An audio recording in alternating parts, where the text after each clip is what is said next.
Devil May Care, Devil's Own Book 2, by Kira Graves. Chapter 1. Ashmielle. The mug of tea between my palms had gone cold hours ago. How long had I been sitting on this couch? A night? 2. Shit, I wasn't even sure what time it was. The sky outside the windows looked the same as it did when I came to. I'd awakened in the fortress where I'd first met Lucifer. Samazrael had knocked me out when I'd started to lose it, back at the bar. I'd expected to see Lucifer hovering over me when I came to. Instead, it was Samazrael and a demon named Kara. She'd been nice, assuring me that everything would be taken care of for my new living situation. I'd had no idea what she was talking about, until I'd been coherent enough to remember I had no home on the surface. Hell was where I lived now, in Lucifer's fortress, because I was his daughter. I hated him. Hated this place. Hated the wing of rooms that were all mine. I wanted to set them on fire. The second I pictured flames appearing in my hands, I fumbled the mug, and it crashed to the stone floor, shattering into pieces. Sparks ignited at my fingertips. I gasped, shrinking into the couch and shaking my head. Someone was whispering the word "no" over and over again. I didn't realize it was me, until Samazrael appeared in front of me. "It's okay," Samazrael said sternly, taking hold of my hands. "Or trying to." I yanked them away with a shout. "What are you doing? You can't burn me. You just need to calm down and take a deep breath." His sea-green eyes gave off a subtle glow while he spoke. His lips kept moving, but the words were lost on me. My whole body felt like it was somewhere else. A rushing filled my ears and my vision blurred. I blinked and I was back in Hank's bar. Hank's bar that I'd destroyed. The bar where I'd killed him and Zane. My stomach twisted, and the tea I drank was ready to come right back up. Shoving Samazrael out of the way, I bolted to the bathroom, which was big as my old apartment. I fell to my knees, hugging the toilet while I retched, breaking out in a cold sweat.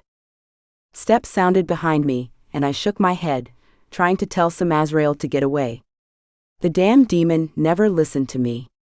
I sat back, glaring at him while he handed me a damp washcloth, then stood in the doorway. His hands were tensed at his side, and the tick in his jaw started up the longer I held his stare. I wanted him to go away.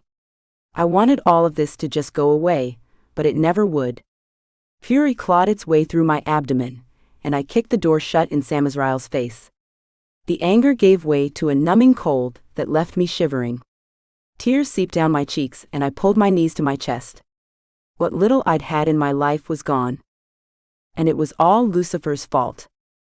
I never wanted to make fire again. I was a monster, nothing more than an unstable freak of nature. The moment I had in the throne room, feeling the two parts of me become one, was gone. There was no awesome unity inside me now, only terror at who I'd hurt next. Samazrael could tell me over and over that my fire couldn't burn him, but that meant nothing. I remembered the outbursts I had. The fire might not burn his flesh away, but he still had to be in pain from absorbing those blows. I buried my face against my arms, wishing this were all a nightmare. I pinched my arm. The bathroom didn't disappear, and I wasn't back in Hank's place. This was real. All of it was real, which meant I did kill Hank. I killed them all. Samazrael paced outside the door, then I heard him sit down. "You can't stay in there forever," his deep growling voice called through the door. "What happened wasn't your fault. None of this is." Sniffing hard, I lifted my head, glaring at the door. "Just go away." "Not going to happen." My head fell back to the wall. I wasn't sure what else to say, so I let the silence stretch on. The cold intensified until my teeth chattered. Maybe this was it. Maybe somehow I would put out my own fire and end it all right here and now. If only I was that lucky. More tears wetted my cheeks, and I scrunched my eyes shut, not willing to keep staring at my new home. I wrapped my arms tighter around my knees, but nothing I did chased away the icy chill eating away at me. Not until my thoughts drifted to Samazrael. Through the haze of hatred and fear, I sensed a pulsing heat that wasn't coming from me.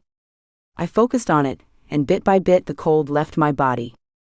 I imagined wings closing around me, protectively holding me to a chest filled with hellfire that burned away the last of the ice trying to freeze me out. Back at the bar, before the fighting had broken out, I'd felt Samazrael's presence. I'd known he was going to burst through the front door.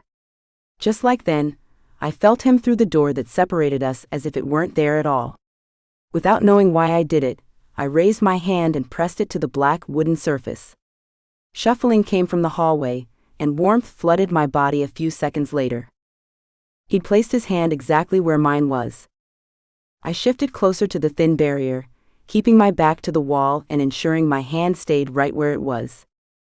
I wasn't sure how long I was in the bathroom, but I eventually must have dozed off. When I opened my eyes again, I'd been moved to the living room and was lying on the couch. A gray blanket had been draped over me. I didn't have to look to know Samazrael was behind me, watching. His presence was a constant now, a warm touch against my back.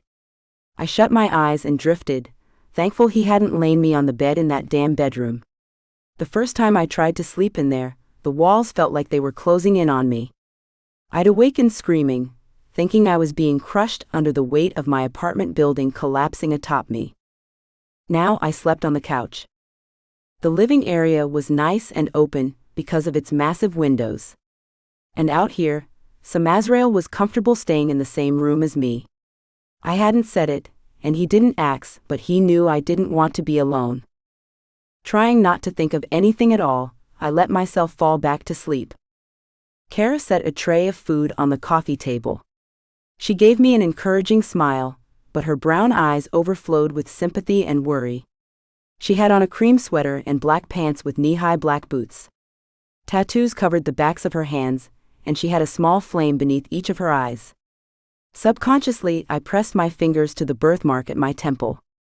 At least now it made sense why it looked like a flame. "You should eat," she said, her tone mothering. "You need to get your strength up. At least drink something. Tea will be good for your stomach." I nodded, not really wanting any tea, but feeling terrible. Kara was in charge of, well, me, I guessed. Not the way Samazrael was, but she took care of my rooms and my day-to-day needs. I vaguely remembered being told that yesterday, or was it the day before? I couldn't even remember how long I'd been in hell. Had it been longer than a week? It couldn't have been, right? Every day, I was in a fog that wouldn't go away. The only reason I hadn't fallen entirely into the darkness wanting to consume me was Samazrael. I glanced over my shoulder. He stood near the door leading to the rest of the fortress. His hand rested on the hilt of his dagger at his hip, right next to the short sword. My gaze drifted slowly higher, taking in the details of the twisting and jagged tattoos marking his arms, then higher to the ones on his neck. My fingers twitched, wanting to trace the intricate lines that reached all the way up to his chin. When our eyes met, that tick started in his jaw, and a burst of heat brushed against me as if his wings had drawn me against him. "Ashmielle?" "Huh?" I turned back, cheeks burning. Kara held out a mug of steaming tea to me. "Oh, thanks. You know, I can bring you just about anything," she said. "Anything you might want from the surface. Food, clothes, whatever. You just have to ask. You'll definitely be needing the clothes. Just tell me what you like, and I'll see it gets put in your closet." I frowned at my long-sleeve shirt and black pants. Never was one much for fashion. "I don't want you to go through too much trouble." "You're a princess, the daughter of Lucifer," she said, and a hot flash had the mug no longer feeling so warm compared to my skin. "I'm here to ensure you're well looked after." "Yeah?" I muttered, glaring into the honey-colored tea starting to boil in the mug. Sweat broke out on my forehead, and pressure built in my back at my fingertips and my gums. "Why is it you care more about me than Lucifer does? Can you tell me that?" I ranted, setting the mug down hard, splashing hot tea all over my hand. My skin was so hot the drops boiled away in seconds. "I want Lucifer to march his ass over here and talk to me. Can you make that happen?" Kara cringed, her gaze darting to Samazrael, then back to me. "I'm sorry he hasn't been by. I've tried, but he's been occupied with other matters. Other matters, I repeated. He's so thrilled to have his long-lost daughter back that he can't even take the time to come and see me. To see how I'm doing after I? The words became stuck behind a lump of hatred for Lucifer and what he'd turned me into. I sucked in a breath, a sob threatening to rip from my chest. The room spun, and I no longer saw Kara. The horror that happened at the bar dragged me back once again. The demon hunters were there, and they had Hank. I heard him yelling for me to get out of there. Then there was only heat and fire. I curled in on myself, sinking to the floor.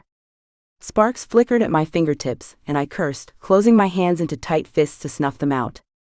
Samazrael ordered Kara to leave, then he was there, covering my hands with his larger ones. You have to stop doing this to yourself, he said sternly. I growled, my fangs protruding from my gums while I glared. I killed the only father figure I ever knew. How am I supposed to just get over it? I murdered him. And this fire, I can't control it, I said, the words coming out shaky with my panic. The sparks turned into tiny flames, and I shoved myself away from Samazrael, wanting to get as far away from him as I could. I scooted across the floor, wishing he wasn't here to see this happen all over again. The fire stretched further up my arms, and I bit my lips so hard that blood filled my mouth. The fire continued to grow in strength while I watched in horror. How long until I killed someone else? It was not as if I could control what was inside me. The only time I was able to manifest any fire was when I was about to lose it. Samazrael knelt in front of me, reaching for my hands a second time. I attempted to yank them away, but his grip turned to iron, his face set in a pained scowl that stilled me. You have to talk to me, he whispered harshly. Tell me what you're feeling. Embrace those emotions. The more you shove it down, the worse the fire is going to get. You can't keep bottling it up and pretending it didn't happen. That's what you think I'm doing. I tugged on my hands, but he ended up dragging me closer to him instead. His sea-green eyes darkened, and a swirling storm of emotions reached out to touch me. I sighed at the immense heat from him, fighting against the wildfire that had replaced the blood in my veins. You haven't talked about it at all, and you need to. What do you want me to say, huh? I snapped. What? Whatever you need to say. Just talk to me. Let it out. I can take it. My head drooped to my chest and I shut my eyes. I didn't open up to people. What was the point? Mom had never been in a good enough state of mind to listen. Hank wouldn't have been able to handle the whole truth about my life on the streets. For 9 years, I pretended to be okay with my past. I told myself I was fine, that I was going to make it. Then everything turned to shit, and it was all because of me. I was the screw-up. I was the reason for so much misery. Me. No one else. My fault, I whispered, not meaning to say anything, but the words slipped out as if Samazrael were dragging them from me with a rope. All of it. You did nothing wrong, Samazrael insisted, and my head shot up while I snarled. Didn't I? You have no idea what I've been through. None. Then tell me, he demanded. His thumbs rubbed the back of my hands. Did he even realize he was doing it, or what that tiny gesture was doing to me? The subtle glow his eyes gave off and the constant rumbling coming from his chest said he felt precisely what I did right then. If he could feel it, then I shouldn't have to say it. No, don't do that, he said when I started to turn away. Do what? Saying it makes it real. You need to say it. I can't, I breathed, tears burning in my eyes. Gently his fingers held my chin and turned me back to face him. Say it, all of it, whatever you're running from. Get it all out. It's the only way this gets better. Despite what you've been acting like this past week, I know you don't want to rot away in this room. It'd be better. His brow twitched and his growl deepened. You are not allowed to give up. Why? I shot back. Because I said so, now say it. I murdered Hank, I yelled in his face, and his eyes filled with sympathy, which only pissed me off more. I didn't deserve it, not after what I'd done. I murdered all of them. And before that, God, before that, my life was a mess, and you know why? It's all because of me. Because I was born. My mother was sad and depressed all the time, and now I realize it was my fault. She had me, and something happened to make her leave. Or she was kidnapped, or hell, I don't freaking know, but it was bad. The words tumbled out of me so fast, they left me gasping for air, growing lightheaded when I couldn't get enough in my lungs. I clung to Samazrael's arms, the only thing stopping me from falling over. She died trying to keep me alive, and then what do? I try to throw that life away. I didn't want it. Didn't think I could handle living anymore. I had no one for so long, and it's all on me. All of it. The flames erupted with my final words, and angrily, I pushed Samazrael hard enough to get away from him. Scrambling to my feet, I rushed to put space between us, the fire rolling over my body in waves like water. The worst moments of my life played out on a reel inside my head. I smashed my hands to my temples, wanting it all to stop. I hadn't thought life could get any more complicated, but it had. Lucifer must not have wanted to see me because, deep down, he hated me. Hated me for getting Mom killed, and hated me for being weak. Emotions I'd shoved aside since Samazrael brought me back to hell exploded, dragging a scream from my mouth. The numbness and the fog were burned away until I was nothing but an exposed nerve, raw and in agony. I couldn't take it. Ending it all seemed so much better now. I wanted the numbness back. The tears falling down my cheeks burned. I was crying fire, watching the drops fall to the floor and sizzle out. That's all I was now, fire and destruction. A whisper of a touch pushed through the flames coursing over me. I zeroed in on it, knowing it came from Samazrael. As much as I told myself not to let him get close, I needed him more than I needed air to breathe. Without him, I wouldn't have survived this week. I wouldn't survive another day. Samazrael's hand reached through the fire and rested on my shoulder. His glowing eyes told me without words that he wasn't going anywhere. The fire is a part of you, he whispered. It does not control you because it is you. He was wrong. The fire had a mind of its own, and all it wanted was to kill again. I felt its hunger. The flames stretched higher, and through their roaring I heard Hank shout when he was burned alive. I saw Mom's dead body on the floor at our old house. I watched the blood dripping from my wrists and hit the ground of the warehouse floor where I thought my life would finally end. Too much, it was all too much. His grip on my shoulder disappeared. I figured he was running for the door. It was probably for the best, but a moment later I was wrapped in his arms and his wings were closed around me, smothering the flames. I dug my claws into his back, straining to keep hold of something tangible. He pressed his hand to the back of my head, keeping me tucked against his chest and in the shelter his wings provided. Here, I'm right here, I realized he was whispering. You're not alone. I can take your rage. Let it go. The struggle to hold back the last sliver of control vanished, and I screamed into his chest. The fire cried with me, reaching to the ceiling and charring the floor around us. When my voice cut off, the flames crackled until they went out completely. Drained, my knees buckled, but Samazrael didn't let me fall. His wings and arms held me up while he ran his hand through my hair, talking to me. I had no idea what he was saying, but whatever it was calmed my nerves and stopped me from shaking. I lifted my head and his glowing gaze met mine. The lines etched into his face deepened the longer I stayed in his protective embrace. I wanted to remain there as long as possible, his wings pressed against my body, shielding me from the outside world. His hand slipped to my back, pressing me closer, and his eyes narrowed. When they dropped to my mouth, I swallowed hard, the rush of anger I'd been feeling earlier replaced by the same desire I'd felt the first time he kissed me. His arms tensed, and right when I thought he was going to let me go, he slanted his lips across mine. They were all heat, and I dragged my claws down his back, giving in to the moment.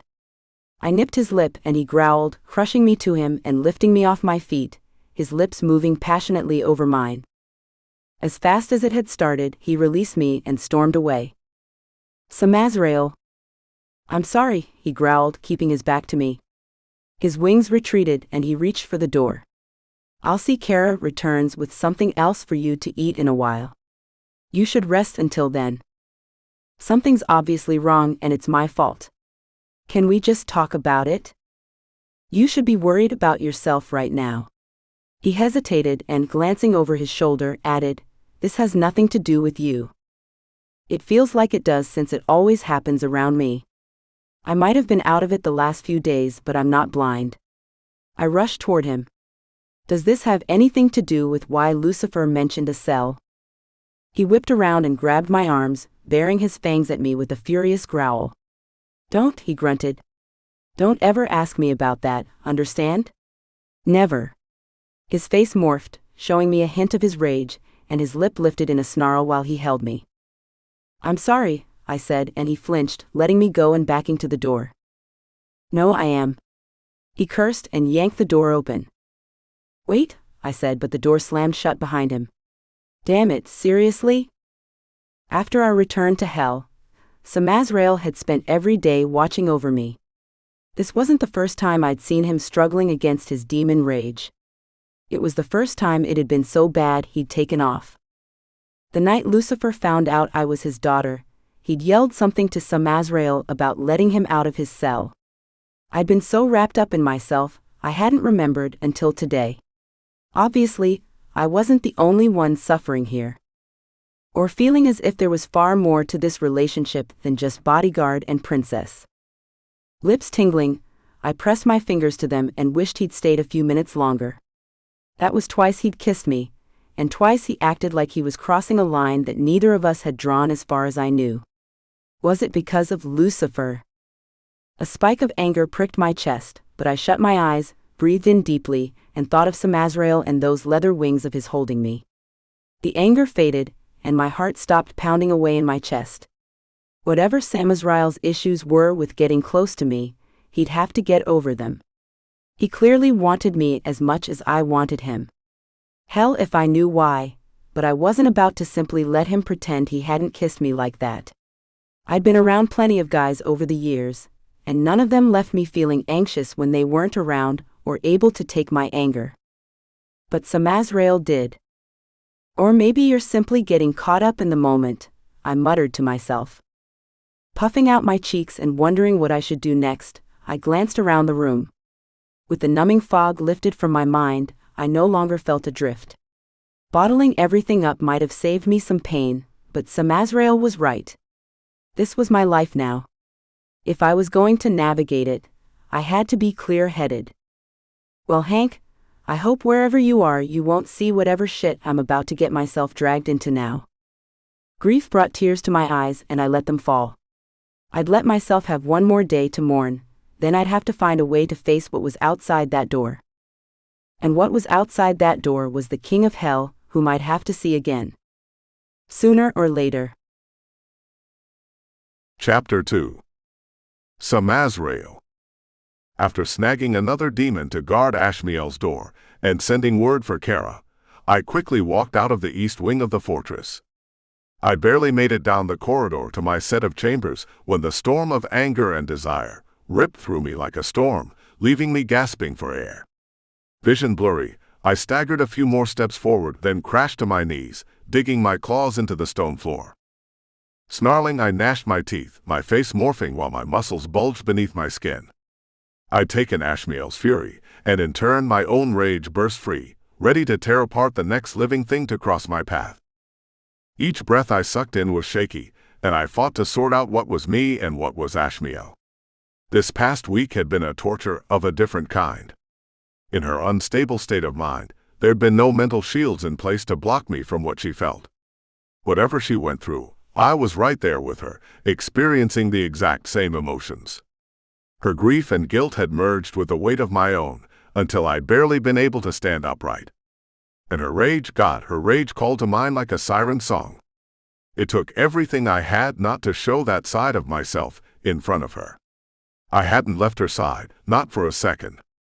I'd been worried she'd never find a way to let the hurt go. Thankfully she had, but all it did was threaten to tear my soul apart more than it already was. Clutching a hand to my chest, I shut my eyes, grit my teeth, and focused only on myself. Ashmielle's aura clung to me like I'd wrapped my wings around my body. Even this far away, a trickle of her emotions found me and tried to yank me back to her side. This is what you wanted, isn't it? A reason to fight, to live. She's giving you that. I growled quietly at the voice, the one that had been on my side since finding Ashmielle. The others were slowly fading away with every day that passed. She was doing it, she had to be. Or maybe Hef was right, and the echoes I carried from the cell were finally leaving me be. I knelt on the floor, breathed in deeply, and let it out. With a quiet grunt, my face shifted back, and my body relaxed. This week had been rough, but my strength was quickly returning. Slowly, I was becoming the demon I had been before Lucifer had thrown me in a cell. Physically, at least. Mentally, was an entirely different issue. But the voice was right. These changes were because of Ashmielle. As well as I was doing, nothing could fully erase the taint left behind from years in the 9th level of hell. A few times, I'd entered Ashmielle's chambers and flinched to see myself back in Dahlia's house the night the demon hunters came. The vision would fade quickly, but for those few seconds, I was gripped with a terror so fierce, it widened the scars I'd buried deep. Sleeping was a near impossibility. The nightmares hardly let me get any rest. If it wasn't my nightmares keeping me up, it was Ashmielle's fear and hatred creating a maelstrom of chaos between her aura and my mind. Less shaky now, I made it to my feet and prowled around my chambers. I needed to get back to Ashmielle's side. My hands twitched, and I was back at my door without realizing what I'd been about to do. You should go back. Why? So I can kiss her again. I growled, turning from the door. I'm her bodyguard. Nothing more. Are you sure about that? Unsure what the voice meant, I ignored it and did another 2 laps around my chambers. They hadn't changed in all the years I'd been gone. The simple bed, chest of drawers, and armchair with end table were all the same. I'd never been a sentimental demon and had nothing personal in here, aside from a few random books I'd taken from the surface. The closet still had all my clothes. They'd been cleaned before I entered a few weeks ago, probably thanks to Kara. The bathroom was, well, the bathroom. I paused long enough to glance out the windows at the sky that never turned dark. Each time I passed the door, I reached out to open it. And each time, I forced my hand back to my side and kept walking. I shouldn't feel Ashmielle's presence this sharply. Her aura was strong, but no other demon was affected to this extent. Nothing about it made sense. And as much as I wanted to blame her fierce emotions for the reason I'd kissed her twice now, I couldn't. If Lucifer found out, I doubted he'd want me watching over his daughter any longer. I had 2 jobs when it came to Ashmielle. Protect her and train her. Nothing else mattered. Whatever I felt had to be shoved as far down as it could go. Otherwise, it had become a distraction. Distraction was not something I could afford to deal with right now. Is that really what you think this is? A distraction? I stopped mid-step. If you're not going to be helpful, just disappear with the rest of the voices. The last word barely left my mouth when a chorus of furious shouts erupted in my head. I fell into the door, gnashing my teeth until they ceased as suddenly as they started. They're still here. They'll never go away unless you find what's missing. Missing?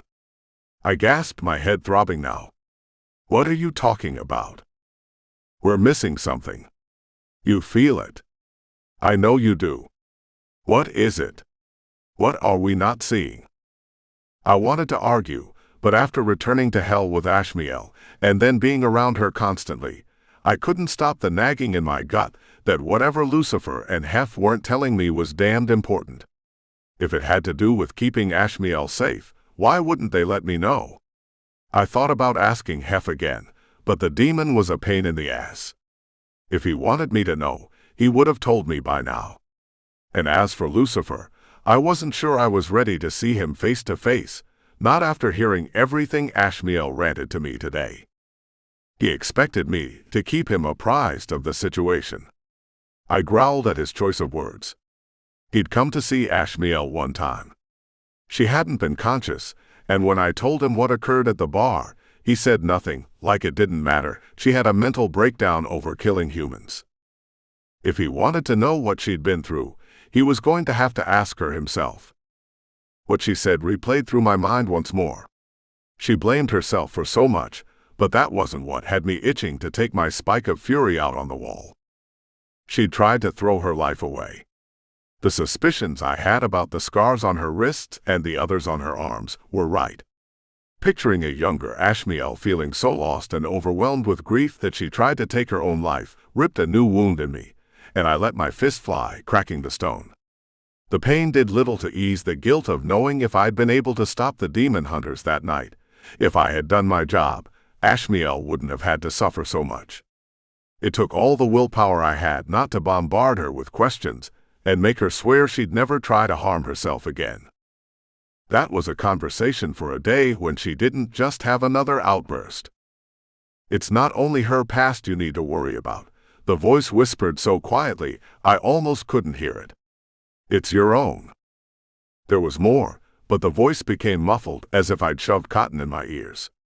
A chill chased away the heat that remained from Ashmielle's hellfire. When it passed, I decided I'd freshen up then head back to her chambers. I'd stay in the hall, keep some distance between us.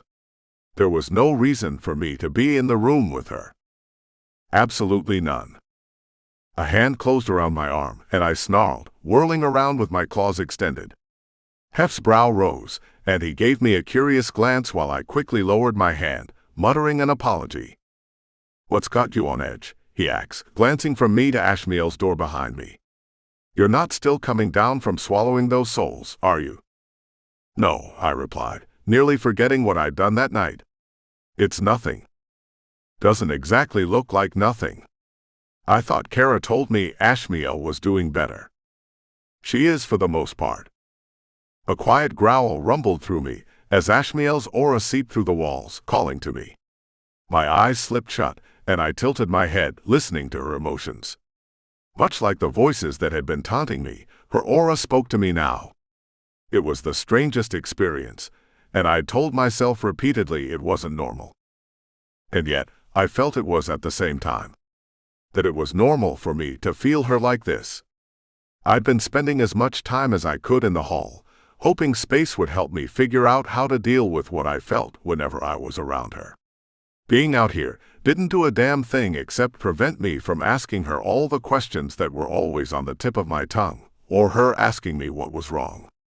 I could watch over her just fine from the hall. A flicker of annoyance made my lip twitch, and I scowled at the door. Ashmielle didn't have to say a word for me to know she hated my being out here, instead of in there with her. I'd barely said anything to her after the last kiss 4 days ago. "Care to share why you're out here and she's in there?" Hef asked. "I thought you were meant to be training her." "Haven't exactly started yet," I muttered. "She's barely emotionally stable enough not to catch her rooms on fire by accident. When she tries to call her fire, it doesn't always respond. Unless she's pissed. Then she can't always control it. I might not stay in there with her all day long, but I went in first thing in the morning, gave her instructions for the day on how to meditate to start understanding the hellfire burning inside her. Then I'd step away. Unless there was an issue, like her unable to put her fire out, I'd leave her rooms. She tried to talk to me each time, and I pointedly ignored her questions. Then she'd go and pull on her hellfire and panic. I'd have no choice then but to return to her side. All it took was me taking her hand or holding her by her shoulders for the fire to settle. I was as confused as she was by her reaction to me, but never stuck around to talk about it. "Is that the only reason?" Hef asked, and I whipped my head back to stare at him. "If you came here to say something, then say it," I snapped. Hef's lips twitched, and he crossed his arms.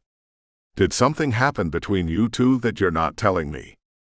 "Why would I tell you that when it's clear you and Lucifer are keeping shit from me?" "Fair point." "And?" He clapped me on the shoulder. "And nothing. I came here to deliver a message from our king." "Really? He sent you here instead of coming himself?" He hasn't been by once. You know that. Not once. He has no idea how much pain she's in. And you do? I bared my fangs at him and paced in front of the door, waiting for him to speak. Lucifer is having a dinner to announce the return of his heir, Hef stated, and I jerked to a stop, glaring. Ashmielle is expected to be present, of course. When? Tonight. My hand curled into a fist and nearly collided with Hef's face until I stopped myself. No. Hef's eyes narrowed on my clenched hand, a calculating look in his eyes. I'm afraid that's not your decision to make. In fact, there is no decision. She's to be present or else. And I'm also supposed to inform you that if you do not report to Lucifer beforehand with any and all information regarding Ashmielle's whereabouts for the last 25 years, then you won't like how the conversation will go if he has to summon for you. She hasn't said anything, I lied, keeping my face blank. Hef's eyes narrowed. I would remind you not to test your king's patience. He might have let you continue to guard his daughter, but things can change very quickly. Anything else? No, just make sure she's there tonight. I won't be in attendance.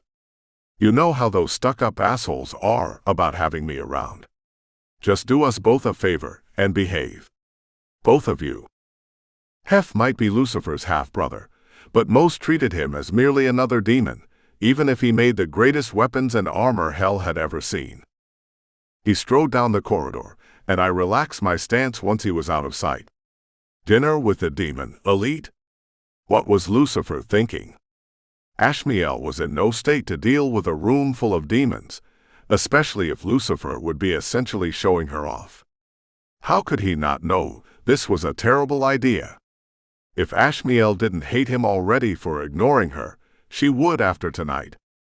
Seeing no reason to put off giving her the bad news, I entered Ashmielle's chambers. She sat on the couch with Kara.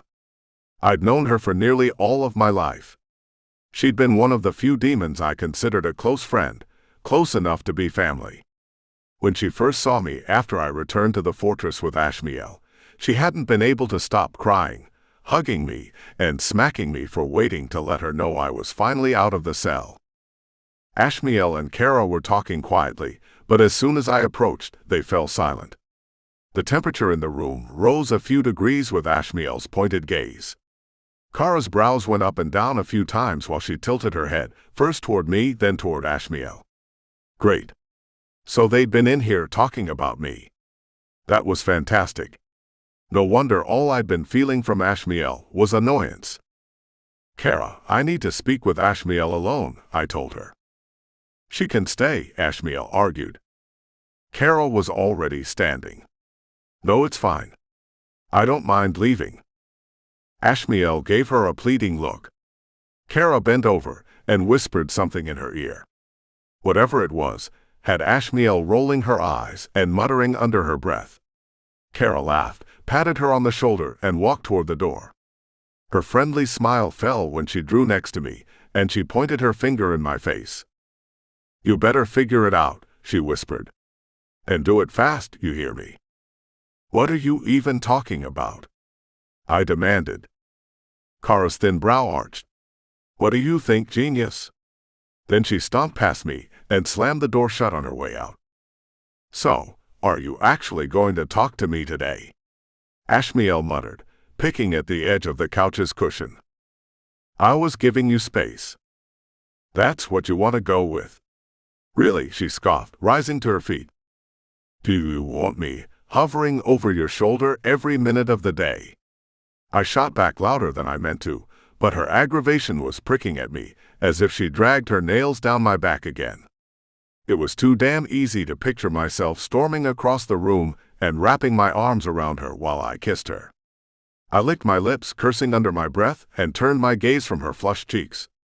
A flicker of desire that could have been from either of us pushed through the aggravation. I was only a couple of steps away from Ashmielle, and yet had no memory of closing the distance. Her breath caught, and fire sparked at her fingertips. Samazrael, she whispered. What was I doing? With a firm shake of my head, I backed up, wincing at the slap of frustration hitting me in the face. "Lucifer requests your presence at dinner tonight." "About damn time," she muttered. I grimaced with a growl. "There's a catch, isn't there?" "He's presenting you to Hell's elite," I informed her, and the temperature shot up another few degrees, establishing you as his daughter and heir to the demons who matter. "I don't want to go." "You don't have a choice. I tried to get you out of it." Her jaw worked back and forth and she spun around, stomping away from me. "Asshole," she spat, and the sparks at her fingertips turned into tiny flames. "Why is he doing this to me? Why? He doesn't actually care about me. Why does it matter who sees me?" she yelled, kicking the armchair at the same time and sending it flying into the wall. Her aura pulsed around her rapidly, crashing into me repeatedly. My gut twisted into knots in the face of her growing anger. I wanted to kick myself for pushing her the other day. It might have given her a breakthrough on dealing with who she was, but damned if she wasn't bottling up any of her emotions now. She wasn't even trying to put up mental walls. And I felt all of it as vividly as if it were my own fury about to spill over. "I hate him," she shouted. "I hate everything about him. I can't go to dinner with him and be sociable. How does he expect me to do that, huh? How?" "Because he's a bastard," I said, every muscle in my shoulders and neck tense while I tried to keep myself together. "You're right. He should have come to speak with you by now. He should have done a lot of things, but he hasn't and he won't. He's the king of hell." "And what about all the shit he said that first night?" I shrugged. "I want to say he spoke the truth, but I'm not him." The flames inched up her arms and appeared in her shimmering silver eyes. "You won't be alone," I tried to assure her. "Oh great, so you're going to be there? That makes me feel so much better," she muttered sarcastically, and the fire wound around her body in red and orange ribbons. "Not as if you'll talk to me at all. Can we not do this right now?" I bit the words off, her anger poking at mine with a very large and very sharp stick. My lip twitched while my fangs extended. I needed to get out of this room before her emotion set off my demon rage. "Are we ever going to talk about it?" "There's nothing to talk about."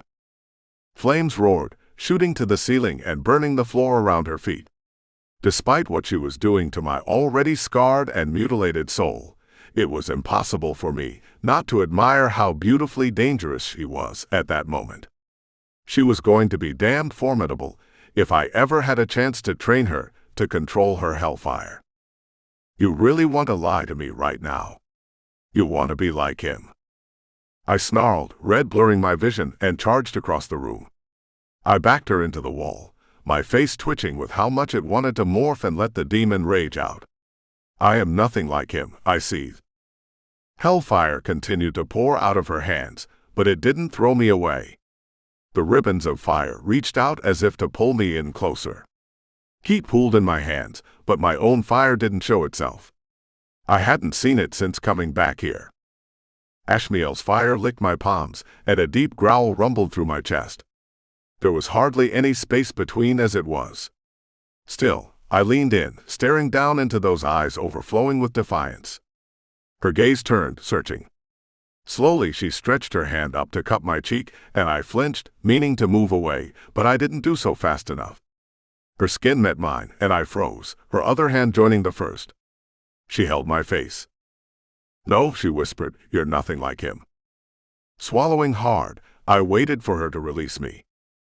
"Do you really want her to let you go?" No, I didn't, but nothing about this situation was going to end well. And even if I was willing to try and understand what she did to me, now wasn't the time. Taking hold of her wrists, I removed her hands and stepped back. "You need to get ready for tonight." Her disappointment quickly gave way to another rush of intense heat, fueled by her hatred for Lucifer. It left me gritting my teeth and turning my back to her so she wouldn't see me baring my fangs. If she pulled this shit tonight at dinner, it wasn't simply going to be a mess. It would quickly turn into a nightmare neither of us was prepared to deal with. Fighting against the rage attempting to break free, I turned back around and gripped Ashmielle's arms. "Listen to me closely," I whispered roughly. "Tonight, no matter what happens, you have to keep yourself under control. Do you understand me? You're warning me to behave. I'm telling you that having you lose your shit again in front of Lucifer and all his top-level demons is asking for trouble for both of us." The hellfire calmed, but didn't go out entirely at my words. "What are you saying? The last thing you want to do is make it look like you're challenging Lucifer. That's what you're worried about," she yelled, and the hellfire erupted once more. "I don't want to challenge him. I don't want his damn throne or whatever. I want to not be here. I want not to be his daughter, but I can't do a damn thing about that now, can I?" I staggered away, trying to shake the urge to track Lucifer down and punch him in the face, because that was precisely what Ashmielle wanted to do. Samazrael. I hadn't noticed her follow me across the room, and I hurried to put more distance between us. "I'm fine. If nothing else tonight, attempt to block your emotions from seeping out." "How am I supposed to do that?" I bit the inside of my cheek to stop the angry retort I wanted to throw back at her for shouting at me. After her breakthrough, I should have been taking the time to show her how to control her emotions. Only I hadn't, because I hadn't been able to be in the same room as her for long when she was this unstable. I'd only given her instructions on how to meditate on accepting and understanding her hellfire. "Picture a wall," I told her. "A high, impenetrable wall that nothing can get through. Just like that. It's a start. I'll be back to collect you when it's time." She called my name again, but I had to get out of this room. Once outside her door, I pressed my back to it, running a hand down my face. An onslaught of hatred, guilt, anger, and fear collided with the storm trapped inside me. Why had I stayed in the cell all those extra years? Why had I felt the need to keep torturing myself when Lucifer had set me free? "You know why," the voice said, startling me. "You just don't remember." "Then tell me," I snapped, hurrying away from Ashmielle's door so she wouldn't hear me talking to myself. "Don't you think if I remembered, I would?" Snarling at the voice, I took up my post in the corridor, working on putting up mental shields of my own. So far, nothing I did was strong enough to block Ashmielle's aura from reaching me, but I had to try if we were going to make it through tonight in one piece. Chapter 3. Ashmielle. A piece of the table broke off in my fingers, and I dropped it to the floor. Tonight was beyond a disaster. After Samazrael stormed out, Kara had arrived, carrying the dress I was expected to wear. It had been shimmering black, with layers of lace over the skirt and bodice. There'd been no sleeves, none. She'd hung it up in the closet, and a second later I set it on fire. The pile of ashes was still on the floor in my room. Kara's brow had arched, but she hadn't said a thing when I chose to wear the black leather pants and a dark green long-sleeve blouse instead. I tried on a pair of boots, but just like all the others I'd tried to wear, the material burned away before I made it 5 steps. I did let Kara fix my hair. Most of it was pulled back in a tight bun, with a few silver curled strands framing my face. When Samazrael had seen me, his lips had parted and his eyes glowed. Then he'd cleared his throat and motioned me ahead of him. I'd smiled at his reaction. Lucifer, however, had not seemed as pleased when I entered the hall. His frown of disapproval had made me grin even wider. Another piece of the table broke off in my hands, and I laid my palms flat on my thighs. So far, I'd done what Samazrael said. I hadn't lost my shit. I'd been gritting my teeth so hard my jaw ached, and I was pretty sure there was a massive charred spot on the floor around my feet. Anytime I pictured unleashing fire, I channeled it downward. It probably wasn't the best way to deal with my current situation, but hey, at least I hadn't set the table on fire. Yet. I shut my eyes, tuning out the chatter of Hell's elite. They looked like politicians with horns, and I'd had to stop myself from laughing more than once. It only took a second for me to feel Samazrael's presence. I breathed out slowly, focusing on him. I might have yelled at him earlier, but I was damned glad he was here. From the blank look on his face and how still he stood, the mental walls I'd thrown up were doing their job for the most part and keeping my emotions in check. Kara was here too, but she wasn't allowed to sit with me. She stood against the wall with the rest of the attendants. Her encouraging smiles had helped, but my patience was quickly wearing thin. I wanted this dinner to be over. The moment I'd entered the hall, all eyes had been on me. Lucifer had motioned me to him. I'd walked past the two long tables to the shorter one set up at the front of the room before his throne. He'd formally introduced me as his daughter and heir, and that was it. We'd sat down, food was brought out, and then he went and mingled. The king of hell was mingling while I sat at the table, alone. He hadn't said a damn word to me. Not one. I glared at him from across the room while I picked up my wine goblet and chugged down the contents. It was horribly dry, but considering there was nothing else to drink, I'd take it. Kara was immediately there to refill my goblet. "It's almost over," she whispered. "How can you tell?" She cringed, and I realized she was lying to try and keep me calm. "You know what? Screw this. I'm leaving." "You can't," she whispered, her brown eyes widening. "Says who?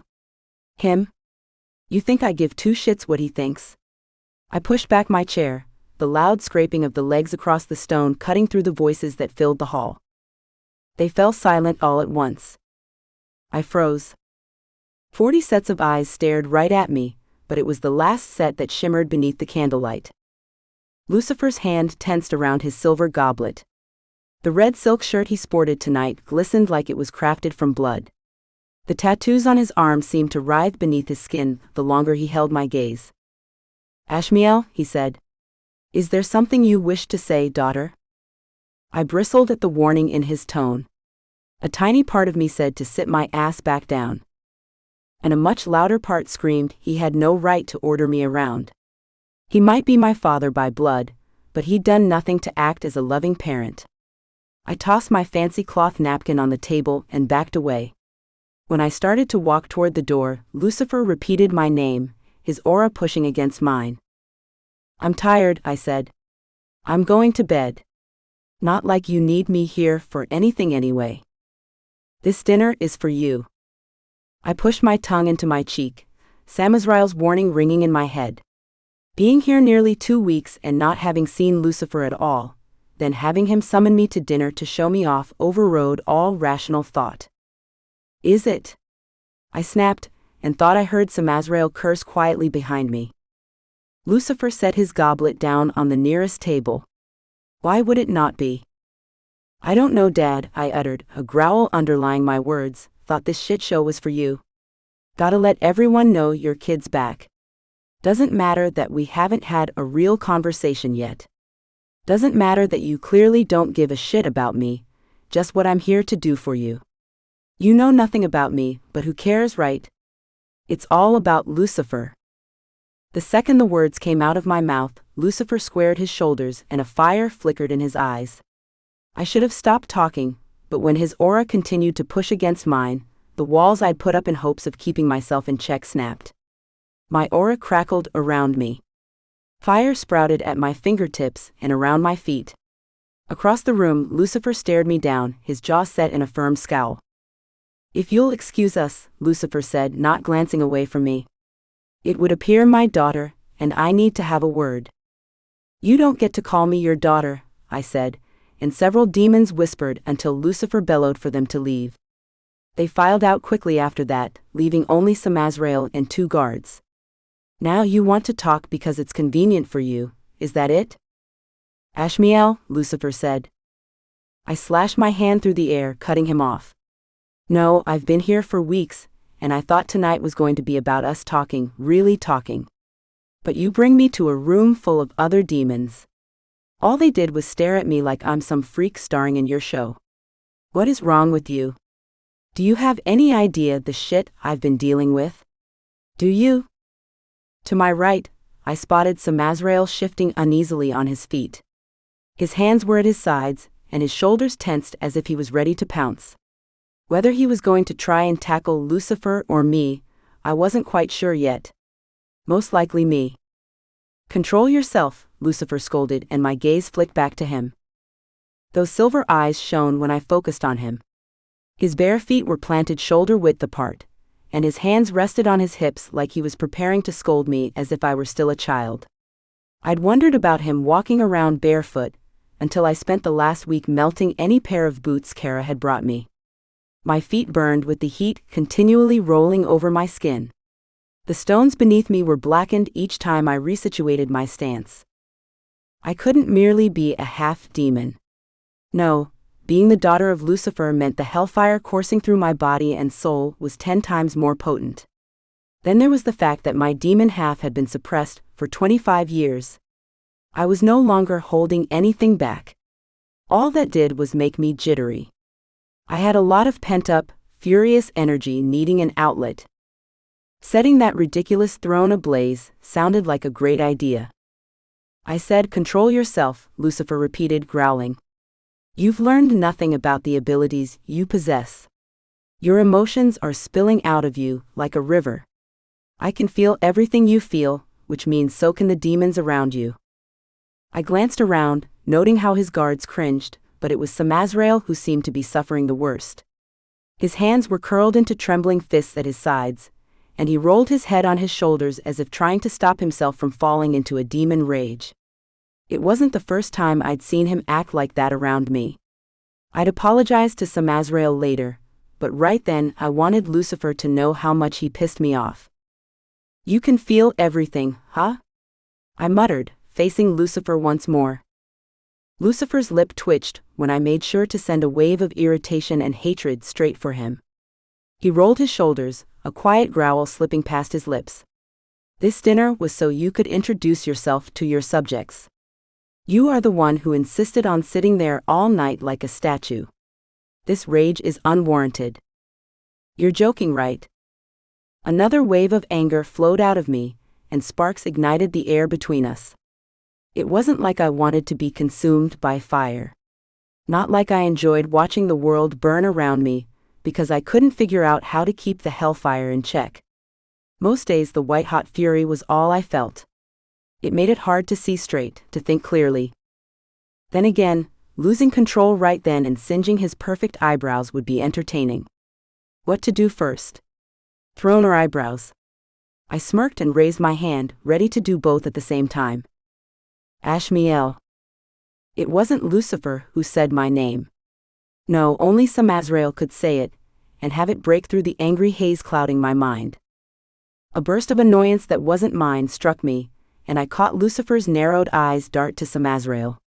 Lucifer should be irritated that I was more willing to listen to Samazrael than him. He'd been there for me from the moment I came to in my chambers. We might not get along perfectly, but he at least gave a damn about me. Even if he hadn't admitted it yet. "Why am I here?" I demanded. Lucifer returned his gaze to me. "I've told you why. Besides, I planned on speaking with you tonight once the dinner concluded."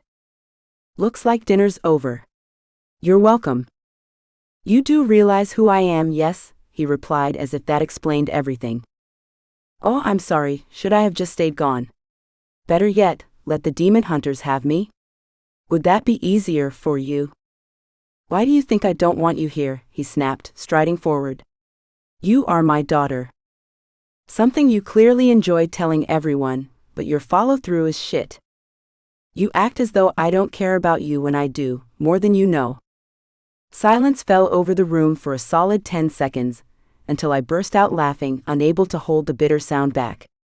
I doubled over, holding an arm to my gut. Out of the corner of my eye, I caught Samazrael's disapproving look.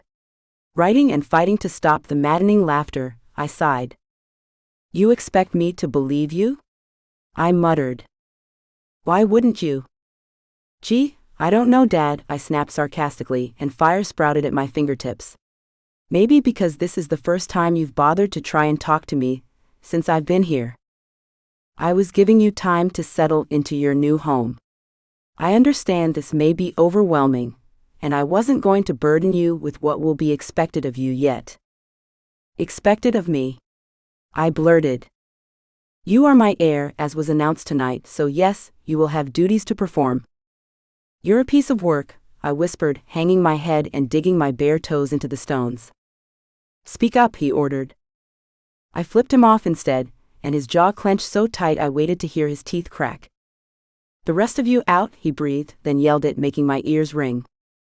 His 2 guards left immediately, but Samazrael hesitated. I didn't want him to leave me alone with Lucifer.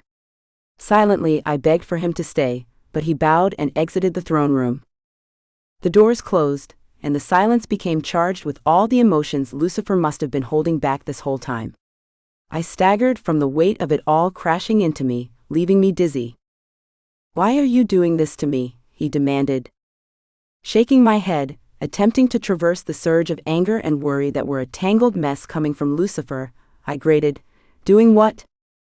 The emotional flood pulled back, but not before a brush of regret and guilt slipped past his mental walls. Acting as if this is a death sentence of some kind. A punishment to be here. I'm your father. I don't understand why you're making this difficult.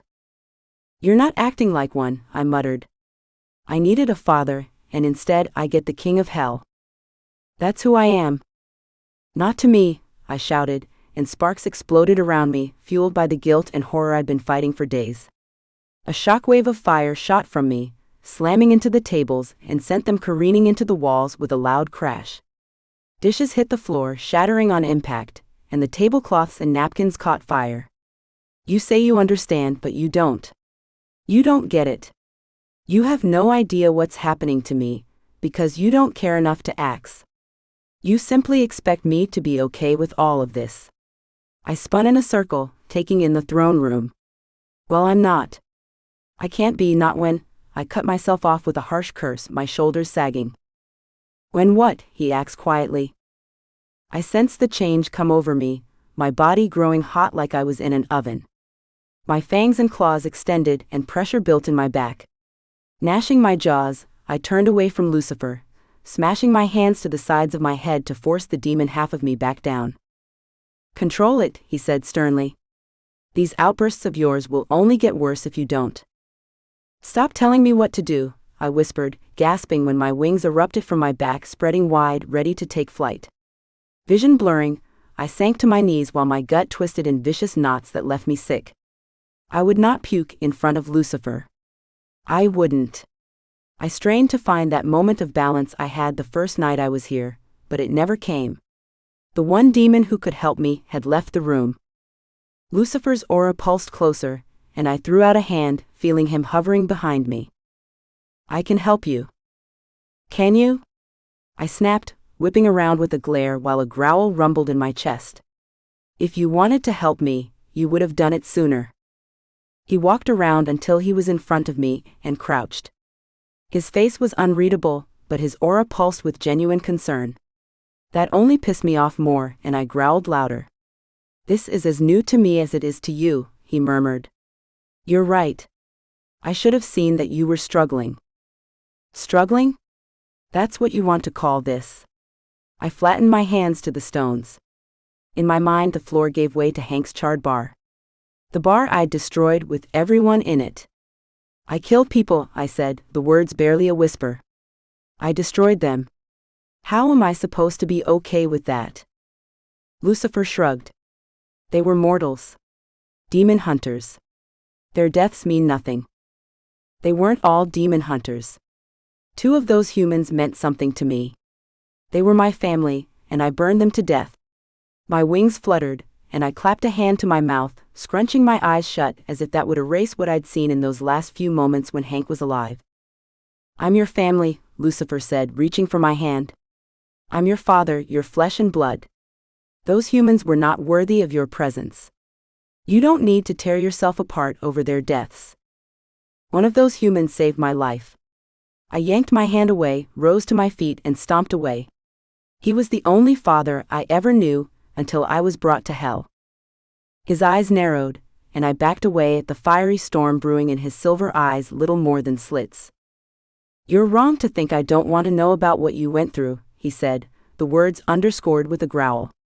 His gaze darted to my arms covered in long sleeves, and his aura pulsed hot against mine for a split second. You're wrong to think I care so little for my only child. You were forced to live as a human for years, forced to be amongst them when you should have been by my side. Yeah? Maybe you should have tried harder to find us. Don't you dare tell me what I should have done, he roared. I winced at his aura, sizzling with his fury while mine pushed back just as hard. He closed the distance between us in 3 long strides. His claws pricked through my shirt when he grabbed my upper arms. You stand here and act as though losing your mother and you didn't tear me apart. Now that I have you, you seem more content to hate me than to accept me as your father. Like you've accepted I'm your daughter? I spat. Have I not claimed you as such in front of all of hell? I flashed my fangs at him, snarling. You put me on display for all of hell to see and stare at, as if I'm not ready to self-combust. I tore free of his grasp. You want a daughter who has her shit together.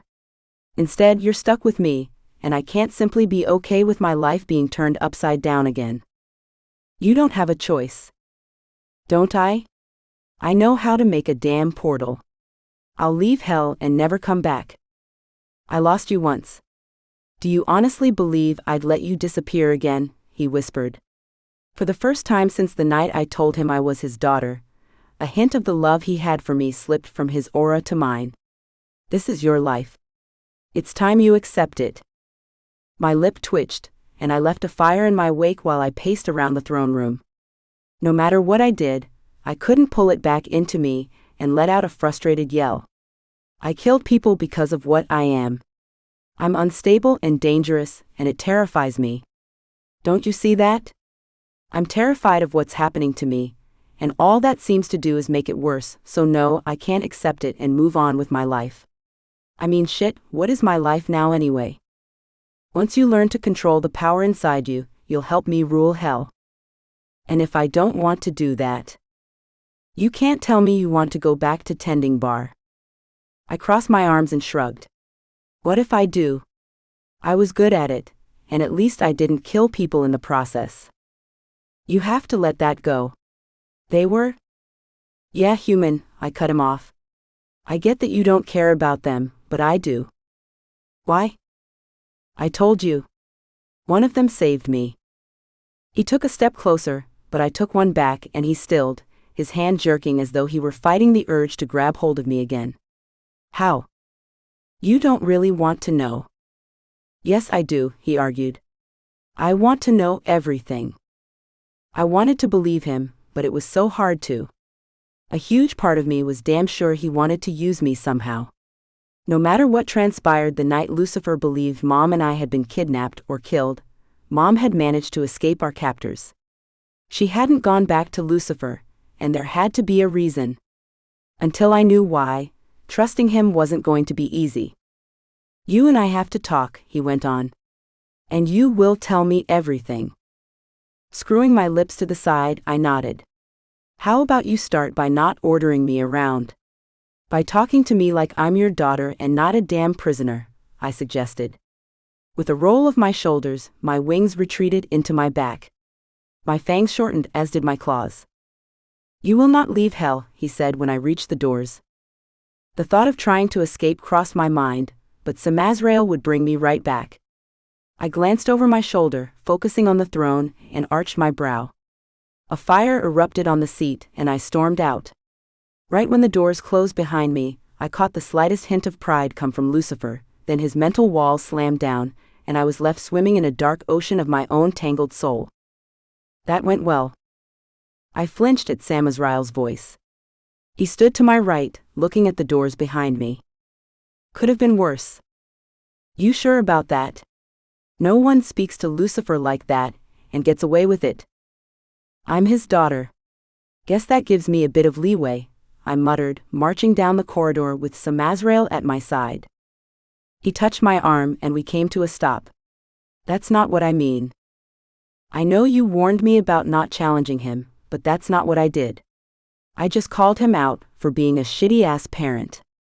I'm the one whose whole life has been ripped away. He glanced up and down the corridor. We were the only ones present, but when he spoke next, his voice was low. What you did in the throne room the first night here? And what you did today? You're showing the demons how strong you are. That you're able to stand toe-to-toe with Lucifer. If he didn't want me speaking to him like that, or setting his house on fire, he'd stop me. Samazrael's furrowed brow said he disagreed. Some demons might not take too kindly to you showing up their king. And as much as you don't want to hear it, Lucifer's right. You need to control your emotions, or things will turn ugly and fast. Do you really think I'm not safe here? I'm the princess of hell, or whatever. His sea-green eyes darkened until they were nearly black. He avoided my question, and told me we should head back to my rooms. Silently, we traipsed through the ridiculously vast fortress until we reached the entrance that led to my main chambers. When Samazrael closed the door behind us, the quiet thud resounded inside my bones. Despite what Lucifer told me, I was a prisoner here. Now, I realized my prison came with a possible death sentence if I wasn't careful. Chapter 4. Samazrael. I flexed my hands while I walked. The voices were nothing more than a quiet murmur today. After hearing Ashmielle's argument with Lucifer, the progress I thought I'd made in getting rid of them disappeared. They were back to arguing with the rational voice inside my head, until I was left with a throbbing headache. Being around Ashmielle helped me block them out, but the second I was away from her, their whispering started all over again. Dealing with the after effects of Ashmielle's confrontation with Lucifer wasn't helping. For 2 days straight, Ashmielle remained trapped between anger and fear, bouncing so fast between the two emotions it left her breaking out in a sweat 1 minute and freezing cold the next. Each time I attempted to walk her through controlling what she felt, she'd shift straight into aggravation at me for avoiding her questions. She flat out asked me just that morning why I was trying to pretend we hadn't kissed. I'd said nothing, tired of lying to her. I knew she wanted to ask about my having been in a cell too, but hadn't. Sadly, Ashmielle wasn't blind. She watched me much as I watched her. It was only a matter of time before she couldn't stop herself, and drove me to tell her the truth. I didn't trust myself not to lose it like I had the first time she pushed me for answers, before I even brought her to hell. With the way her temper kept flaring, it'd probably be worse. I remembered too quickly how we'd gone after each other in the bar. If I didn't start her training soon, we'd be having another moment like that any day now. The voices murmured louder, and I mentally yelled at them to shut up. You know you'd miss us if we went away. Who would be here to tell you when you're about to lose everything again? My focus should have been all for Ashmielle. These voices, these damn scars on my soul, were only getting deeper. I had no way to know if, eventually, they'd break me wide open. It was hard not to lash out and blame her for making the mess inside me more chaotic than it already was. The soothing balm that was her aura had hidden thorns, pricking me when I least expected it, cutting me open to the bone until I was thrown back into that cell where I spent so many years, tormented by my failure. A door slammed in the corridor, and I jumped, reaching for a dagger with one hand, while fire burst to life in the palm of the other, before sputtering out, leaving me cold. I was thrown back to the night Ashmielle was kidnapped. Shouts sounded around me, and I flinched, bullets sinking into my flesh all over again. The images dancing through my mind shifted until I was back in the bar with Ashmielle, her body a burning pillar of fire.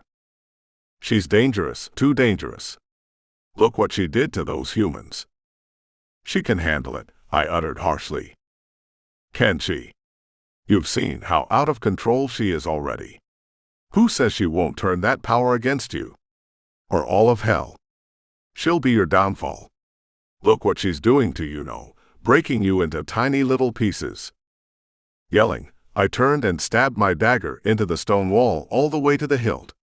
Chest heaving and biting my tongue to stop myself from going off on the cackling voices, I yanked my blade free. Footsteps came from my right. I whipped around, dagger at the ready, and froze. Bones, commander of the Blackhearts and one of his demons, stood there eyeing me. What? I snarled, sheathing my dagger. The Blackheart demon flashed fang, inching forward, but Bones threw out his hand, stopping him. He motioned for the demon to go on ahead, and remained silent until we were alone. His presence made my skin itch until I wished I was back with Ashmielle in her rooms. I'd take the pain she gave me any day over being around this brutish asshole. He'd been there 25 years ago. I was tossed into the levels of hell. Nothing since being out showed me he'd changed. Something I can do for you. I finally snapped when he continued to stand there, staring. Keeping your charge in check when she's in the presence of our king would be a start. Speak plainly, Commander, I said, taking a step closer. His brow arched. I'm merely ensuring she knows her place. That you both do, and you remember it. She may be his kin, but she's not above him or our laws. Bones hadn't stuck around yesterday when Lucifer and Ashmielle went at it, but demons gossiped as much as humans did. After watching the showdown the first time between father and daughter, I fretted about what trouble her presence in hell might stir up. I told myself no one would be foolish enough to harm her, despite the clear threat some might see her as. She was powerful, yes, but untrained and volatile. Her argument with Lucifer stole away the little control she'd been gaining over her hellfire. With the amount of power behind her outbursts, there might be a point when not even the king of hell would be able to contain the destruction. Not that I would ever admit that concern in front of Bones. Ashmielle is not yours to be concerned with, I informed Bones, squaring my shoulders. She's mine and mine alone. If I so much as smell a black heart following her, you'll be short one demon. Bones growled quietly, his hand squeezing the hilt of the short sword at his hip. Lucifer was wrong to release you. All you'll do is fail him again, only this time it'll be worse. You were better off being left in that cage. And Ashmielle should have stayed dead. Grabbing him by his jacket, I spun him around and slammed him into the wall, snarling. Is that a threat? Hell is precarious, he said calmly. And you do well to remember how easily it can be thrown out of balance. His eyes darted to my fists, clutching his jacket. Do you mind? I believe Lucifer is expecting you. You don't want to be late. Doubt that'd look good for you. Reluctantly, I released him and stormed down the hall. Keep her in line, Samazrael, Bones called after me, or you won't like what comes next. Does Lucifer know you're treating his daughter as an enemy? I threw over my shoulder. There was no answer, and I didn't bother waiting for one. Sadly, he was right. Being late to a meeting with Lucifer wouldn't bode well for me. Once outside the black metal door leading to Lucifer's personal study, I waited while one of two guards walked inside and announced my presence. A few seconds turned into a minute, then turned into 5. I remained tense, avoiding the pointed glare of the guard in the hall. The voices steadily grew louder inside my head. Shutting my eyes, I pictured Ashmielle as she'd been before I was summoned here. Her silver-streaked black hair had been loose around her shoulders. She'd been lounging in one of the black leather-winged armchairs, her legs casually thrown over the arm. As soon as I greeted her outside her bedroom door first thing this morning, she'd gotten that damn determined glint in her eyes, and I knew what was about to come out of her mouth. I promptly turned on my heel and told her to let it go. After a tense stare down that had fire sprouting at her fingertips, she'd thrown herself into the chair and hummed some obnoxious song as loudly as possible. Just when I'd thought she would let it go for once, that's when she'd ask me about the kissing and ignoring it. She was more stubborn than I initially gave her credit for. I wasn't so sure that was a good thing yet. Her attitude told me one thing. She was definitely Lucifer's daughter. The voices peaked inside my mind. I brushed my fingertips lightly over the back of my right hand, the one Ashmielle had grabbed right before I left her with Kara. A whisper of her aura silenced the voices, letting me have a moment of clarity. The door to Lucifer's study opened again, and the demon reappeared. Lucifer is ready for you. Holding on to Ashmielle's presence, I strode past the demon, his eyes following me until I was inside the study. The door was shut, harder than necessary behind me. Standing at the opposite side of the room, staring out large double windows overlooking the courtyard, stood Lucifer. He wore all black today. Vaguely, I noted it'd be easier to hide any blood spilled and planted my feet, unsure what was about to happen. "Sire," I said quietly when he made no move to turn around or start the conversation. "Yesterday, I requested a report on Ashmielle. You failed to deliver." His aura pulsed and I winced. "You were supposed to be talking to her, finding out what you could about her life. I expected you to inform me of whatever she'd told you, and yet you've said nothing to me. Dinner last night would have gone much smoother." "It sounded as if it went well enough," I commented quietly. He aimed a narrowed-eyed glare over his shoulder at me. "She set my throne on fire." My lips twitched, but somehow I managed not to smirk. "I'm not sure what you expected." He turned all the way around, crossing his arms, the air growing warmer by the second. "I expected to know more about my daughter's life by then." "She hasn't told me anything," I lied. Slowly, he strode across the room, his physical presence crowding the study, making it hard to breathe. My chest grew tight, and swallowing became difficult. "Your orders were to make her trust you, so she would speak to you and then me. You were also meant to teach her how to control her hellfire. Yet from where I stand, you failed." That one word set off a cacophony of voices inside my skull. I growled, willing them to shut up. Lucifer's eyes came to life with his inner fire. His growing ire raked across me, stabbing me, until I had no choice but to take a step back. He was right. All I did was fail. It was all I'd ever done since Ashmielle came into my life. "And it's all you'll continue to do," one voice ranted louder than the others. "You should have listened to us. She's going to be your downfall. She's going to take away any chance you have at being the demon you once were." "No," I argued silently, smashing my hand to the back of my right one. The tiny spot of Ashmielle's lingering aura spread, flowing over me and pushing back against Lucifer's presence. The clarity I found in the hall returned, and I held Lucifer's furious gaze. "I didn't fail," I whispered, refusing to back away any further. "What did you say?" "I didn't fail," I repeated, this time louder, emphasizing each word while I squared my shoulders. I would not cower in the face of his fury at his own failures. Not any longer.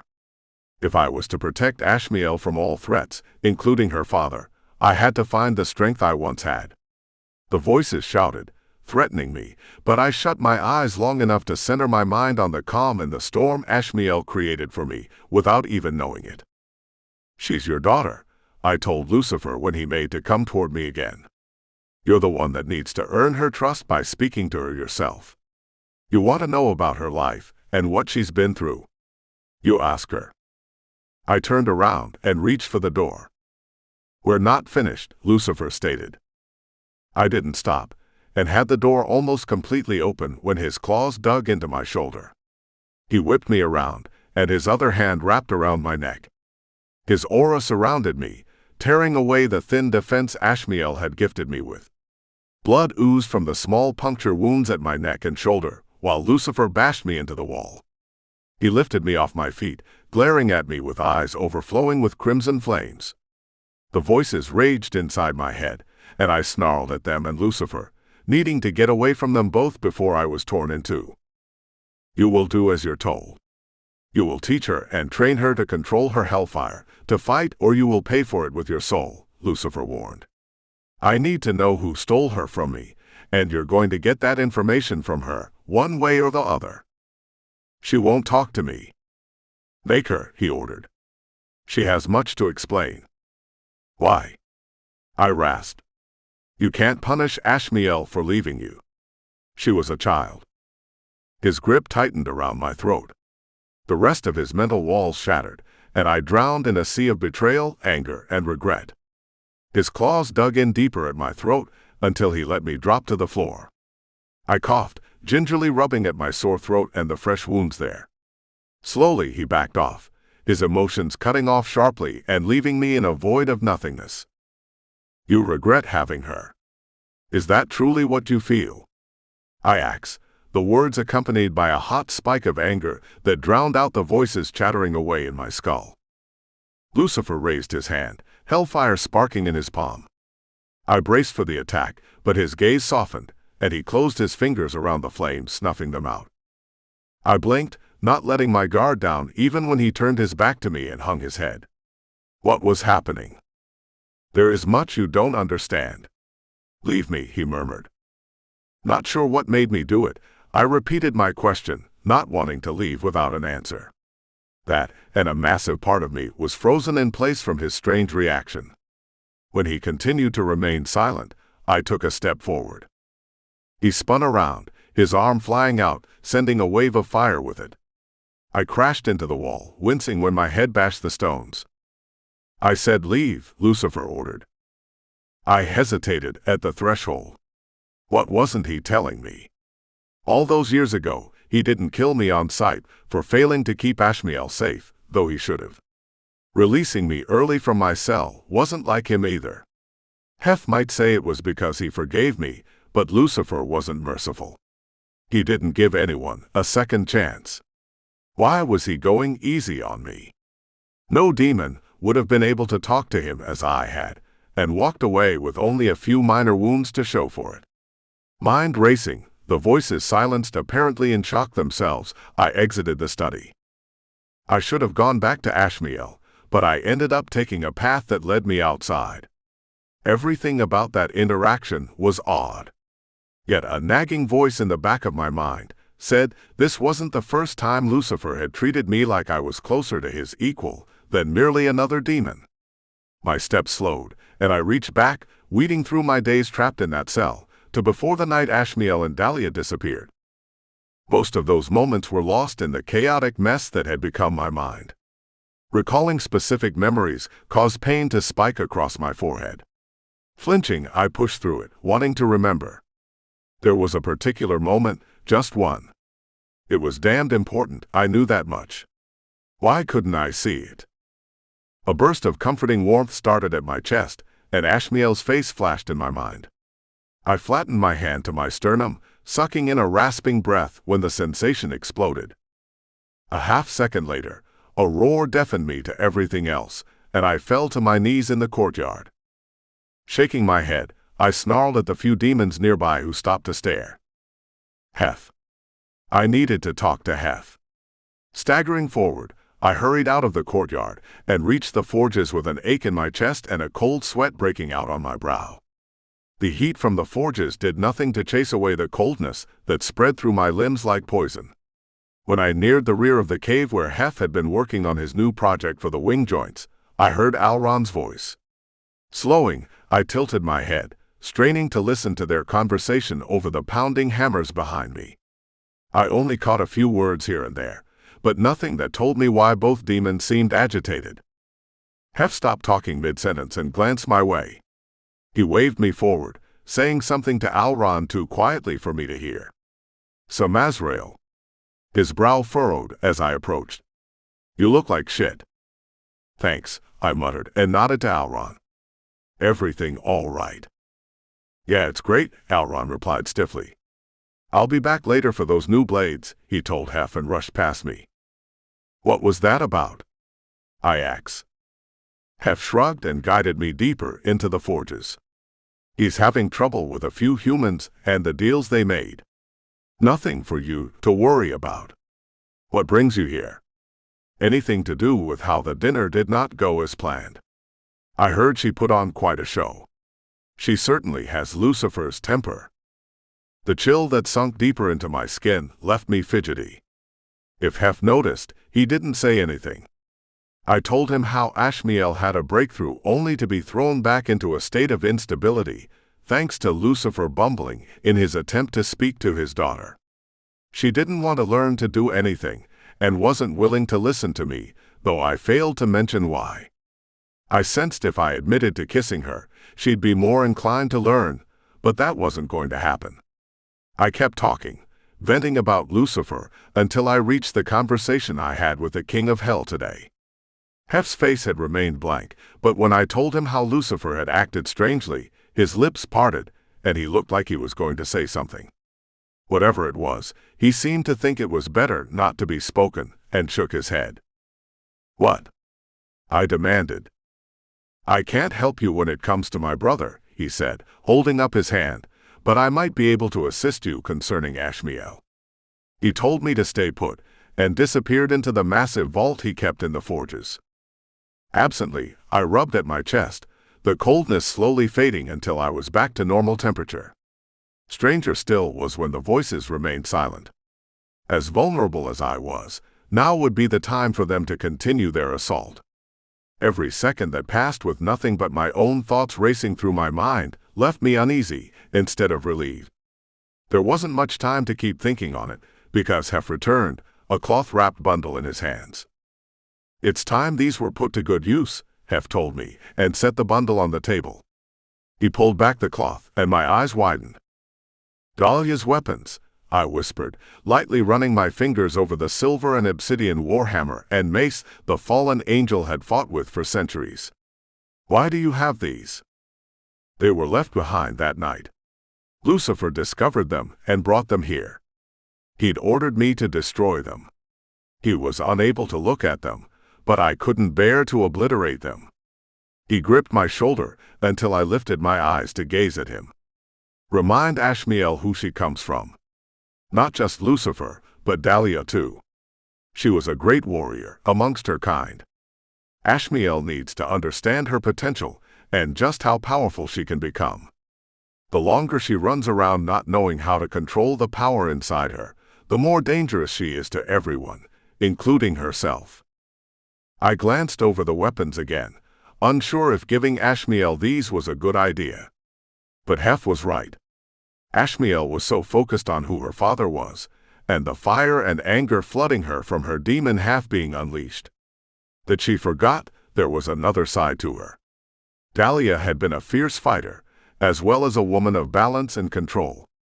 She'd been Lucifer's opposite in all things, which was what had made them such a suitable pair. Neither had ever openly admitted their love for the other, but I'd been around them long enough to see it in their actions. Eventually, Ashmielle would need to learn to tap into the power her mother left her too. Thank you, I told Hef, wrapping up the weapons. I just have to hope she listens to me. I have no doubt she will. I frowned, turning to go, until I recalled my brief conversation with Bones. About the Blackhearts, do you know what their stance is on Ashmielle? She's the daughter of their king. They'll protect her, same as you will. Are you sure about that? Hef glanced behind me, then moved closer, lowering his voice when he said, "Explain." Now. I gave him a quick rundown of the threats Bones left me with. Should we be concerned? Not you, he said. Let me keep an eye on them. If I sense Bones is going to do something as reckless as attack Ashmielle, I'll put a stop to it. Your priority is to focus on Ashmielle and see that she comes to understand how precious the power inside her is. How important she is for all of us. She's the only one of her kind, the only heir Lucifer will ever have. He gave me a slight smile, adding, so no pressure. No, none at all, I muttered. Chapter 5. Ashmielle. I held up my hands, watching the ribbon of fire wind its way around one palm, then the other. It twisted up my fingers and across my right palm, moving to my left hand. When my fire wasn't turning things to cinders, it was beautiful. If only I could be in control of it every time, I might be doing better in my new home. The main door leading to my rooms opened and closed with a quiet thud. Samazrael. I'd felt him approaching before he even reached the door. He didn't say my name, but his steps came closer, each one making my pulse race. The fire expanded and stretched further up my arms. Samazrael's presence swept over me, and I sucked in a harsh breath when the ghost of his lips caressed mine. 2 damn kisses, and now I couldn't stop thinking about sharing another one with him. Too bad he wouldn't even admit to the first one, let alone what happened only a couple of days ago. He hardly talked to me at all now, and that only pissed me off more. He was hiding himself from me, and it wasn't fair. I'd gone and blurted so much to him about my life, and he refused to share any details of his past. He hadn't even asked me a single question about all I'd said. Every now and then, I'd catch his eyes dart to my arms. He'd mutter to himself and turn away, I wanted to tell him I'd stopped blaming him for what happened in my life, but I had a feeling he wouldn't listen or believe me. He was still blaming himself for everything. It was strange, though. We might not have spent a lot of time getting to know each other, but somehow I felt like I knew him. The more I embraced my demon half, and became who I should have been all along, the more a weird nagging voice told me Samazrael was always meant to find me one way or another. He just happened to burst into my life in time to save me from those demon hunters. Or tried to. I was the one who killed them. No, not just killed them. Wiped them from the face of the earth. After seeing the inside of Hank's bar, I doubted there was much left of their bodies to even find. A sharp pain of loss stabbed me in the gut, thinking of Hank and Zane.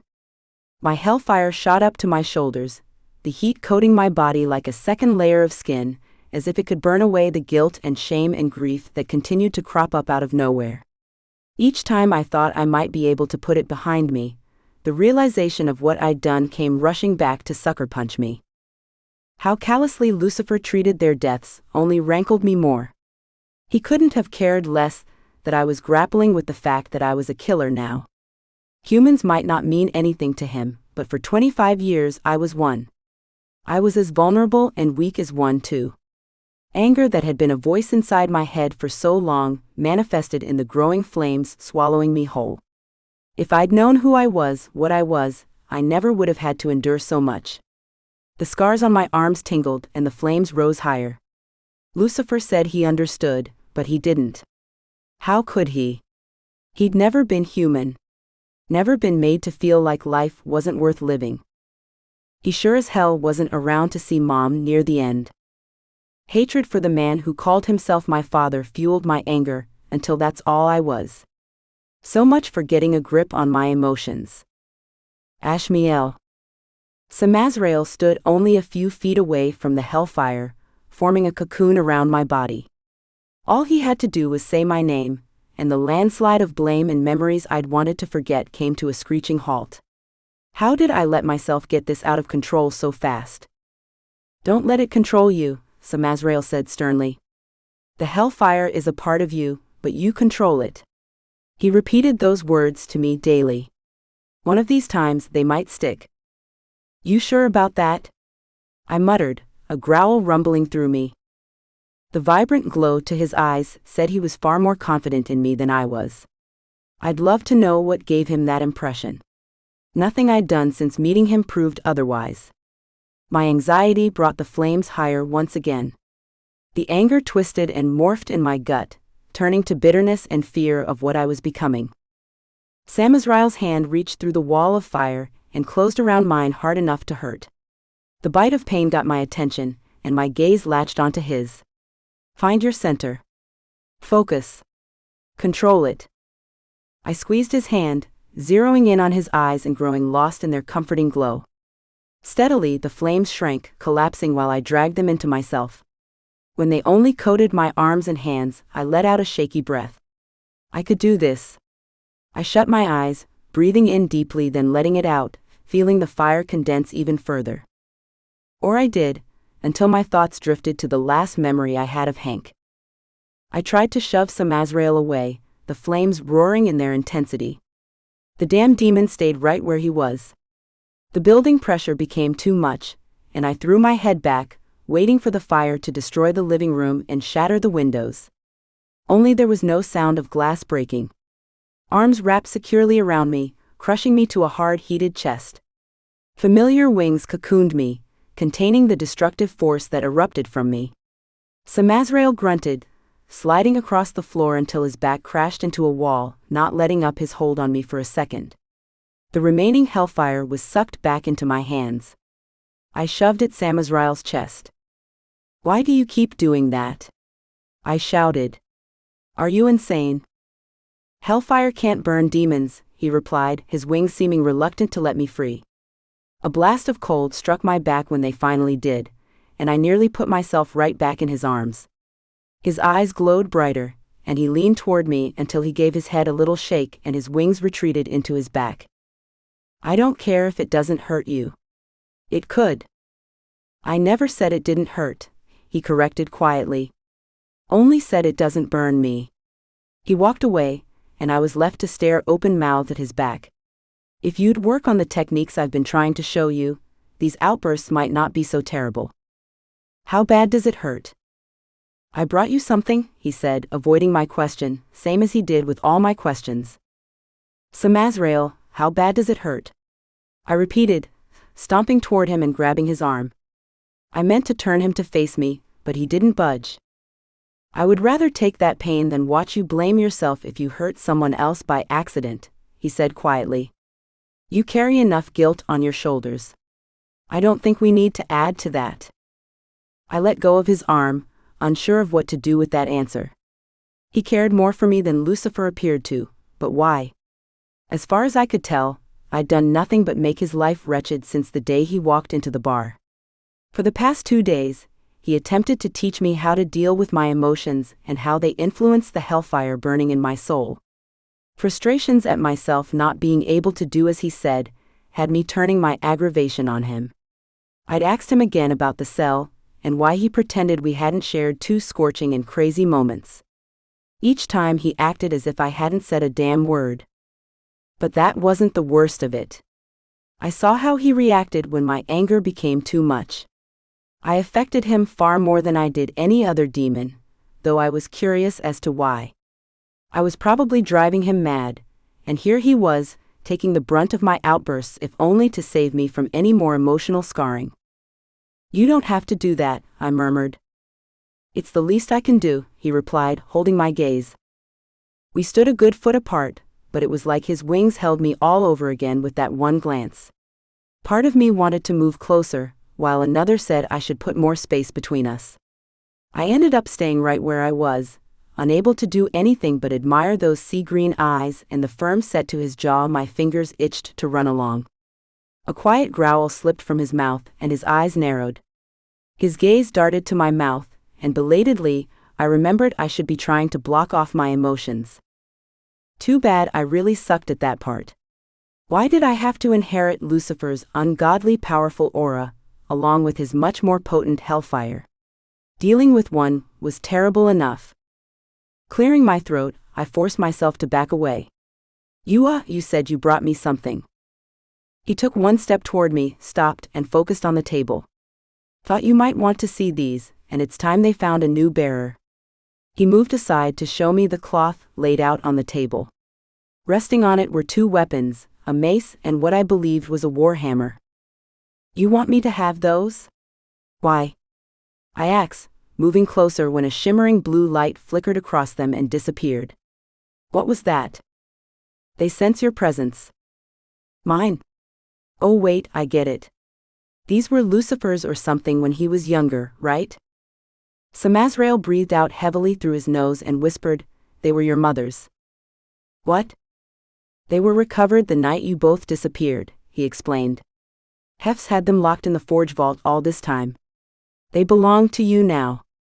I believe she'd want you to have them. A weird tugging in my gut dragged me over. I held out a shaky hand over the weapons. They looked heavy, but it was more than just the physical weight I doubted I was ready for. The blue light returned, and the closer my hand came, the brighter it grew until it was blinding. I let my hand fall to the black metal head of the mace. My mother's presence surrounded me, and I gasped at feeling her again. Calming affection hugged me, but that wasn't what had tears burning in my eyes. Immense grief nearly knocked me off my feet. I staggered, snagging the edge of the table to keep myself from toppling to the floor. Samazrael said my name. I tried to respond. All that came out when I opened my mouth was a choked sob. The sadness weighed me down. My hand broke contact with the mace, and I sank to the floor in a confused and shaking heap. Tears streamed down my cheeks, and I wrapped my arms tightly around myself. Samazrael was kneeling in front of me, his eyes glancing from the weapons to me, while his hands hovered near my shoulders like he wasn't sure if he should touch me or not. Sorry, I whispered, drained too much to keep my head up. I don't know what that was. These were forged specifically for her, using the grace she was gifted. There's a chance they continued to absorb what she felt, what she experienced even when they were no longer by her side, he explained softly. Oh, they did, I muttered roughly. Trust me. The tears continued to stream down my cheeks. Annoyed, I wiped them away and fumbled for the edge of the table. I tried to pull myself up, but my arm gave out, and I crashed to the floor with a curse. Why did you bring those here? I snapped, another part of me breaking. I hadn't even known there was more of me to shatter. Samazrael drew back. I'm sorry. You need to start training to fight and to control your hellfire. Understanding the fallen angel part of you can help. I thought. He shook his head, standing abruptly. He seemed ready to storm off. I snatched his hand. Don't. Wait a second. Please. Instead of tearing his hand free, he returned to the floor, studying my face. I didn't mean to cause you pain. That's not my intention. I know, I assured him, still shaky though the tears finally stopped flowing. Just seeing those weapons, feeling what she felt, it's one more thing being thrown at me. Those demon hunters walked into the bar, and it's been non-stop. Just one thing after another, and the hits keep coming. I clutched his hand harder, watching his brow furrow. I feel like I'm drowning in a swell of anger I don't understand, and I'm on fire all the time. I just want it all to stop. But it won't, because now I'm in hell. I'm Lucifer's daughter, and somehow I'm not supposed to turn into some crazy psychopath who sets things on fire and kills random people. I sucked in air, my chest feeling as if someone dropped a weight on it, and the room spun. I know this isn't easy, Samazrael said, but you're far stronger than you give yourself credit for. Liar. No, he argued, tenderly wiping the remaining tears from my cheeks with his thumb. My breath caught when his rough palm cupped my cheek. You're not only the daughter of Lucifer. Your mother was a fallen angel. She was strong, determined, and had a good heart. She was balanced and understanding. Part of her lives in you, too. You need to remember that. You're describing someone I didn't know, I said, pulling away. Using the table, I made it to my feet and put distance between myself and Mom's weapons as fast as I could. The woman I knew was nothing like that. Samazrael rose off the floor, shaking his head. I don't understand. She was sad all the time, I told him, turning to gaze out the windows overlooking the streets of Temessus. That's all I can remember about her most days. She was sad and lonely, and life wasn't exactly unicorns and rainbows. I pressed my hand flat to the window, the scenery shifting before my eyes. How many windows had I stared out just like this? How many different places had I lived, wondering if finally we'd found a home? A place we could stay put. Steps sounded softly behind me. In the window's reflection, I spotted Samazrael's reflection while he moved closer. The scent of leather and fire drifted around me, and I breathed it in. It's what he always smelled like, and damn if it wasn't the only thing that somewhat calmed me down these days. She hardly spoke to me when I was growing up, I told him. When I got older, she became paranoid. Then she went months without saying a word. Toward the end, she was sick. She was tired all the time, barely ate. She'd sit on the front porch and just stare straight ahead. My heart ached. I purposely avoided thinking of those last days with her. They were too damned painful. The night they came for me, it was the first time I heard her speak in nearly a year. It was the only time I'd ever seen her be a shadow of the person you knew.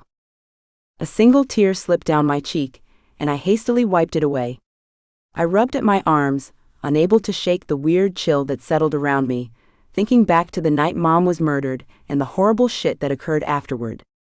Samazrael's growling drew my gaze.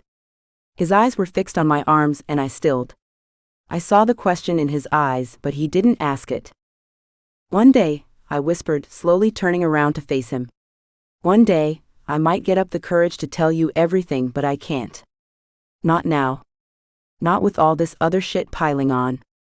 His hands curled at his sides, but he nodded and walked away. I waited for him to leave, but he only made it a couple of steps when he spun back. You're not alone, he assured me. Might feel like that, and it's partially my fault with how I've acted, but I'm here for you, however you need me. Why? I blurted. Thought you were just supposed to be my bodyguard. His eyes darkened, and he opened and closed his mouth a few times though nothing came out. When his eyes scrunched shut, and he pressed the heel of his hand to his eye, I knew what was going to happen next. It's what he did every time before he took off, without an explanation. "I don't know what you went through since the night I was taken away," I said, and he lowered his hand, letting me see the lines etched into his forehead. "But I can be here for you too." "I'm fine." "Yeah, you're fine, just like I'm fine." I went to him, and he instantly backed to the door, tilting his head while his claws and fangs extended. He wasn't looking at me, though. His eyes had closed, and he muttered under his breath, "What did Lucifer do to you?" Samazrael snapped his jaws and retreated further from me, aiming for the door. "Leave it." "You won't," I retorted, and he stilled mid-step. "It's different, and I'm not about to dump my troubles on you after what you've been through. I can handle my own burdens. It's my job to look out for you, protect you, not the other way around." When he reached the door, he glanced at Mom's weapons on the table. "Those aren't going anywhere. You need to start making them yours, and we're going to start training you." Gritting my teeth, I shook my head. "I don't want to learn to fight. I don't want to kill anyone. Not even if it's more demon hunters. They won't simply stop trying to take you. If Lucifer has his way, I won't ever leave hell again. I think I'm safe." His shoulders tensing made me frown, until I remembered what he said a couple of days ago. I might not even be safe in hell, not if some demons decided I was a threat to their precious king. The weapons on the table gave off a subtle glow, as if trying to call me back to them. "Get some sleep," Samazrael said, holding the door open. "It's going to be a few long days." "And if I refuse to leave my rooms?" "You want me teaching you, or you want Lucifer? Because if you don't agree to let me train you, he'll be the one you see every day." He walked out without another word, pulling the door closed securely behind him. The last thing I wanted was to spend more time with Lucifer. Having him scold me day in and day out about how out of control my hellfire was would only make everything about this situation worse. Taking it one slow step at a time, I returned to the table where Mom's weapons rested. A quiet humming came from them I hadn't noticed earlier. I wanted to believe what Samazrael said about Mom, I did. His description of her was far better than the woman who raised me. Holding my breath, I reached out for both the warhammer and the mace. My hands gripped them until my fingers ached and my arms shook. I lifted them from the table, the humming growing louder while the blue glow became blinding. A woman's battle cry filled my ears, and a jolt of energy that was not fire shot down my spine. The cold blue light surrounded me, winding around my body like a stream of water. It soothed the fire continually burning inside me. "Ashmielle." Tears pricked my eyes at hearing my mother say my name. "Ashmielle, I'm sorry, my daughter, so sorry for what I've done to you." I had no idea what she was talking about when my head was thrown back by an invisible force, and the room disappeared.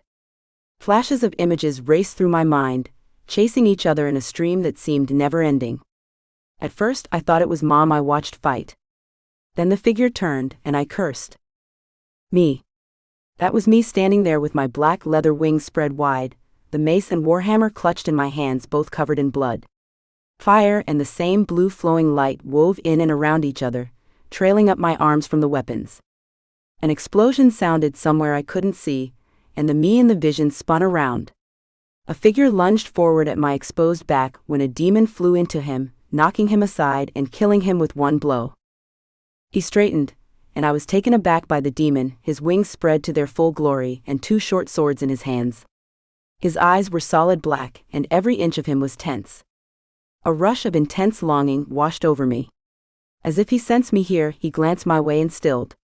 "Samazrael." His brow wrinkled, but another explosion pulled him away.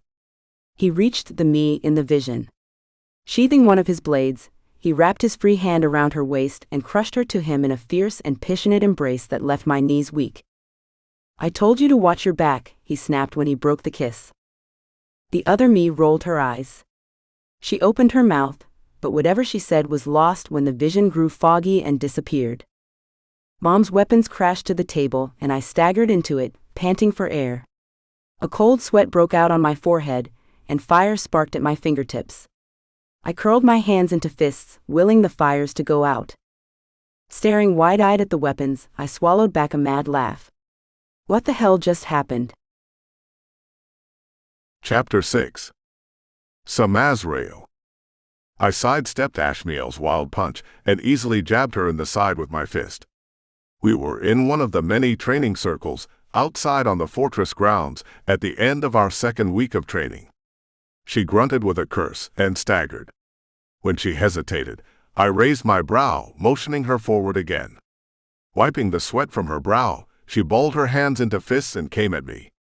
I slid to the right, then left, ducked under another hit, and shoved her in the back. You're better than this. Why are you distracted? Her lip twitched, and she bounced on the balls of her feet. I'm fine. No, you're not. What changed? After handing over Dahlia's weapons and leaving her with the threat of being trained by Lucifer, I'd finally been able to start teaching Ashmielle how to fight hand-to-hand and work on controlling her hellfire. She continued to be stubborn most days, but she woke up every morning ready to do as I instructed, and went to bed every night exhausted. I didn't want to push her this hard. She was the one who refused to quit until she could barely stand upright. In the beginning, she was strong and picked up on what I showed her quickly enough. Over the last few days, her attitude had shifted. She became jumpy, and her hellfire that had been under control was going off without warning. Lucifer hadn't tried to speak to her again as far as I knew, and she had no interaction with any other demons aside from Kara and me. The last time I attempted to ask her what was bothering her and if she needed to talk, she only said she would if I'd be honest with her. That wasn't about to happen. No chance I was going to share my 25 years of torture in a cell with her, especially not when she was unstable again. A deep-throated growl coming from Ashmielle was the only warning I had when she threw herself at my back. I whirled around, grabbing hold of her. I flipped her over and slammed her to the ground. That will get you killed, I scolded. She stayed down, staring up at the sky, breathing hard. I offered her a hand to haul her back to her feet, but she didn't take it. I let my hand fall to my side and watched her, waiting for her to burst into flames. Sparks crackled at her fingertips. Shutting her eyes, her breathing pattern slowed, and she managed to maintain control for a few more seconds when fire sprouted at her palms and shot up her arms. Focus, I instructed. Calm your mind, steady your emotions, remind yourself you're in control. Let whatever you're feeling pass over you. Don't hold on. Is she really in control? For how long? I gritted my teeth, ignoring the voices speaking as one like they'd been doing ever since I talked to Lucifer. You can't ignore us forever. Something's changed. You feel it. Admit it. We're missing something, and whatever it is, it's dangerous. It's going to get us killed. Going to get us all killed. You have to remember. Slowly, I stepped away from Ashmielle to give her space and get my own mind in order. The chill I experienced the day I spoke to Lucifer returned, creeping from my chest outward to my limbs. I willed my inner fire to burn it out, but the cold was too intense. Whenever I tried to think about my life before the night everything changed, the coldness was there to greet me. My thoughts became nothing more than a tangled web of fuzzy images and muffled voices that made no sense. What did we miss? What is it? The voices continued their chanting questions. They no longer whispered about me failing. Now they spoke with the intent to help me, not that I knew why. I should have been grateful. The voices might have been getting better, but my demon rage wasn't. Ashmielle managed to set me off, no matter what I did to try and stop it. To be fair, it wasn't only her anger that had my demon rage ready to burst out at a moment's notice. The last few times I spoke with Hef, he kept the conversations brief and continued to keep something from me. I'd spotted him on numerous occasions, walking with Alron. Whatever they discussed appeared to leave them both on edge. If it had anything to do with bones, they should have informed me. But it doesn't, does it? What did we miss? We missed it then, and we're missing it now. History will repeat itself over and over and over, and a hand landed on my shoulder, and I jerked away. Samazrael. I hadn't even heard Ashmielle get to her feet. Her fire was gone, and her brow furrowed while she studied my face through narrowed eyes. Her concern reached out to me, and I took another step back, not that it did much. I'd have to leave the damn fortress if I wanted to stop feeling her emotions. Keeping them locked down wasn't a skill she'd mastered yet, not even close. Most days, they came pouring out of her without any semblance of understanding how much they affected me. Despite how powerful her aura was, I still seemed to be the only demon affected to this extent when she was around. The others could only feel her when she was in a high emotional state. For me, merely being in the same room with her caused me to experience all she did as fiercely as she was feeling it. "You all right?" she asks. "Fine. You're so full of shit. You might not run off anymore, but you're clearly not here with me when you have these moments." I stilled, holding her gaze steady. "I don't have moments. I said I'm fine, and I am. I told you my sad story, remember?" "Half," I countered, and her concern shifted into grief and anger. No fire appeared at her fingertips, though. Inwardly, I gave a nod of approval at her keeping control. "You only told me half your story. Half is still something. What's your point?" "My point, Sammy," she said, and my brow arched, "is that you haven't told me jack shit when it comes to your life. I know nothing about you." "Did you just call me Sammy?" She smirked. "So what if I did?" I growled, shaking my head. "There's nothing about me you need to know." Her feelings shifted, and I froze at the messy onslaught of confusion, want, and fear that flowed off her, twisting around me like a living being. The voices that had been present all morning disappeared.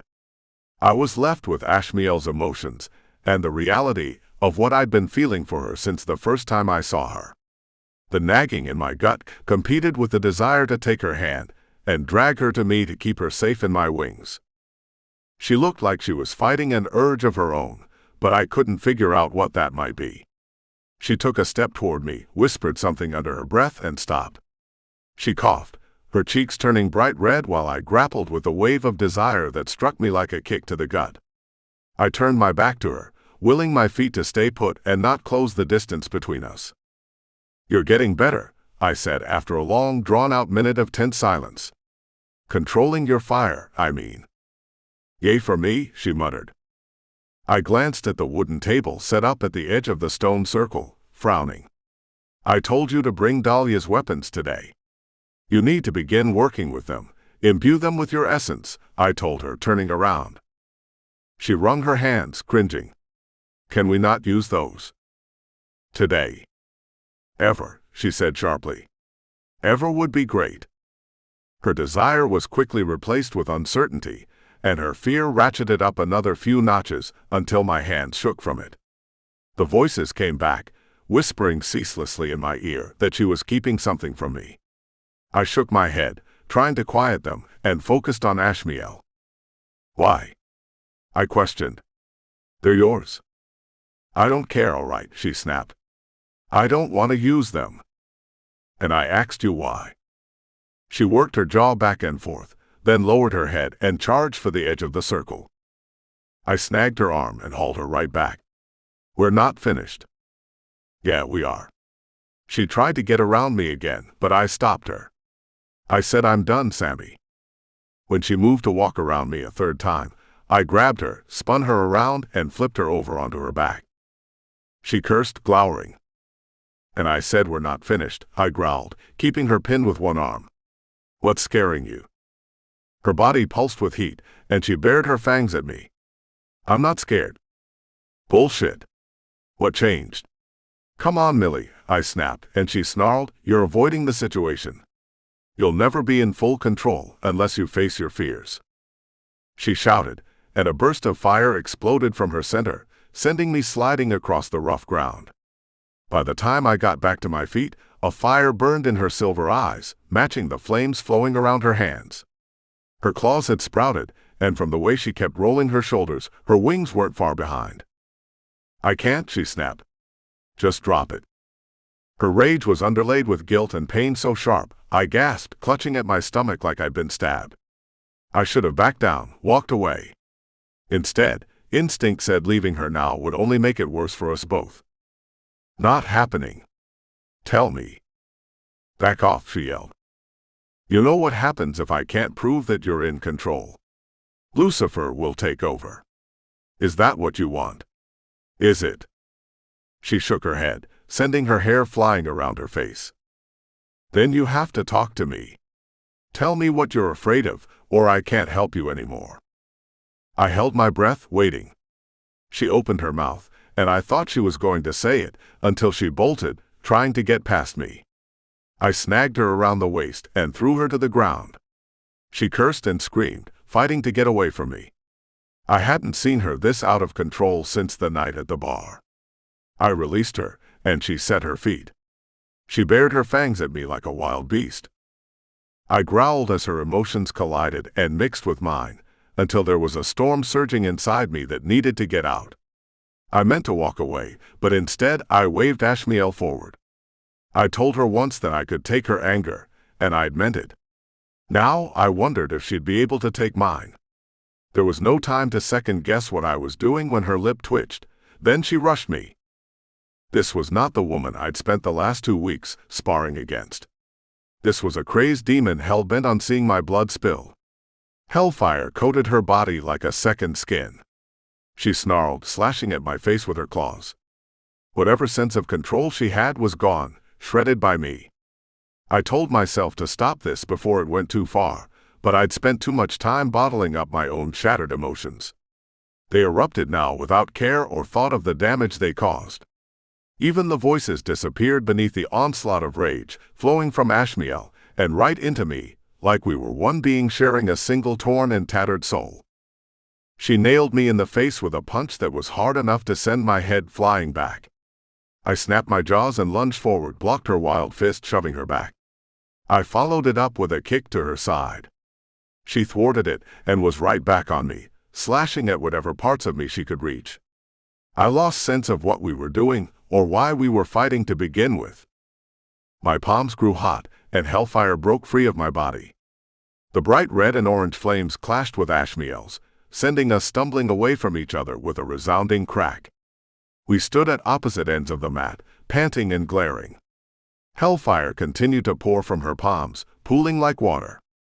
My own fire, barely more than 2 small orbs in my palms, sputtered, ready to go out.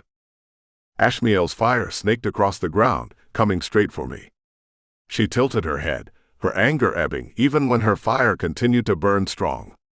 The madness that had taken hold of her moments ago disappeared. "Samazrael," she said worriedly, closing her hands into fists. Nothing changed, and the fire inched closer to me. "What's it doing?" I backed up a step, unsure of what I was witnessing. I was used to seeing her fire explode and turn into an inferno around her. This behavior was odd, though. When the river of fire forked into 2 streams and rushed for me, I braced, expecting more blowback when our fires met. Her flames stretched into the air until they reached the backs of my hands. Her fire ignited a burning inferno inside me, and I collapsed to my knees from the force of it catapulting around my body. My vision turned red, and my body hit the ground. All I saw was fire, and within it I heard a voice shouting in anguish. The mournful howl brought tears to my eyes, and it was like someone ripped my heart from my chest. The excruciating pain was unlike anything I experienced in all my years trapped in my cell. I had to be dying. That was the only thing that made sense. I was dying a gruesome, horrible death. Warmth spread from my sternum and right shoulder to the rest of my body, chasing away the pain. Ashmielle's face hovered over me, her brow furrowed. Her lips were moving, but I couldn't hear whatever it was she said. Her left hand was pressed to my chest and her right to my shoulder. Her aura flowed through and around me, lifting a weight I hadn't even realized I was carrying. One by one, the scars on my soul began to mend. I could almost see her fire working with mine, stitching me back together. My eyes slipped closed, and I breathed her in. Why was her scent so damn familiar to me? I'd been around her, but now, it was like I was finally sensing her, seeing her. What did she do to me? Told you we're missing something, the voices whispered, no longer angry, but in awe. I wanted to understand what was happening, but Ashmielle shook my shoulders, jarring me. Samazrael. Can you hear me? She said, smoothing my hair back from my forehead. Samazrael. With fire coating my hands, I buried them in her hair, raised off the ground and pressed my lips to hers. She sighed, relaxing against my chest while I took my time kissing her the way she deserved to be kissed.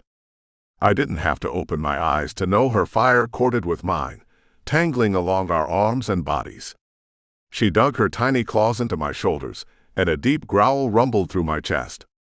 I languidly explored her mouth, while my hand slipped down her back so I could hold her closer. Slowly I sat up, not letting my lips leave hers. I could have sat there all day, but the heat Ashmielle caused in me was doused by a rush of cold that left me shaking. Another roar echoed around my skull, and I broke away, clambering to my feet. Sorry, I muttered, clenching my jaw until the roar ended. Will you stop apologizing every time you kiss me? She muttered, and I glanced over my shoulder and caught her grin. It only lasted for a second, then she was on her feet, coming toward me. What was that? With the fire. Was that you? No. I don't know, I admitted quietly. Samazrael. I held up my hand. You should work on your meditation and breathing for the remainder of the day. And controlling your temper. Like you control yours. My eye twitched, but I said nothing. Don't walk away, not from whatever this is and not from me. Everyone else in my life has up and left. I'm not leaving you. But you're starting to. You pull away from me every time you start to open up. I cross my arms. I'm not opening up. Really? You just randomly go around kissing people like that. I'm sorry, all right. I snapped. The voices quietly scolded me, but I ignored them.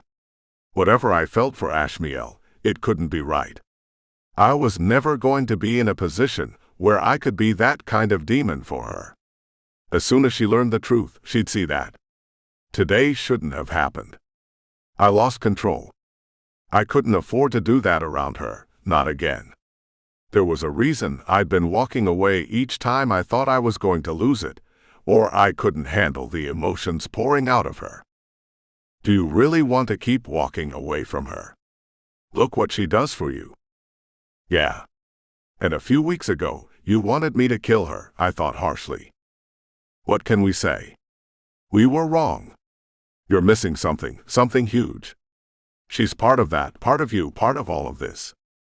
Pinching the bridge of my nose at the headache the voices were causing, I cursed quietly and stepped out of the circle. You can't keep ignoring this, Ashmielle called. I kept walking away, so I could think clearly and stop feeling what she did. But the further I went, making my way around the outside of the fortress, the less the emotions faded. They grew instead, and I finally came to a stop, glaring at the rocky ground. I sensed Ashmielle's aura from this distance, but the emotions that left my hands shaky were all me. I wanted her back in my arms. Hell, I just wanted her near me. Nothing made sense around her, and at the same time, everything somehow did. You're going crazy, I whispered. You're losing it. Whatever's happening is all in your head. Course it's in your head. It's you, the voices told me, and I growled. What are you missing? What is it? Think. You have to think. We could have seriously hurt each other or worse, I reminded them, glad there was no one around to see me talking to myself. If I can't stay in control around her, then I can't be around her. Maybe you're not supposed to stay in control, ever think of that. I don't want to hurt her. How about you trust her? Besides, staying in control is boring. No one wants you to do that. Where's the fun in not letting your dark side out to play now and again? I kept waiting for more voices to argue and chime in, but they all seemed to agree. I wasn't sure if that was a good thing or not, but my thoughts were already drifting back to Ashmielle. Without meaning to, I returned to the training grounds, needing to see her. Pieces of myself were being put back together, and it was all because of her. Hef had told me the voices inside my head were merely extensions of my subconscious. If that was true, and their attitudes were shifting, the trauma left behind from so much torture had to be healing. Was that really what was happening? "You tell us," the voices whispered, and I rolled my eyes. "We're just here for the show. Make up your mind. You going to be helpful or piss me off?" There was no response to that, and I kept walking. When I neared the training grounds, I stopped, spotting Ashmielle sitting cross-legged in the center of the circle. Her hands rested on her knees, and her eyes were shut. Her aura reached out to me, on purpose or by accident, I had no way to know. When it lightly caressed my cheek, I sucked in a harsh breath, ready to charge over there and kiss her all over again. I was halfway there when I dug my boots into the dirt. The second I returned to her, she'd bombard me with questions. I stayed where I was, keeping watch while I struggled to remind myself why kissing her again was a terrible idea. Kara and Ashmielle reached the market in Temesis, laughing about something. Ashmielle glanced over her shoulder, caught my eye, and the smile fell from her face. A whisper of desire and aggravation mixed together flowed around me, then was gone when Kara tugged her in another direction. After our last fight, Kara had suggested that letting Ashmielle get out of the fortress for a day might be a good thing. A day without lectures and training. I'd wanted to argue that being out in the open wasn't safe, but had swallowed the words down. She'd been right. The second I'd told Ashmielle about taking a trip into the city she hadn't had a chance to see yet, she'd been ecstatic. There wasn't much excitement in the only demon city in hell, but I was sure for her, anything was better than being cooped up in the fortress for another day. Several demons flew overhead, and I stiffened, my hand slipping to the hilt of my sword. None of them swooped in to attack Ashmielle, and I told myself to relax. That was impossible, for more than one reason. She'd asked me a couple days ago when she could start flying.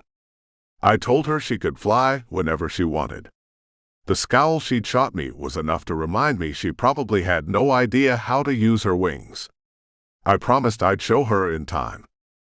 The more I pictured her taking to the sky, though, the more my worry ratcheted up that she'd end up plummeting to the ground or be too out in the open. Flying lessons would have to wait. A vendor selling wine called out to Kara, and they headed that way. Keeping my distance, I followed. We needed to head back soon. Hearing Ashmielle laugh had been a nice change of pace. Her smile didn't reach her eyes. Still, I'd have to thank Kara later for convincing me to do this. A small part of me hoped Lucifer would make an appearance, if for nothing more than to say hello to his daughter. A quick look around told me that wasn't likely to happen. "What's over there?" Ashmielle asked, and I looked up. She and Kara had returned to me. I stiffened, noticing where Ashmielle pointed, and my gut clenched. "A place you'll hopefully never have to go." Ashmielle's eyes turned to molten silver. "That's where the cells are, aren't they?" "The levels of hell." She squeezed my arm, murmuring an apology. "Samazrael. It's fine. We should head back." I waited for Kara and Ashmielle to lead the way. Hesitating, Ashmielle gave in and turned around, making for the main road leading to the fortress. Kara walked alongside me, her eyes narrowed and head shaking. Now was not the time for one of her scoldings. I flashed my fangs, warning her to back off, but all that did was earn me a pinch to the arm. What did she expect me to do? I wasn't going to talk to Ashmielle about my time in the cell or anything else. My soul might not be as ragged as it was a day before, but the rest of me hadn't been put back together yet. I walked a perilous tightrope right now. One step in the wrong direction, and I could set off Ashmielle and me. Kara whispered my name, clearly not ready to simply let it go when instinct jerked me to a stop. "What's wrong?" she asked. Ashmielle was a measure ahead of us, but had stopped too. The hair on the back of my neck stood, and fire formed in my palms without my even thinking about it. Around us, demons went about their days. Wondering if I was merely paranoid, I started to tell Ashmielle it was nothing when I spotted two shapes plummeting toward us. The blades in their hands were writhed in hellfire, and when they were nearly upon us, battle cries fell from their mouths. They were headed straight for Ashmielle. Yelling at Kara to take cover, I threw myself at Ashmielle. I wrapped my arms around her and threw us to the side a split second before both demons crashed to the ground, leaving craters in their wake. While the dust settled, demons scattered, screaming in alarm. Keeping Ashmielle behind me, I snarled in warning at the demons. My claws and fangs extended, and I drew my sword and dagger. The demons roared in reply, stepping out of the craters and stalking closer. Their muscles bulged unnaturally at the necks and arms. The gold shimmering in their eyes had me cursing and guiding Ashmielle further back. Souls. The demons had swallowed souls. From the way their black eyes shone with madness and bloodlust, it had been more than one apiece. "You're going to tell me this is part of my training, right?" Ashmielle asked, her voice shaking. "Stay behind me," I told her, and she cursed. I glanced around, waiting for the black hearts who patrolled the marketplace to show up, but none did. I was on my own. Gripping the sword and dagger tightly in my hands, I growled and made ready for the attack. Chapter 7. Ashmielle. The demon's snarl cut off, turning into a gurgle thanks to Samazrael. Then he barely had time to brace when the second demon was on him, attacking like a mindless beast. He brought his sword down, trying to cleave Samazrael in half. Samazrael raised his dagger and sword, blocking the hit and snarling right back at his attacker. I'd seen him fight and knew he was strong. These demons, though, they weren't merely fierce. There was something off about them. The gold shimmering in their eyes glowed the longer the fight went on. When one demon roared, driving Samazrael back a few feet in the dirt. The muscles in the demon's neck and arms strained so much his skin ripped. My mouth dropped open. I gagged. I never thought I'd see someone's skin actually tear like paper, but that's what his did. Blood oozed from the open wounds, and parts of a body I never wanted to see came with it. Samazrael bashed the demon in the face with his forehead, then drove his sword and his dagger into his chest. Flailing, the devil struggled to get away. Samazrael yanked his blades free and relieved the demon of his head. Chest heaving, he looked for me over his shoulder. A panicked scream drew his attention back to the sky as 3 more demons descended. They surrounded us. He started to tell me to get down when all 3 lunged forward. He blocked 2 from getting to me, barely, but the third snagged my arm and hauled me away from Samazrael. Ashmielle. I clawed and kicked at the hulking beast, dragging me through the street. Bringing my claws down his face drew blood, and he snarled, backhanding me hard enough to see stars. Fire pooled in my hand, coating my arm. I meant to unleash it on him, but a second hit made my vision blur. The fire went out and my knees buckled. What was wrong with me?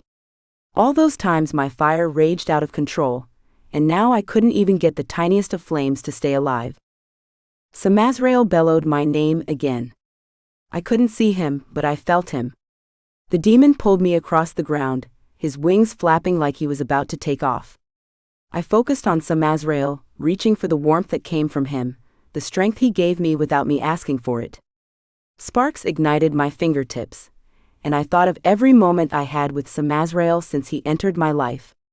My lips tingled in remembrance of the kisses we'd shared, reminding me of what we felt for each other. I was not going to be taken away from Samazrael, not when I had no idea what he even was to me. I was not a weak little girl, not anymore. I released a furious shout. Hellfire exploded from my center, knocking the demon and me apart. I scrambled to my feet while he turned his morphed face toward me. Just like with the other demon, his skin had torn, creating oozing rivulets from forehead to jaw. These were all the way down to the bone. Pushing past my disgust, I held up my hands, pulling on the fire that resided inside me. The demon scoffed and charged. He barely made it halfway to me when I unleashed a torrent of flames that threw him into a nearby wall. He sank to the ground in a heap, shaking debris from his tightly curled horns. My fire wouldn't kill him, but it'd keep him at bay until I could find something that would. Behind me, the fight between Samazrael and the others continued. I didn't dare take my eyes from my attacker to see who was winning. The demon was back on his feet, and I blasted him a second time. He stayed upright and kept coming. The fire poured from my hands, wrapping around my arms, then coating me completely. Each blast I sent at the demon made him pause, but whatever was driving him was too strong. Cursing, I frantically searched for a fallen dagger, anything that I might be able to plunge into the demon. I might have told Samazrael I wasn't ready to kill anyone, but I wasn't about to let myself get murdered either. My footsteps burned the ground, leaving tracks while I retreated further. The demon wasn't even flinching now. His fangs extended even more, and fear was an icy touch at my spine. Shit. This was bad. The sound of flapping wings came from my right. The ground trembled. I didn't want to, but my gaze shifted. Another demon was there, a jagged-edged sword in his hand. His black horns were long, stretching far back along his skull. His fangs hung over his bottom lip. Thrusting my hand to my side, I aimed a stream of pulsing fire at him. He lowered his head and dug his feet in, not budging an inch. So much for my being as powerful as Lucifer. I waited for a burst of fury to increase my firepower, but there wasn't any. The hatred I had for Lucifer was absent for once. The two demons closed in, driving my fire back toward me. Sweat broke out on my forehead and coursed down my face, stinging my eyes. My feet slid through the dirt. The fire in my palms sputtered, then went out completely. I snarled, baring my fangs and small claws. If I was going down, it wasn't going to be without a fight. The demons were yards away when a thunderous roar deafened me. Samazrael slammed into the ground between me and the approaching enemy, the gust of wind from his expanded wings pushing me out of harm's way. I couldn't see his face, but the scorching heat pouring off him was enough to tell me he was in full rage mode. Blood coated his hands. He'd lost his dagger and sword during the fight.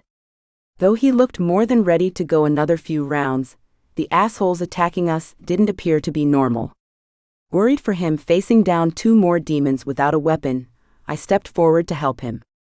His wings expanded as if sensing me approaching, and blocked me. The demons rushed him, and he met their attacks head-on. His moves were beautiful and violent. The swordless demon was the first to go down.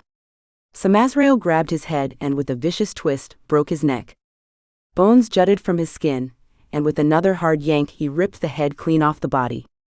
The second demon swung a jagged blade at him. I flinched, holding my breath. Samazrael easily dodged each attack, and caught the hilt of the sword. He twisted the demon's arm around, and drove the blade up and under his ribs in one smooth move. The demon went limp, a shocked expression frozen on his face.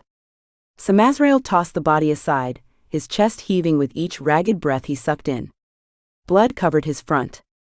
When he finally turned, I got a full view of him in his demon rage. I'd seen his face shift before, but this was different. All those times he must have held himself back. He wasn't now. The muscles in Samazrael's shoulders and neck were strained, the vein pulsing rapidly in his neck. His fangs had grown, and he bared them at me when I took a step closer. His black leathery wings fluttered behind him, the ends dragging on the ground, they were so large. His solid black eyes pierced me right to my soul. Hellfire burned in his hands, the flames coating his skin up to his elbows. I should have been terrified, but I moved closer instead. His growl deepened, his fingers flexing as if he fought the urge to attack me too. When his eyes narrowed, and his wings expanded, I paused in awe at the intimidating figure he presented. Even his horns glistened as if forged from black flames. Seeing him like this and the strange visions that hit me whenever I touched Mom's weapons was one thing. Seeing him in the present in his full demonic rage, feeling the fiery warmth pouring off him, and the glint in his eyes said he'd kill anyone who tried to hurt me was another. He clenched his jaw and gave his head a little shake. His lip twitched when I raised my hand. His breathing sped up even more, and I worried he was going to pass out.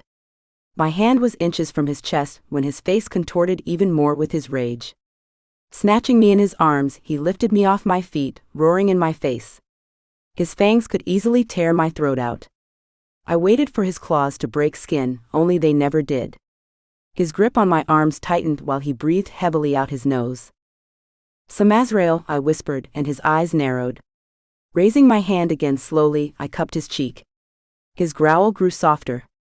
Carefully, I brought my other hand up, holding his face. I wasn't sure what to say, so said nothing. His black eyes began to lighten.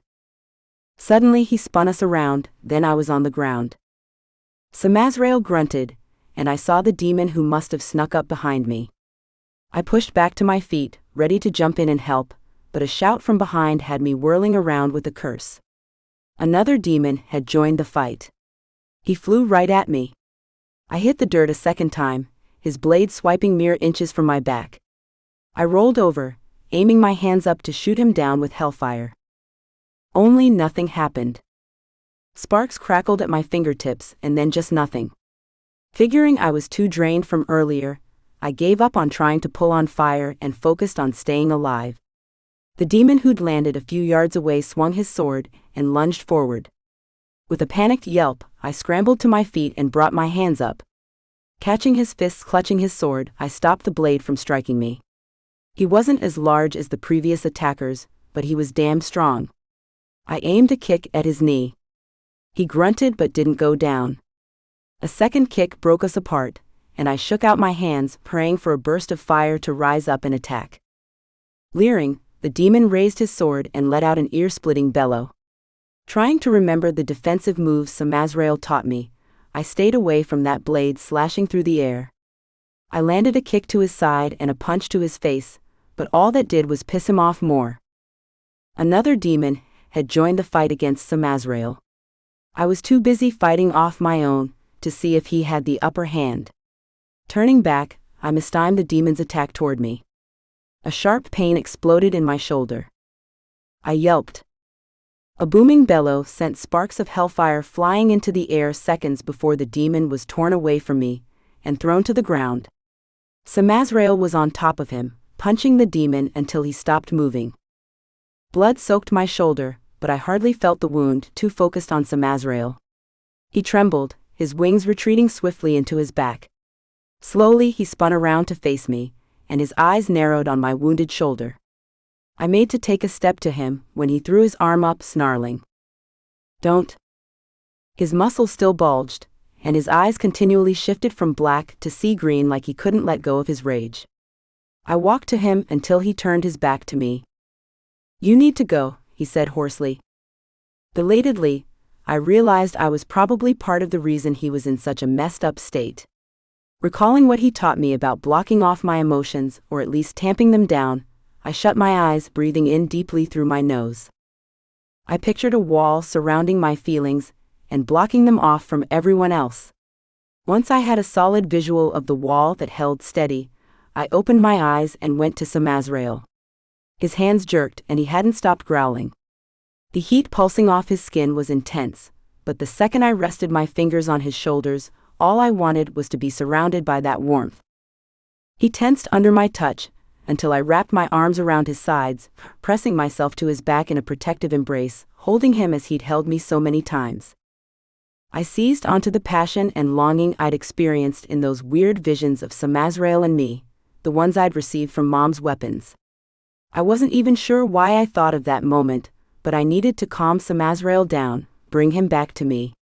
My hands warmed, and the fire that had gone out during the fight sprouted from my hands now. It wound its way around Samazrael's chest and over his shoulders. His racing heart slowed, as did his breathing. I held him tighter, and he relaxed in my arms, the rage seeping away until he was calmed down. His body shifted, returning to its normal appearance. "How did you do that?" he whispered while I pulled the hellfire back into me. "I don't know," I admitted. He turned around, his lips twitching. I stood on my toes, more than ready to give in and kiss him like he'd kissed me yesterday, when his gaze darted to my shoulder. Cursing, he tugged the torn bits of my shirt apart to see the wound better, then pressed his palm there to stop the bleeding. "You should have stayed out of it. You should have taken off when you had the chance." My brow arched. "You were a bit outnumbered." "Doesn't matter. It's my job to protect you. To protect you from all threats, he said, the last so quiet I almost didn't hear it. You're not a threat to me. His eyes glowed when they lifted to meet my gaze. Ashmielle. What happened? Lucifer roared, and I quietly cursed his horrible timing. He stormed down the street-turned battlefield, bones and a handful of black hearts running to catch up with their king. Lucifer's eyes filled with fire, matching the flames at his hands when he took in the sight of demons lying prone on the ground. Most of them looked dead, gore covering their bodies, and 2 were missing their heads. His fury exploded when he finally seemed to notice Samazrael holding his hand to the wound at my shoulder. Answer me. Don't get pissed at him, I snapped before Samazrael could open his mouth. He saved my ass. Again. You should be thanking him. For what? You're injured. Yeah, and that's my fault, not his, I argued, struggling to keep my mental walls in place. It wasn't for Lucifer's sake. I didn't want Samazrael to fall back into a rage. Lucifer growled, and I rolled my eyes. That served to make him bare his fangs. These demons went after Ashmielle, Samazrael said, and Lucifer tensed. They were trying to kill her. He shifted his glare to Bones. They'd swallowed souls before the attack. I blanched. Swallowed souls? What did that mean? Why are you looking at me like that? Bones questioned hotly, while I was still trying to figure out what Samazrael was talking about. Did he mean human souls? Could they make demons act that crazed? You're in charge of the Black Hearts. If there was a threat against Ashmielle's life, you should have seen it coming. If there were any concerns at all regarding her safety, I should have known. Were there? Bones marched to Samazrael. I don't answer to you, reject. No, but you answer to me, Lucifer said, his even tone more terrifying than when he was yelling. Answer him. Were there threats against my daughter's life? Bones squared his shoulders and bowed to Lucifer. None, sire. There are now, Lucifer told him. I suggest you find who these demons are, and why they decided to attack my flesh and blood, and do it quickly. Samazrael, you will be relocating Ashmielle to a more secure location until we sort this out. I expect you will not repeat your mistake, or you know what will happen. His eyes landed on my shoulder again, then he pivoted sharply and marched away. That's it. I called after him, even when Samazrael growled quietly, probably wanting me to shut up. You're just going to talk to them, and not me. What, pissed about your damn throne? Lucifer paused but didn't turn around. His aura pushed against mine as if trying to keep me back. I tugged myself free of Samazrael's hands and stomped toward Lucifer, my mental walls slipping with each step I took. You can't just send me away like I'm a child, I went on. You are a child, he uttered, whirling around. The fire in his eyes was gone, replaced with concern so intense it made me take a step back to keep my balance. In this world, you are ignorant of how dangerous it is to not know how to fight. So yes, I'm sending you away to keep you safe, because I will not stand by while demons try to assassinate my own daughter in my own realm. Until I know hell is rid of any threats to your life, you will stay on the surface. I crossed my arms, or tried to, but the movement aggravated the wound on my shoulder. My arms fell limply to my sides, and the aggravation I'd wanted to hurl at him disappeared. He breathed out heavily and came to me. Fire coated his left hand, and he raised it, laying it on the wound at my shoulder. As you grow stronger, your ability to heal faster will increase, he told me while a soothing warmth covered my shoulder. Thanks, I whispered after he'd pulled his hand back, leaving the wound sealed. He nodded and started to turn away. And for the record, I'm not pissed about the throne. Your mother hated it too. She told me several times it was ostentatious. She'd be thrilled to know you set it on fire. I want to know more about her, I blurted. Heartache strong enough to make me press a hand to my chest filled his aura, until his emotions abruptly cut off. I will see you before you leave hell. Really? I snapped when he walked off. You need to make up your damn mind. He continued to storm away, and I ran after him, snagging his hand. Now is not the time. I need to know about her, I whispered urgently. Did she? Was she different? His lips twitched, but he didn't smile. Dahlia was many things. I know that much. I meant, was there anything about her that wasn't normal? His brow furrowed and his eyes darkened. Why are you asking me this? I puffed out my cheeks, unsure if I should tell him I had Dahlia's weapons or not. Samazrael hadn't said if Lucifer knew about them, only that Hef had pulled them from the vault to give to me. I was just curious, I mumbled, unable to meet his gaze while I lied. The only hint I had that he didn't believe me were the sparks at his fingertips. When there's not an immediate threat against your life, we'll talk about your mother and you. I clenched my jaw and found myself nodding without meaning to. He mirrored me, then strode off. This time I let him go. My limbs were shaky, and when I attempted to turn around and head back to Samazrael, I stumbled. The injury to my shoulder hadn't been that bad. It couldn't be that. I'd used my hellfire, and though it hadn't been as effective as I expected, it must have taken more out of me than I thought. Easy, a deep voice grated from behind me. Samazrael gripped my elbow, steadying me. His touch was tentative, like he wanted to be farther away from me, not closer. Not sure why I feel so weak all of a sudden. Adrenaline's wearing off. Why didn't I go all demon mode? I asked, glancing up at him. You're not a full demon. Your rage won't be like mine, he replied, avoiding my gaze. Guess not, but all those other times I turned into a pillar of fire. Where was that? Why couldn't I make it work? It happens. For your first fight, you held your own. He glanced at my shoulder. Don't, I said, reaching for his hand. I'm fine. I peered past him to stare at the dead demons, which Bones and the Black Hearts were currently examining. An icy shiver doused the heat I was so used to being at my center. Guess you were right. Not every demon's happy that I'm alive. The bloody mess that was all that remained of the attackers made my stomach churn. I swallowed back the urge to be sick, and quickly walked away with Samazrael at my side. He'd done that. He'd torn those demons to pieces with his claws and fangs. He'd done it to protect me. Technically it was his job to keep me safe, but the ferocity with which he went after them, that was more than about his fulfilling his oath to Lucifer. He might not want to admit it, or even acknowledge the fact that there was something significant between us, but it was there all the same. His avoiding the situation wasn't going to make what I felt for him magically go away. Nor would it erase what I saw when I held Mom's weapons. A few times, I wanted to tell him what I'd been shown. Except I didn't, because I had no idea what I was watching. Were they visions that I was having? Had Mom seen us like that? Samazrael said the warhammer and the mace had absorbed Mom's essence. Did it maybe somehow absorb more than that?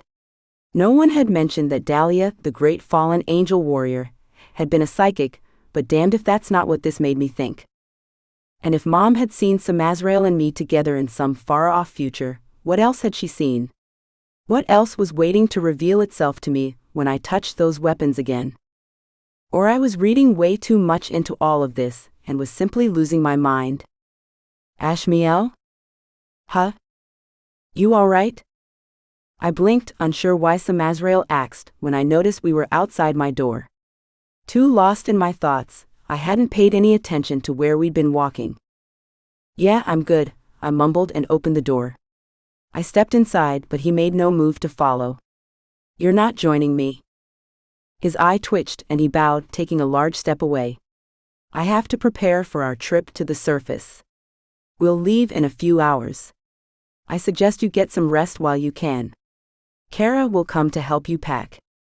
My seeing you like that doesn't scare me, I said when he turned to leave. And getting attacked doesn't change anything either. His eye twitched. The threats against your life have doubled. This changes everything, he replied, ignoring my first statement. I can't simply forget, I warned him. I won't. Not giving him a chance to argue, I entered my chambers and shut the door firmly behind me. With my back pressed to it, I shut my eyes, waiting to hear his retreating footsteps. I never heard a thing. I was about to open the door, wondering if he had left, when his presence pulsed from the other side of the door. I bit my lip, sinking into the comforting warmth he was able to give me. Slowly it drifted away, and I knew without having to look that he'd left. I clung to that warmth, willing it to stay with me while I went to my room to pack. I hadn't thought I'd be returning to the surface ever again, and here I was about to do just that. I stared into the walk-in closet, but couldn't get myself to do a damn thing. The fight came back to me in pieces. My stomach twisted in knots. Burning people to a crisp was one thing, but the mess left behind today was all blood and chunks of demon meat. Gripping the doorframe, I scrunched my eyes shut. All that did was make the images come alive, and I bolted for the bathroom. Kara found me sitting on the cold stone floor a while later, pressing a washcloth to my face. "Ashmielle?" She crouched in front of me, a worried frown marring her usual cheerful smiling face even in the wake of my sulking and anger outbursts. "I'm fine," I mumbled. "Just not used to seeing so much gore, I guess." I clutched at her hand, remembering too damn late that she'd been out there with us. "You're okay, right? What happened to you?" "I ran to fetch the guards," she said, giving me a sheepish smile. "Afraid I never was much of a fighter." She checked the shoulder that had been wounded, her brow crinkling. "I heard you were wounded. I'm sorry, I should have stayed." "No," I said sternly. "I'm glad you weren't hurt. They were after me anyway. The last thing I'd want is for anyone else to get wounded because of me." She sighed, sitting down beside me. "You want me to make some tea?" "If you can." "Damn, I thought I was going to be able to handle all this shit. Guess I'm not as tough as I thought I was." "I'd say you're doing better than you think." "Glad someone thinks so." "I'm not the only one," she assured me. I shut my eyes, knowing she probably meant Samazrael. Despite our lack of conversation and his brooding, over the last 2 weeks, while I learned to fight, I caught glimmers of approval and even pride in his eyes. He never patted me on the back, but those moments were enough for me. "Thanks, by the way," I told Kara. "For what?" "You're kind of my only friend in the world right now." Her warm laugh filled the bathroom, and she squeezed my hand. "It's my pleasure. But I'm not your only friend. Samazrael's never going to talk to me about what he feels. After today, something tells me this uphill battle I've been fighting is about to get a whole lot steeper." She shrugged, pushing to her feet. "Probably." Her eyes darkened when she glanced out the doorway. "What he went through, it's not something a soul can simply get over. Honestly, if not for you, I'm not sure he'd be able to make it through the day. I thought I was the reason he has so many issues." She pursed her lips and wiggled her hand. "You are and you aren't. If that makes any sense." "Totally," I replied, and she laughed with me. She held out her hand and hauled me to my feet. "You're coming with us to the surface, right? Unless you have people you need to be here for, then, never mind." "I'm coming with you," she assured me. "Getting away from hell for a bit is never a bad thing. Now, I'm going to make some tea to help settle your stomach and we can talk while you pack." "You're not going to tell me anything about what Samazrael went through, are you?" "It's not my place, but please don't give up on him," she said sincerely. "I knew him before, and seeing him now, well, it's hard. He might never the demon he was, but I'd like to see him have a chance to be happy again." I opened my mouth, ready to tell her what I'd seen in my vision, but changed my mind. I still had no idea what I was seeing or how. "A good start would be his admitting he kissed me," I said instead. She led the way out of the bathroom, chuckling. "Hey, Kara?" I asked, and she paused.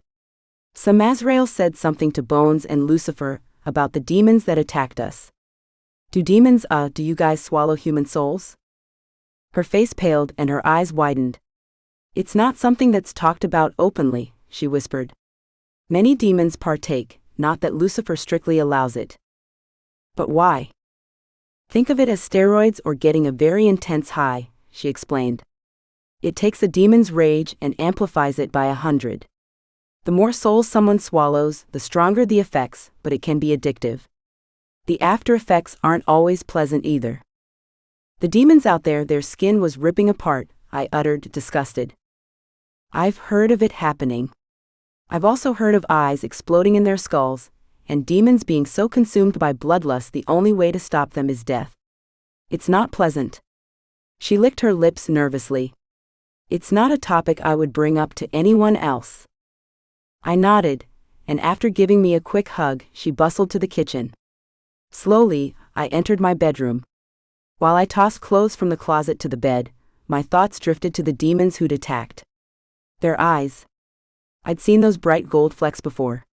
My hand froze halfway to grabbing another shirt from the shelf. Samazrael, I whispered in disbelief. Back at the bar, when we were attacked by those demon hunters, I'd seen the same gold flecks in his black eyes. He'd been shaking too, like he was cold. But he hadn't been. He'd swallowed a soul. Why would he do that? From the way Kara acted when I asked, merely mentioning consuming a soul was a crime. And yet he'd done it. There had to be a good reason. I'd add that question to the list of others he refused to answer. Deciding it was nothing to worry about yet, I went back to packing. I hadn't questioned yet where we were going once we left hell, and frankly it didn't really matter. I'd be with Samazrael, away from Lucifer and the rest of hell. Spending time with him would distract me from the very real situation of demon hunters and now demons trying to kill me. We'd have nothing else to do but talk to each other. Spirits lifting at the plan slowly forming in my head to figure out who Samazrael was, I hummed under my breath and ducked into the closet. Chapter 8. Samazrael. Asshole, Ashmielle snapped, but not at me. I wasn't the demon sparring with her today. After the attack in hell, and how I went into a blood-fueled rage that nearly ended with my attacking her, I didn't trust myself to step into the training circle with her. I paced outside it, criticizing her form and instructing from a distance. Each hit she took had my claws lengthening and fangs threatening to extend. My protective instincts to rush in and save her were starting to drive me mad. This was for the best. I'd keep tamping down my anger if it meant she knew how to properly defend herself. The demon, Rollins, was a bit shorter than me but broader in the shoulders. His horns were short, and his red hair was dragged back in two thick braids. He casually spun his wooden training sword in his hand and beckoned her forward. She went for him, but he struck her in the thigh in two quick moves, leaving her cursing and me swallowing a growl. If you'd learned to block properly, that wouldn't be an issue, I told Ashmielle. She flicked a furious glance my way, but Rollins was back on her, and she was forced to concentrate on not getting hit. Each time their wooden swords met, a flash of the earlier fight appeared in my mind. I flinched each time, knowing Ashmielle was too damn observant not to notice. Her wound might not have been severe, but the fact that she was injured at all pissed me off. Too close, it was too damn close. Ashmielle grunted, shoving Rollins away from her, and nailed him in the chest with a swift kick. She grinned and I frowned. She'd celebrated too soon. Rollins had her on the floor with the tip of his sword at her throat a few seconds later. Rollins offered her his hand, hauling her back to her feet. "Break," he told her. "Get some water." I turned my back on them while they chatted, and he gave her a few more pointers. I'd switched her to training swords in preparation for using Dahlia's weapons. I had yet to figure out her reluctance toward making them her own, but that was going to change today. We'd been in a safe house on the West Coast in Northern California for about a week. The house was more of a mansion with enough rooms for 100 guests, decorated in the same Gothic fashion as the fortress in hell. There was a fully equipped training center on the main floor at the rear of the house, with windows overlooking the coastline. Through a set of double glass doors was an expansive patio, with training dummies set up in a circle. 100 acres surrounded the mansion, blocked off by a tall stone wall heavily warded to keep enemies out. The staff was limited, but there were guards everywhere, all handpicked by Lucifer. I wanted to trust his judgment, but there was always a chance he put his faith in the wrong demon. I'd known Rollins for centuries. He was the only demon I left Ashmielle with, if I wasn't there. No word had come from hell yet on who set up the attack in Temessus. Each day without news only left me more determined to ensure Ashmielle could not only use her hellfire correctly, but that she was finally comfortable with Dahlia's weapons. Sensing eyes on me, I glanced quickly over my shoulder. Ashmielle watched me even when she spoke with Rollins. I scowled and forced myself to look anywhere but her. The first day here, she'd tried several times to corner me to talk. After that, I woke her up at dawn and made her train all day with Rollins until she was too tired to do anything except pass out in her room. This morning, Kara had yelled at me about what I was doing. I told her to mind her own business. She'd grabbed me by my ear, dragged me down to her level, and lectured me like she hadn't in over half a century. "You're worse than an idiot right now," she'd said. "Way worse." "I don't know what you're talking about," I'd replied, trying to extricate my ear from her grip, but all she did was hold on harder until I was growling. "Liar. I might not know everything you went through while you were in that damn cell of yours, but I see the ghosts in your eyes plain enough. I also see what happens to them when you're around her. Don't push her away." I torn myself free, running my hands over my horns in frustration. "You don't get it." "Get what?" "How hard it is just to be around her and not lose it," I'd yelled, then cursed, hoping Ashmielle hadn't heard me at the other end of the mansion. "You don't feel what I do," I said, keeping my voice low. "You don't experience her emotions as if they're your own, on top of what's already going on here." I pressed my hand flat to my chest, where my heart pounded against my palm. I'm torn between wanting to kiss her again and letting my rage take control. It's a constant fight. Besides, after what she saw me do, after what I nearly did to her, she shouldn't want to be near me. Kara had fallen silent, then rolled her eyes and called me a dumbass. I lost control, I'd argued. "And you saved her life too," she'd shot back. "Whatever you think is the problem, it's not. Do you think she's scared of you now? You and I both know she's not."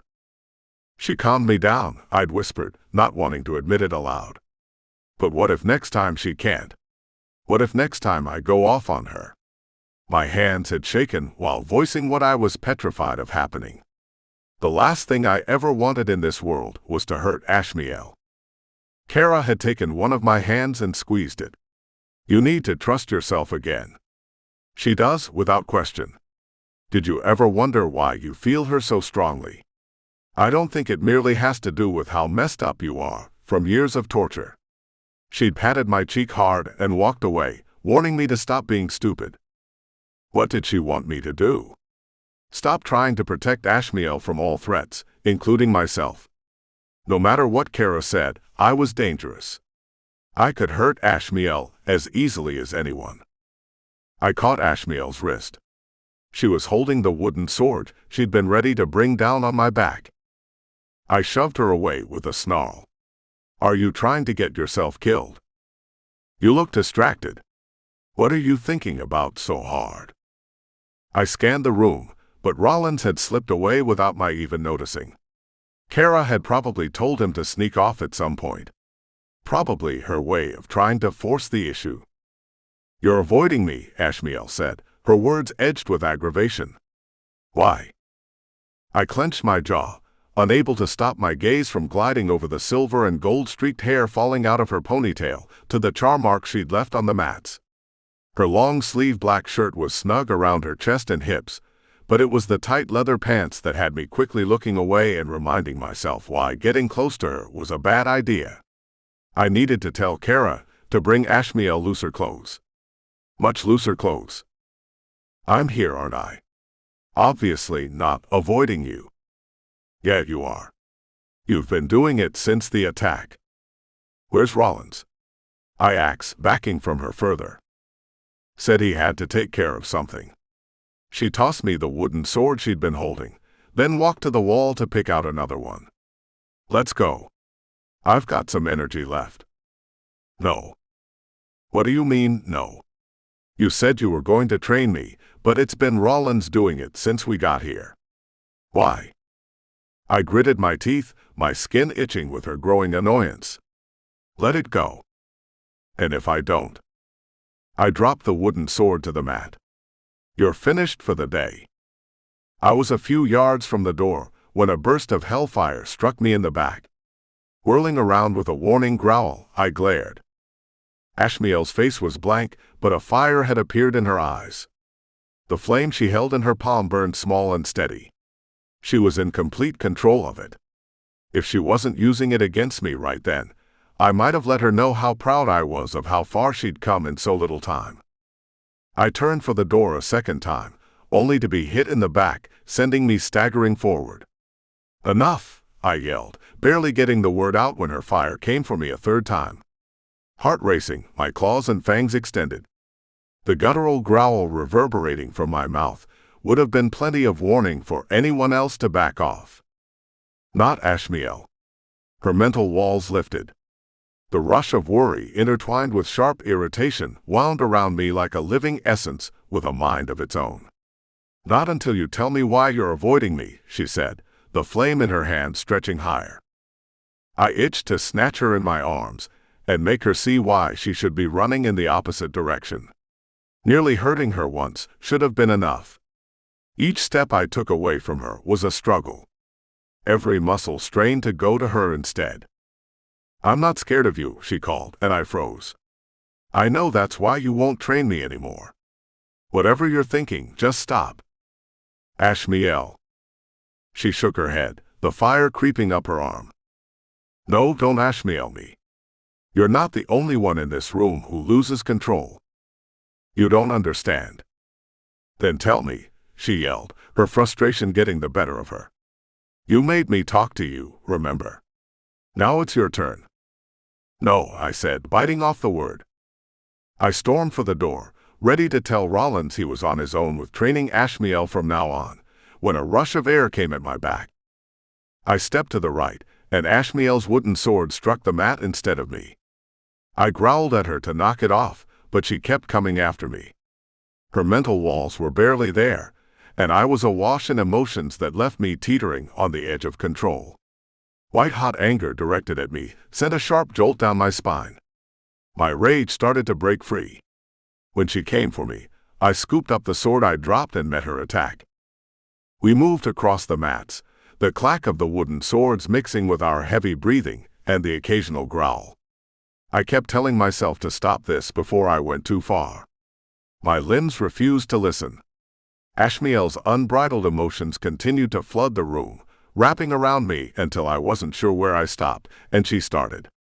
Each clash of our swords took me right back to Temesis, hearing her shout while she faced down those demons. The moment she'd been wounded, it was like someone stabbed me in the heart and twisted the blade. What would have happened if I was a few seconds too late to reach her? What if I hadn't been strong enough to stop those demons?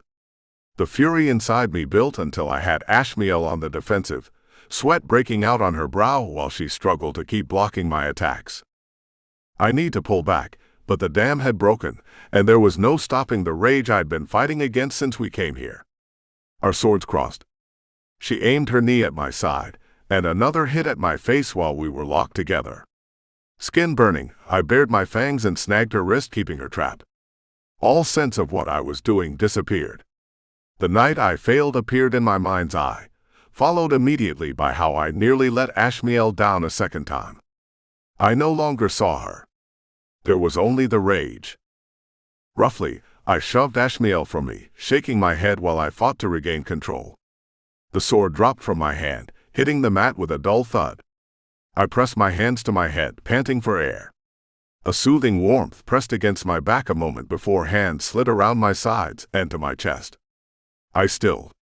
Ashmielle held me close, pressing her cheek to my back.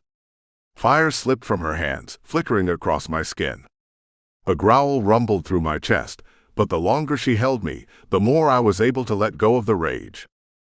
"I'll never run from you," she whispered. "Never." I longed to stay in her embrace, but my head was a mess once again. Carefully, I removed her hands and left the training room. This time she let me. No matter how far I walked, Ashmielle's presence lingered. Did I stop trying to run from what I felt for Ashmielle? Was there any point in trying? She wasn't scared of me now. There was always a chance that would change.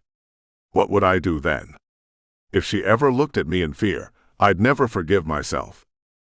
By the time I turned in for the night, spending the remainder of the day avoiding Ashmielle, I was no closer to an answer.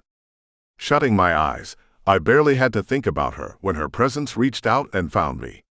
No matter what I decided, Ashmielle was going to make my life incredibly complicated.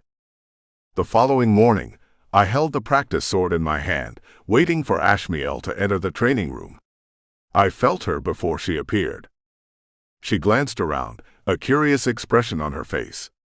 "Where's Rollins?" I tossed her a sword. "He's not here."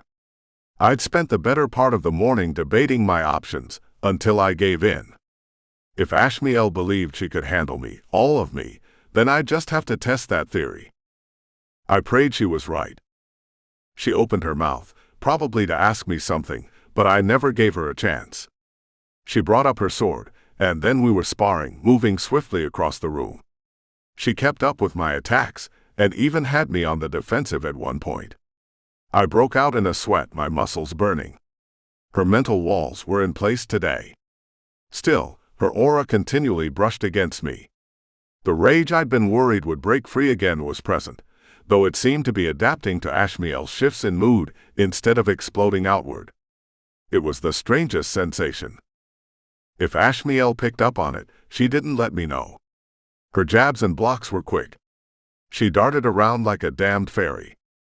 "You fight like that, you'll wear yourself out," I warned.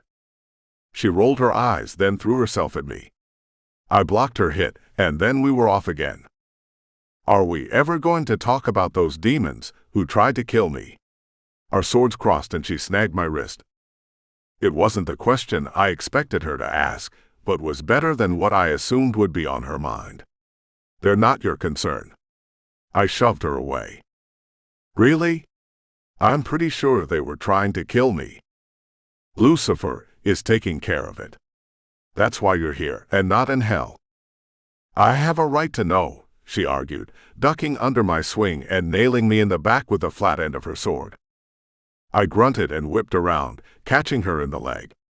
She cursed, crashing to the mats, but rolled away from my next attack. Bouncing on the balls of her feet, she kept her distance, a determined glint in her eyes I did not like. "Why don't they like me?"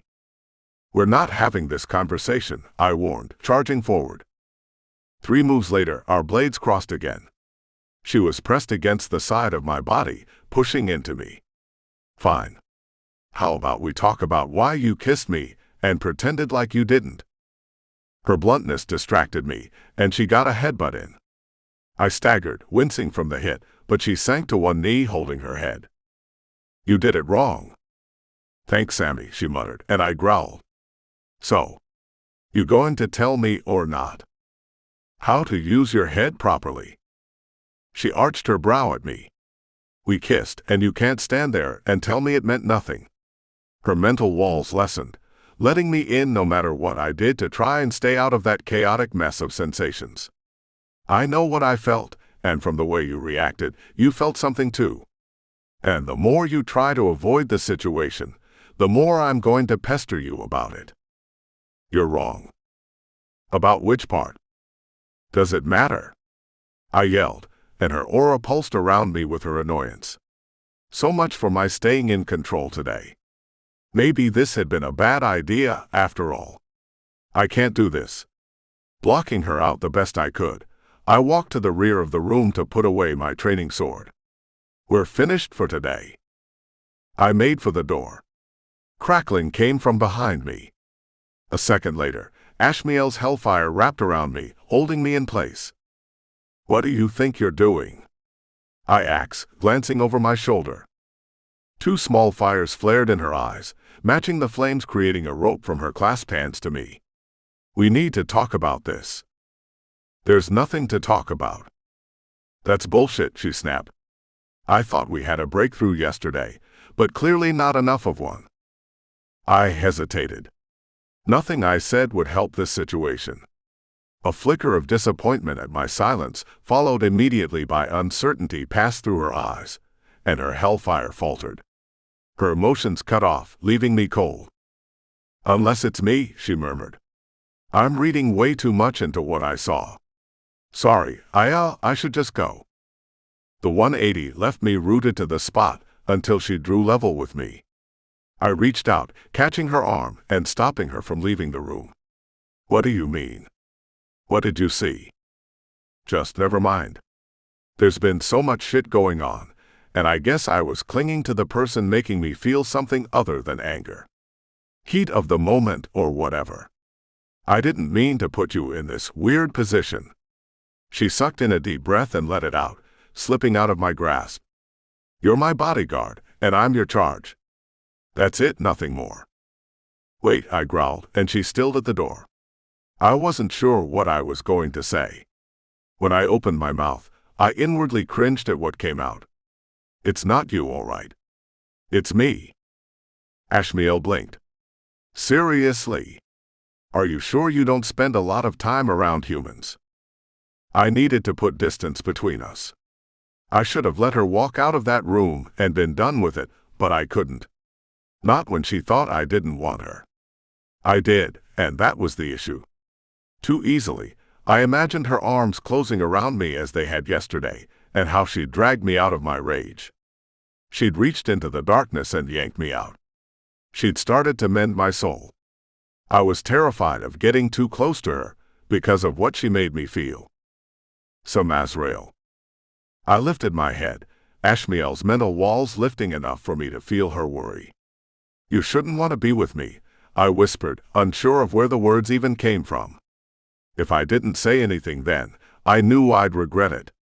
I had enough of that going on in my life right then. You saw what I did, who I become when I lose it. And you don't scare me. I told you that. I should. Well, you don't, she retorted. I don't think I could ever be afraid of you, especially not after, she started to say but cut herself off. You did what you had to do to save me. And what happens if next time you can't bring me back? What if I hurt you? You won't. I shook my head at a loss. How can you sound so sure? I whispered. I failed you once. 25 years ago.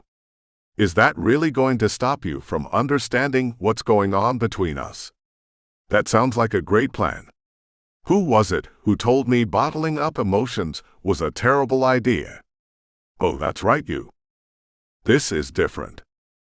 She crossed her arms, fire sparking at her fingertips. I tensed at her aura quickly surrounding me, while her mental walls lifted a bit more. Her aggravation seeped out, and I growled, putting more space between us. And I say that's bullshit. You don't understand. I would if you'd freaking talk to me. You have no idea what you do to me, I blurted. None. Every second of every day around you is a struggle to stay in control. Her arms fell, her lips parting while she shook her head. What are you talking about? Your aura, your power? It's strong, but it's more than that, I told her, not sure why I was saying all this to begin with. I didn't understand what was going on with me. She wasn't going to have any answers either. The words flowed out of me all the same. I feel your emotions like they're mine. Even when your mental walls are up, I sense you. But your anger, the fury that's eating away at you, reaches out for mine. It gets tangled up until I can't tell which way is up or down anymore. Makes me dangerous, damn dangerous to be around. All those times you left, she murmured. Why you stayed out in the hall, it's because you were about to go into a rage. I didn't say anything. She cursed then. Why wouldn't you tell me that? She laughed bitterly, pacing around the room. Nothing like finding out you caused someone to go into demon rages. That's awesome. It makes me feel so great. It's not like that. No. Sure as hell sounds like I'm making your life miserable and impossible right now. No wonder you want nothing to do with me. Never said that, I replied roughly. I want you more than I've ever wanted anything in my life. Ashmielle went utterly still, not even blinking. Not that she had to do or say anything. The rest of her mental walls collapsed, and I was lost in her desire. This brought out my own, which I'd kept safely tucked in the shadows. You know this is right. Why do you keep trying to push her away? Figures, now the voices would decide to chime in. I hadn't heard anything from them since we left hell. And here I'd thought they were finally gone. This is important. Everything about what you're feeling is. You have to remember. Ashmielle came toward me, but I threw my hand out, stopping her. What? I'm not, I started, shook my head with a furious snarl, and tried again. I'm not the demon I used to be. Because you were locked in a cell in hell. My hands fisted, and it took all the willpower I had not to let those memories come flooding back to consume me. I clung to the need reaching out from her, and kept my bitterness and anger at bay. Yes. Why won't you talk about it? It's my burden to carry around, and it's going to stay that way. We're not going to discuss anything to do with where I was before I found you. I flinched at the surge of determination that crackled through her aura, setting off several small fiery bursts in the space between us. My soul's been scarred. You started to mend it, but I don't know how this will play out. I'm not the demon you should want in your life. That's not right. You're the only demon for her, the voices argued. A flicker of a memory teased me, but I couldn't catch it long enough to figure out what my mind was trying to show me. I think I get to decide that, she said quietly. Why were you in a cell? I can't get into this. I just can't, not yet, I uttered, then waited for her to push. But she didn't ask me again. We stood in the training room watching each other. Her aura continued to flow around me like a river, and my eyes closed, unable to resist getting lost in the comfort she unknowingly gave me. Kara had been right. Keeping my distance from Ashmielle was a ridiculous idea. No matter how much space I tried to put between us, physically and mentally, I always returned to wherever she was. A small part of me argued I should keep trying to stay away, but then a warm body pressed into my chest and lips covered mine. My arms wrapped around her waist, dragging her closer. Hellfire heated my back and wove around us. Warmth rose within me and seeped out of my hands until my fire joined hers. Whispers resounded in my ears, but they weren't the voices I was used to hearing. These were different and familiar. They weren't speaking to me either, almost like I heard a memory instead, several memories. You and Ashmielle have a great destiny ahead of you. Keep her safe, she's yours and you're hers. The words exploded inside me like a bomb went off, and my wings burst from my back. Ashmielle whispered my name, burying her hands in my hair. When she dragged her claws lightly down my chest, my wings folded around her. Carefully, I walked us to the nearest wall and stood towering over her, my hands coming to rest on either side of her head.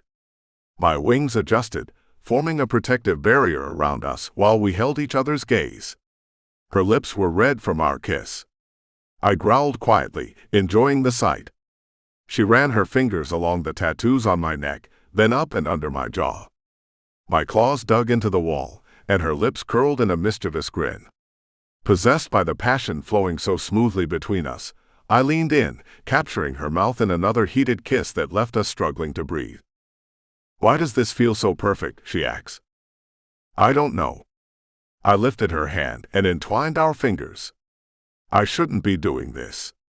Tensing, I started to pull back when she snagged my shirt and held me there. I can't stand the thought of failing you again, I confessed. You won't. She let out a heavy sigh, and her gaze flicked away from mine to stare at our clasped hands. It's me who's probably going to fail you. How? I'm not strong enough to survive this new life, she murmured. All the training isn't going to make a difference. This new life terrifies me as much as it pisses me off. I wish I could be like my mother as you knew her, but I don't think it's ever going to happen. The desire I felt moments ago shifted, and my heart sank with the weight of grief and fear in Ashmielle's soul. She shivered, and I pulled her into my arms, resting my chin atop her head while she buried her face against my chest. The last time I was afraid like this, I let that fear win, she told me, keeping her face hidden. No demon will get their hands on you again, I swore. Or a demon hunter, for that matter. I won't let them. It's not merely that, she said, sniffing hard. Then what?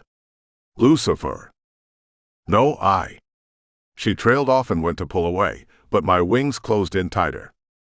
Really? She raised a brow. Answer my question, and I'll answer yours. She shoved her tongue against her cheek and rolled her eyes. Fine.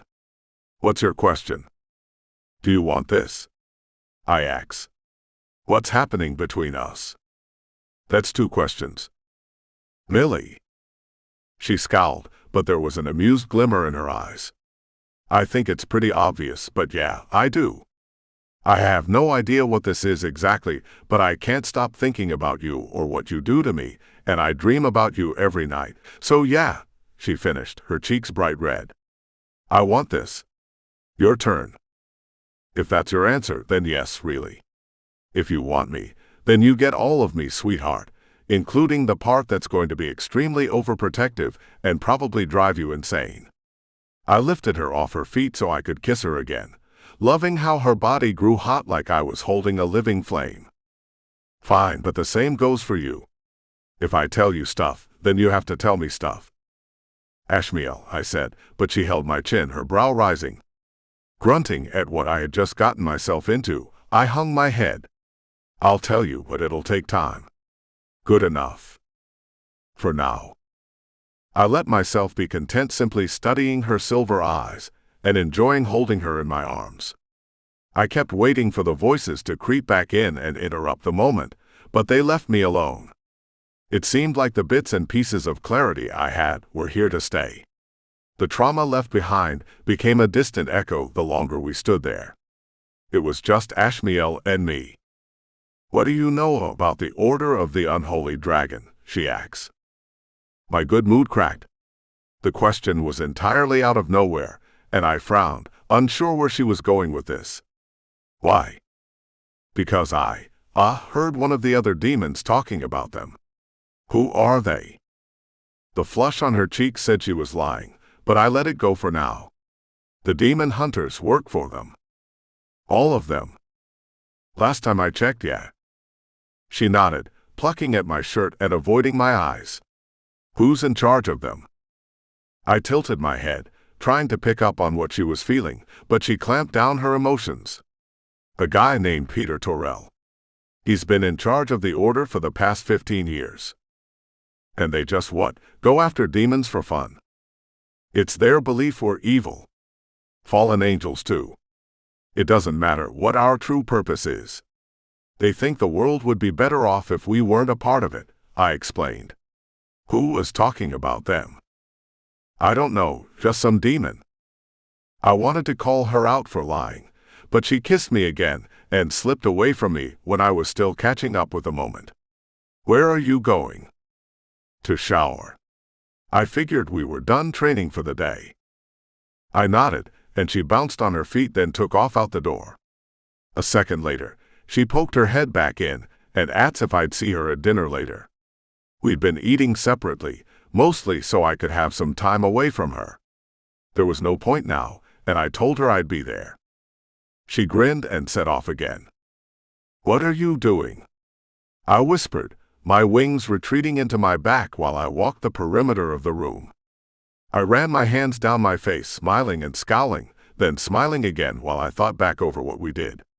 Maybe you're not going crazy after all. Who said you were going crazy? I planted my hands on my hips, glaring at the far wall. Why can't you just leave me alone? We're trying to help. Something's in the way, don't you feel it? Mentally, I agreed. I'd continue to attempt and recall a memory, any memory from before my time in the cell. Each time I did, I was met with fuzzy images and that same horrible roaring that would leave me with a headache for hours. But those other voices, they'd been trying to tell me something. What was it? Why couldn't I remember? And why were they talking to B about Ashmielle? Now, I had to worry about why she was so interested in the order. If any of the demons here talked to her about them, I'd have to get them to stop. Her priority was her training and nothing more. With any luck, she'd never have to deal with any demon hunters again or bastard in charge of them. Chapter 9. Samazrael. Sweat dripped down my face while I circled Ashmielle. We'd been sparring for the better part of 3 hours, and I had to admit, she kept me on the defensive for a fair amount of that time. A couple of days had passed since I gave in, and I decided getting close to her might not be such a bad idea after all. Since that day, I had spent nearly all my time with her. The few moments I sensed her anger reaching its boiling point, she'd throw her mental shields up and take my hand. I expected the connection to make it worse, but the physical contact helped me ride the waves of her tumultuous emotions instead of being swept away by them. I was no longer fighting to keep my head above water. I was adapting to her moods. My rage continued to simmer right below the surface. It hadn't broken free yet, though last night had tested me. Ashmielle and I had been sitting in the massive bedroom she'd taken as hers. There was a sitting area in there, and we'd thrown the balcony doors open to listen to the waves crashing against the shore. It was peaceful, being with her on the couch, holding her hand. It had started with her asking about how hell worked. That had been easy enough to explain, though I left out the darker parts, glossing over them the best I could. When she'd asked me about Lucifer, it had taken me a while to answer. I sensed she had waited for me to say he was an evil bastard. In truth, Lucifer did what was necessary to run hell. Dealing with the souls of the damned had hardened him, but he wasn't the monster most humans saw him as. He wasn't exactly a good guy either. When you dealt with the scum of the earth daily, it was hard to be anything but what he was. I expected her to ask about Dahlia too, but she didn't. At least not yet. Instead, she'd started talking about her life, and before long was telling me about what she went through after Dahlia died. When she reached the part about nearly bleeding to death in a warehouse after several years of doing whatever she had to do to survive on the streets, I gently pulled her into my arms. There'd been no tears. She'd sighed instead, as if finally able to let go of so much hurt and guilt. I wanted to track down every last bastard who hurt her and steal their souls, but I kept myself in check. Most of them were probably already dead anyway. At least that's what I let myself believe. Today, she had on a long-sleeve shirt as usual, but the sleeves were pushed up. I hadn't pointed it out, but seeing her not as self-conscious about her scars was a good sign. A lightness filled me when I realized that I was the reason for that. I'd helped her as she helped me, one small step at a time. "Are you going to make a move, or we just dancing around all day?" she asks. "Getting a bit cocky, aren't we? Pretty sure I pinned you last." I smirked. She had, and it was time for a bit of payback. I let her make the first move. She came at me, aiming to put me in the headlock I'd shown her today. I dropped low, wrapped my arms around her middle, and spun her around. She tried to break free, but I ended up flipping her over my head and pinned her to the mat with a smirk. "You're overthinking," I told her. She mockingly parroted me, then sat up and pressed her lips to mine. I grunted, and she drew back. "What? We're supposed to be training." She rolled her eyes. "If that's what you really..." I cut her words off with another kiss that had hellfire spilling from both our hands. She wrapped her arms around me, slipping her hands beneath my shirt. When she playfully nipped my lip, I growled, hugging her close. My mouth fell from her lips to her jaw. I kissed my way down her neck, nuzzling the sensitive spot I discovered just below her earlobe. She squirmed, her breath catching when I reached her collarbone. Her claws sprouted, digging into my back. Her leg looped around mine, and she rolled us over, smirking down at me. "You're still thinking about something," I mused, lazily running my hands up her thighs to her hips, then back down. "Care to share?" "Just happy for once," she said with a laugh. "I never thought I would be." I wanted to warn her again that this might not turn out the way she hoped, but her mouth returned to mine. I gave in and let myself be swept away by her passion instead of her anger for once. At some point, Kara poked her head into the training room, laughed, and said she'd keep lunch warm for us whenever we were finished with our training. Chuckling, I tucked Ashmielle's hair behind her ears and kissed her one last time, loving how her body grew hot in my arms. "No more training today," I told her once we were back on our feet. She frowned, pressing her hand to my forehead while I rolled my eyes. "Are you sure?" "Yeah, I'm sure, smartass," I muttered, giving her rear a swat on our way out the door. She cackled and spun around, throwing herself right back in my arms. "You know, I think I like happy Ashmielle." "Good. Hopefully she can stick around for a while. I'm going to take a shower before lunch." I watched her set off up the stairs leading to the second floor of the house. A slow smile spread across my lips, and I shook my head, not fully believing this was all real. I hesitated to say it aloud, but damn, I was happy too. The darkness that lingered from my time in the cell was there, but now it was tucked away in a far corner of my mind where it was going to stay. Even the voices had mostly fallen silent. My smile faltered. The voices might no longer be an issue, but the flashes of far-off memories were.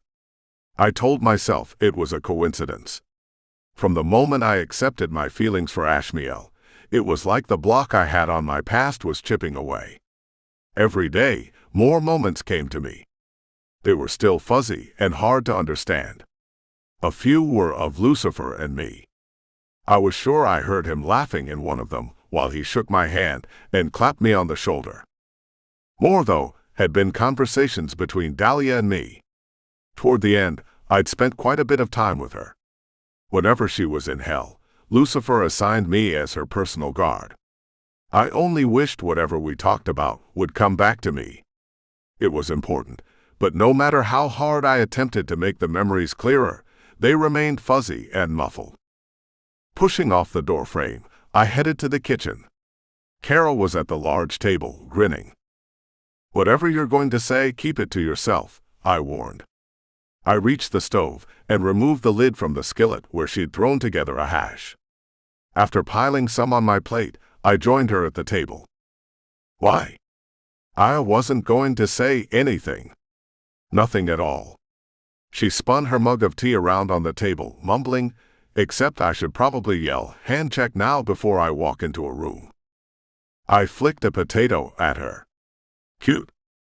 "Really though," she said, patting my arm, "this is great for you both. There's no longer a cloud of depression hovering over you. Either of you." "And what happens when this doesn't work out?" I muttered, picking at my food.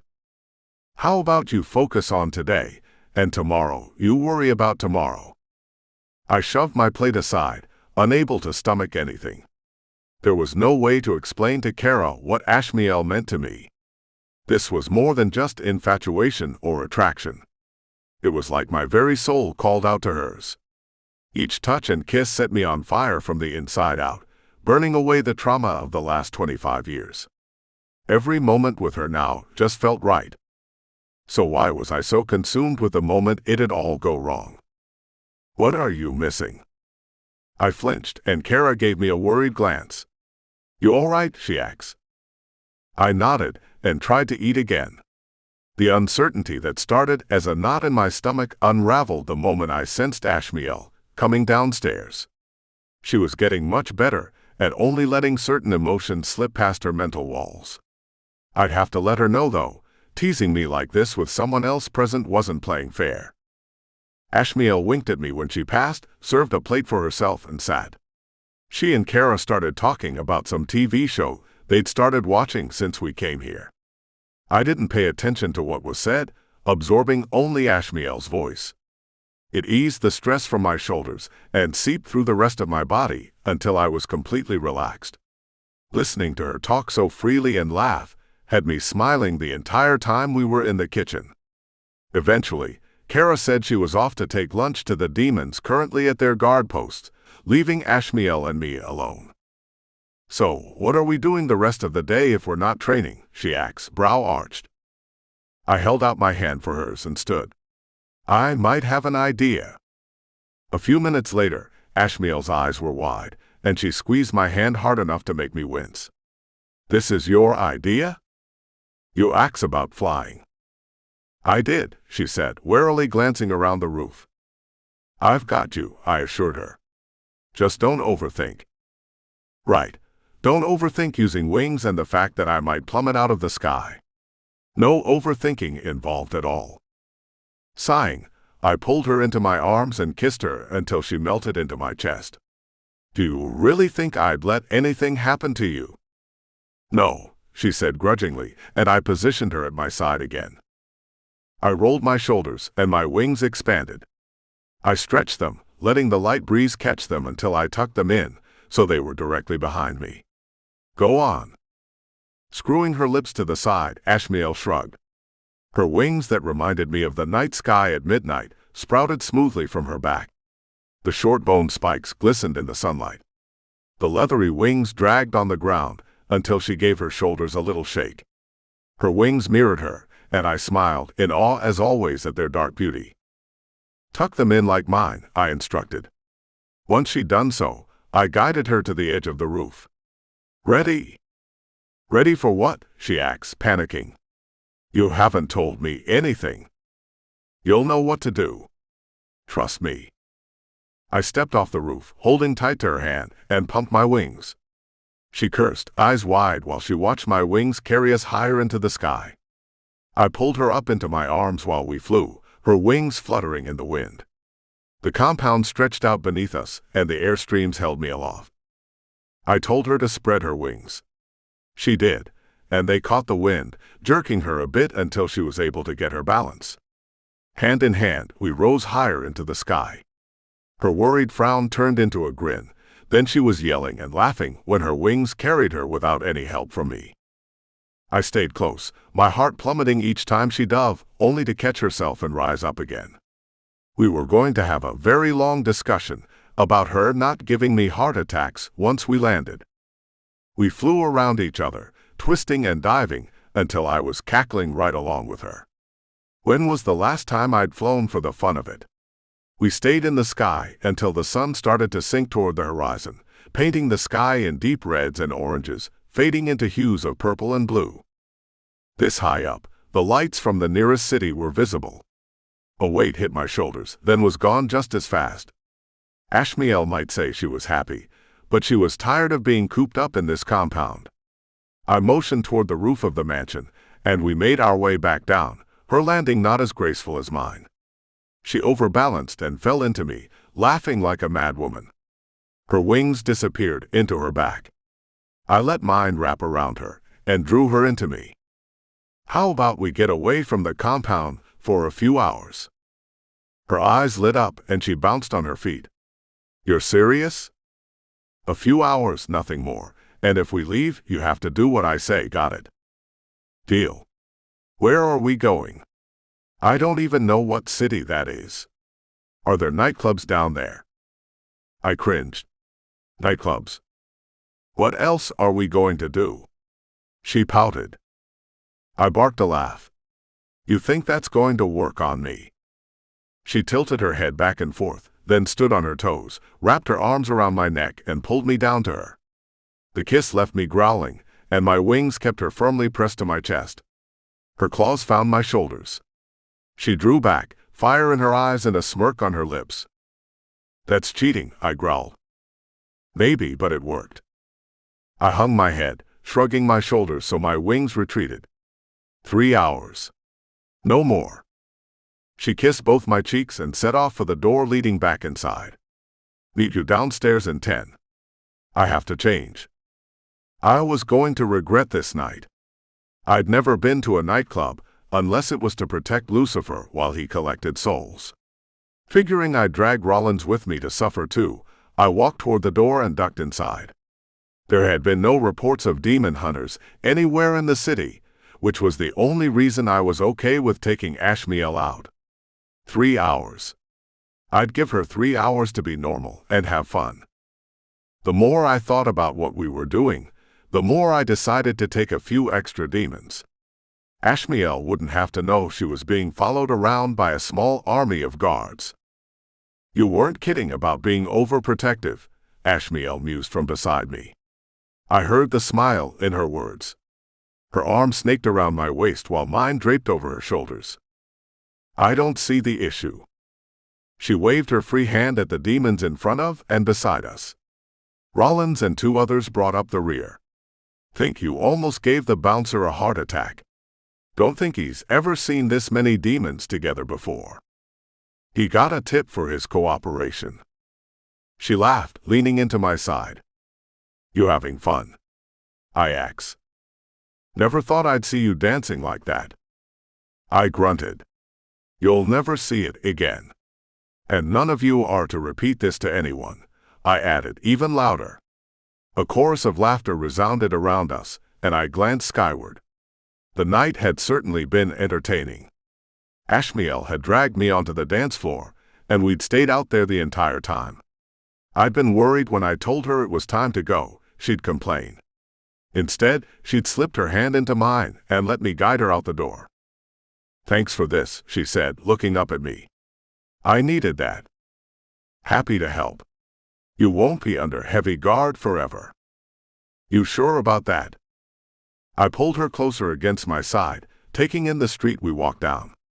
We'd flown to the city, landing in a vacant lot a few more blocks over. The people we met on the sidewalks avoided us. None of them gave off demon hunter vibes. No one had given us any trouble at all, which was a relief. I'd kept waiting for the night to go to shit. Lucifer would already be unhappy about Ashmielle leaving the compound. It'd be 10 times worse if anything went wrong on our impulsive outing. Ashmielle hummed one of the songs from the nightclub under her breath. I grinned, kissing the top of her head. Tonight, I'd felt like we were an ordinary couple. Not a demon and his princess. Just a guy out with a woman he couldn't get enough of. Being around so many humans and their sins should have set me off. Ashmielle hadn't let her hand leave me the entire night, coating me in her aura. It had created an invisible barrier, blocking out everyone's presence except hers. I opened my mouth to ask her if she did it on purpose when the streetlights blinked out at once. The lights from the brick buildings lining the street went dark next, plunging us into darkness. Hellfire sparked to life from the demons around us, including Ashmielle and me. I tried to make a portal to get us back to the compound, but something was preventing me from creating one. I frowned, telling Rollins to do it. Hellfire lighted in his hands, but any time he tried to use it for a portal, it sputtered. What is this? He muttered. An ambush, I snarled, unsure how this was even possible. I hadn't sensed anything around us the entire time we walked. Why couldn't we make a damn portal? The guards closed into a tight circle around us. I scoured the shadows and the sky overhead. Flying Ashmielle out of here was going to be the quickest way to safety. Unless that's what they were waiting for. The question was, who'd come to attack us this time, demons or hunters? Reaching behind me, I took Ashmielle's hand, ready to take off into the sky with her. A yell came from my right. Blue sparks covered one of the guards, and he hit the asphalt hard. His body jerked and thrashed. Azure waves of electricity rolled over him. Rollins rushed to help him. Another demon went down in the same way. It had to be hunters. Shadows flitted around the cars that lined the street. I sent a burst of hellfire shooting down the road, lighting up the night. They bellowed, and then we were surrounded. Fighting broke out, and I was damned glad I'd brought so many demons with us. Keeping Ashmielle behind me, I spread my wings to block her from the incoming assault. The guards formed a barrier in front of us, keeping the hunters at bay for the most part. Scuffling came from above, and I snagged Ashmielle around the waist, yanking her to the right the moment 2 more demon hunters leaped down from a fire escape over our heads. Drawing my dagger, having left my sword at the compound, I met the new attackers. They were far stronger than they should have been. There was something strange about their eyes, but I had no chance to focus on them. With a quick swipe of my blade, I slit one's throat. The second came at me with a glove that sparked with electricity, and a silver metal rod that did the same. He jabbed me in the side with the rod, and I snarled, swiping at his face with my claws. They caught his face and he yelped, falling back. I moved in, finishing him off with another slash down his chest until he hit the ground and didn't get up again. I glanced around. The street that had been peaceful minutes before was in chaos. We were quickly being overwhelmed. Where had they even come from? Hellfire collided with the sparking electricity. I'd never seen hunters use weapons like these. 3 more demons were down. Rollins faced 2 hunters, his face contorted with his rage. Throwing my head back, I let out a roar, the beast breaking free of its cage. I threw a quick look over my shoulder at Ashmielle. Her eyes full of fire, she nodded and pulled hellfire into her hands. With a grunt, I spun back to face the hunters, ready to end this fight. I tore through the men with a blind fury, keeping Ashmielle behind me. A hunter came at me, a small cylindrical object in his hand. He tried to press it to my neck, but I snagged his arm. With a quick jerk, I broke it. The bone burst from his skin. He shrieked as I tossed him into a nearby car hard enough to dent the door. No matter how many hunters I took down, more appeared. We needed to get out of here. I glanced up, ready to give the order to take who we could and fly, when I spotted the black cords crisscrossing through the air. Electricity rippled down them, and I cursed. We weren't escaping that way. Samazrael, Ashmielle called, and I turned. She pointed down the street. What is that? Amid the fighting, I hadn't noticed the metal pillar jutting up from the middle of the street. A force field seemed to pulse outward from it, growing stronger with each passing second. The hellfire I'd been able to call on so easily sputtered in my hands. Whatever that damn thing was, it was going to take away our best weapon if we didn't destroy it. A rush of determination hit me in the back. I growled, ready to tell Ashmielle to stand down when 3 hunters threw themselves at me. I snarled, tearing them from my body. Grabbing hold of one's shoulders, I bit down on his neck, ripping out a chunk of flesh. 2 metal rods were jammed into my back. I bellowed, my wings expanding to toss the hunters away. Searching for Ashmielle, I caught sight of her streaked hair and took off after her. Using her fire, she cleared a path to the pillar. There were so many of them that her fire was quickly losing its potency. The last burst that came from her hands barely knocked the hunter out of the way. He smirked, raising an electrified glove to attack her. I got there first, barreling into him and sending him crashing into another car. Furious, I growled at Ashmielle's recklessness. She ignored me, her focus solely on the pillar. One of the hunters shouted for the others to stop her, but it was too late. She reached it, and with a scream unleashed her fire on it. The pillar exploded. Ashmielle flew into my chest, and I wrapped her in my arms to protect her while we were thrown down the street, rolling to a stop only when we hit a wall. Ears ringing and head throbbing, my rage slipped away. Carefully, I unfolded my wings enough to see Ashmielle. She met my gaze, then quickly scooted up my body to kiss me. We're having a very long conversation when we get back to the compound, I warned her. She rolled her eyes, but then I had us on our feet. Rollins supported another demon, both looking like shit. I held out my hand, and this time when I tried to form a portal, it appeared without any issues. I pushed Ashmielle through first, following behind. I held it open long enough to get the rest of our demons through, though a few of them unconscious and one dead. I was about to seal the portal when a groan came from a nearby hunter. I ordered the guards to grab him too. What was that? Rollins snapped, glancing over our wounded. A low growl rumbled through his chest at the dead body. Bane. I hadn't known him from before, but he'd given me no cause to think he was anything but a loyal demon. I've never seen them use weapons like that. 2 guards still had small black objects attached to their necks. Rollins bent over them and, digging his claws in, pried them free. They continued to give off sparks after he tossed them aside, the small metal prongs stained with blood. I glared at the hunter, holding his head and whispering curses when he realized he was surrounded. I haven't either, but perhaps he'll give us some answers. I won't tell you shit, the hunter warned. We'll see. Get him to a holding cell and send for the king. He needs to know about this development, I ordered, then turned to Ashmielle. Her mental walls were locked down tight. Not that it mattered. Her pushing her tongue against her cheek and her narrowed stare were enough to tell me she was aggravated. My rage threatened to break free again, seeing her charge down the street as though she hadn't put her life in danger. "You're with me now." Rolling her eyes, she stormed for the back doors of the mansion. I led the way upstairs to her room. Once she was inside, I closed the door, resting my hand heavily against it. Breathing in and out through my nose failed to get my anger under control, or my fear at how wrong this night could have gone. "Samazrael, Ashmielle started to say when I whirled around, yanked her into my arms and crushed my mouth to hers. She gasped, then was moving just as desperately against me. I lifted her off her feet, holding her as close as I could, but it wasn't enough. My wings expanded and tightened protectively around her body, not letting her part from my embrace. "You're not allowed to pull stunts like that," I said roughly against her lips. "It worked, didn't it?" "That's not the point," I snapped.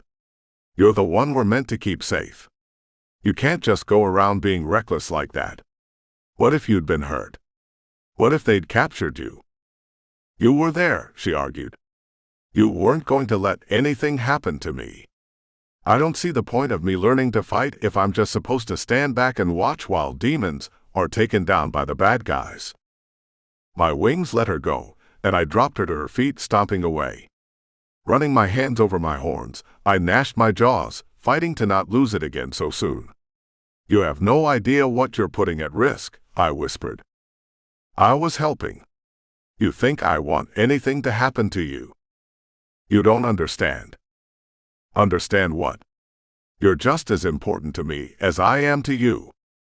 I continued to pace, my hands flexing at my sides. Control. I had to stay in control.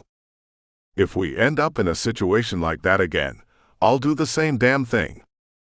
"Do you want me to be taken from you?" I yelled, immediately wishing I could take back the words the second they were out of my mouth. Ashmielle's eyes narrowed, and I cursed.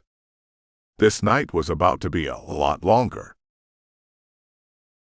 Chapter 10. Ashmielle. "What did you say?" Samazrael cursed and tried to turn, but I grabbed hold of his arm, preventing him from going anywhere. "Answer me," I demanded. "Why would you say that? Why would you be taken away?" "Lucifer," he growled. I shook my head. "What about him?" He ran a hand down his face, the muscles in his neck straining. "If anything happens to you, I go back to the cell he put me in." The second the words left his mouth, he clamped his lips shut and stormed across the room. I was too shocked by the admission to stop him. Racing him to the door, I slid in between him and the exit, flattening my hands to his chest. "The cell, as in a cell in the levels? Where you were before?" His hands fisted, his eyes darkening until they were completely black. "Yes?" "Why didn't you tell me there were conditions to guarding me?" "Shit, Samazrael, is there anything else you're not telling me?" He sucked in a harsh breath through his nose and let it out. "No, and we're not talking about any of this with Lucifer when he arrives, understand?" I agreed to the conditions. "It's my concern and mine alone." "That's not how this works," I argued. "I'm not going to let him hold your freedom over your head like this." My stomach churned, realizing Lucifer was responsible for how messed up Samazrael was. The scars on his soul, they were because of that cell. No way was I going to let him be tossed back in there, by my father. This deal is going away. He won't listen to you. I'll make him listen. "I'm not worth this," he said. I snagged his hands, clutching them fiercely in mine, and let my mental walls fall. His eyes slipped shut and he swayed into me. "I get that we haven't been at this long, but you mean something to me. I'll fight Lucifer all day long if I have to, but I will not let him torture you for another 25 years, not because of me." "He didn't," he whispered. "What do you mean?" "Of course he did. He threw you in a cell to be tortured." "He didn't torture me." When Samazrael's eyes opened, they were back to their sea green, glowing brightly. The pain etched in the lines of his face cut me to the bone, and I cupped his face. His hands covered mine while he let out a shaky breath. "Those cells are powered and shaped by the souls inside of them. What I suffered in there, what happened to me, I did it to myself. He backed away, walking across the room to stare out the windows. The burning urge to ask him about his time in the cell was on the tip of my tongue. I shut my mouth, not making a sound. He'd tell me when he was ready. Until then, I'd just have to be patient. Somehow. His shoulders hunched and he smashed his fist to the window. I was amazed the glass didn't crack. Sins create the torture, he whispered, and I quietly crept closer. I only had one, and I relived that moment every day for 25 years. One sin? My heart sank when it hit me. That wasn't your fault. But it was. I failed that night, and everything you went through, the pain you suffered, that's on me. It always will be. I'd been told so little about the night my mother and I went missing. All I knew was Samazrael had been guarding us. The house was attacked, and when Samazrael came to, we were gone. I'd wanted to ask him for a while now how bad it was. I caught Samazrael's eyes reflected in the window. The guilt staring back at me was a punch to the gut, stealing the air from my lungs. Whatever he witnessed, whatever had been left behind for him to find, was more than terrible. And he'd seen it played out repeatedly for over 2 decades. There was nothing I could say that would soothe his guilt. I went to him instead, hugging him as tight as I could. I focused on him, letting him feel what I felt for him, trying to make him understand I didn't blame him for anything that had happened in my life. And no matter what transpired, no matter what the future held, Lucifer would not take him away from me. I wouldn't let him. Hellfire coated my hands, twisting and turning around us. Samazrael turned in my arms, tilting my chin up, his gaze searching. When his brow furrowed, his lips parted, but whatever he wanted to say never came. He lowered his mouth to mine instead. His touch was so tender, more flames erupted from my hands, cascading around us. I wanted to feel his wings holding me, but a heaviness filled the air and we reluctantly broke apart. Lucifer, Samazrael growled. He's arrived. Together, we headed for the door. I expected Samazrael to let go of my hand once we were outside the privacy of my room, but he held on. The closer we came to Lucifer, the tighter his grip became, a continuous rumbling echoing through his chest. I pulled him to a stop at the bottom of the stairs, turning him to look at me. I'm right here, I whispered. He took my hand, cupping his cheek, and pressed his lips to my palm.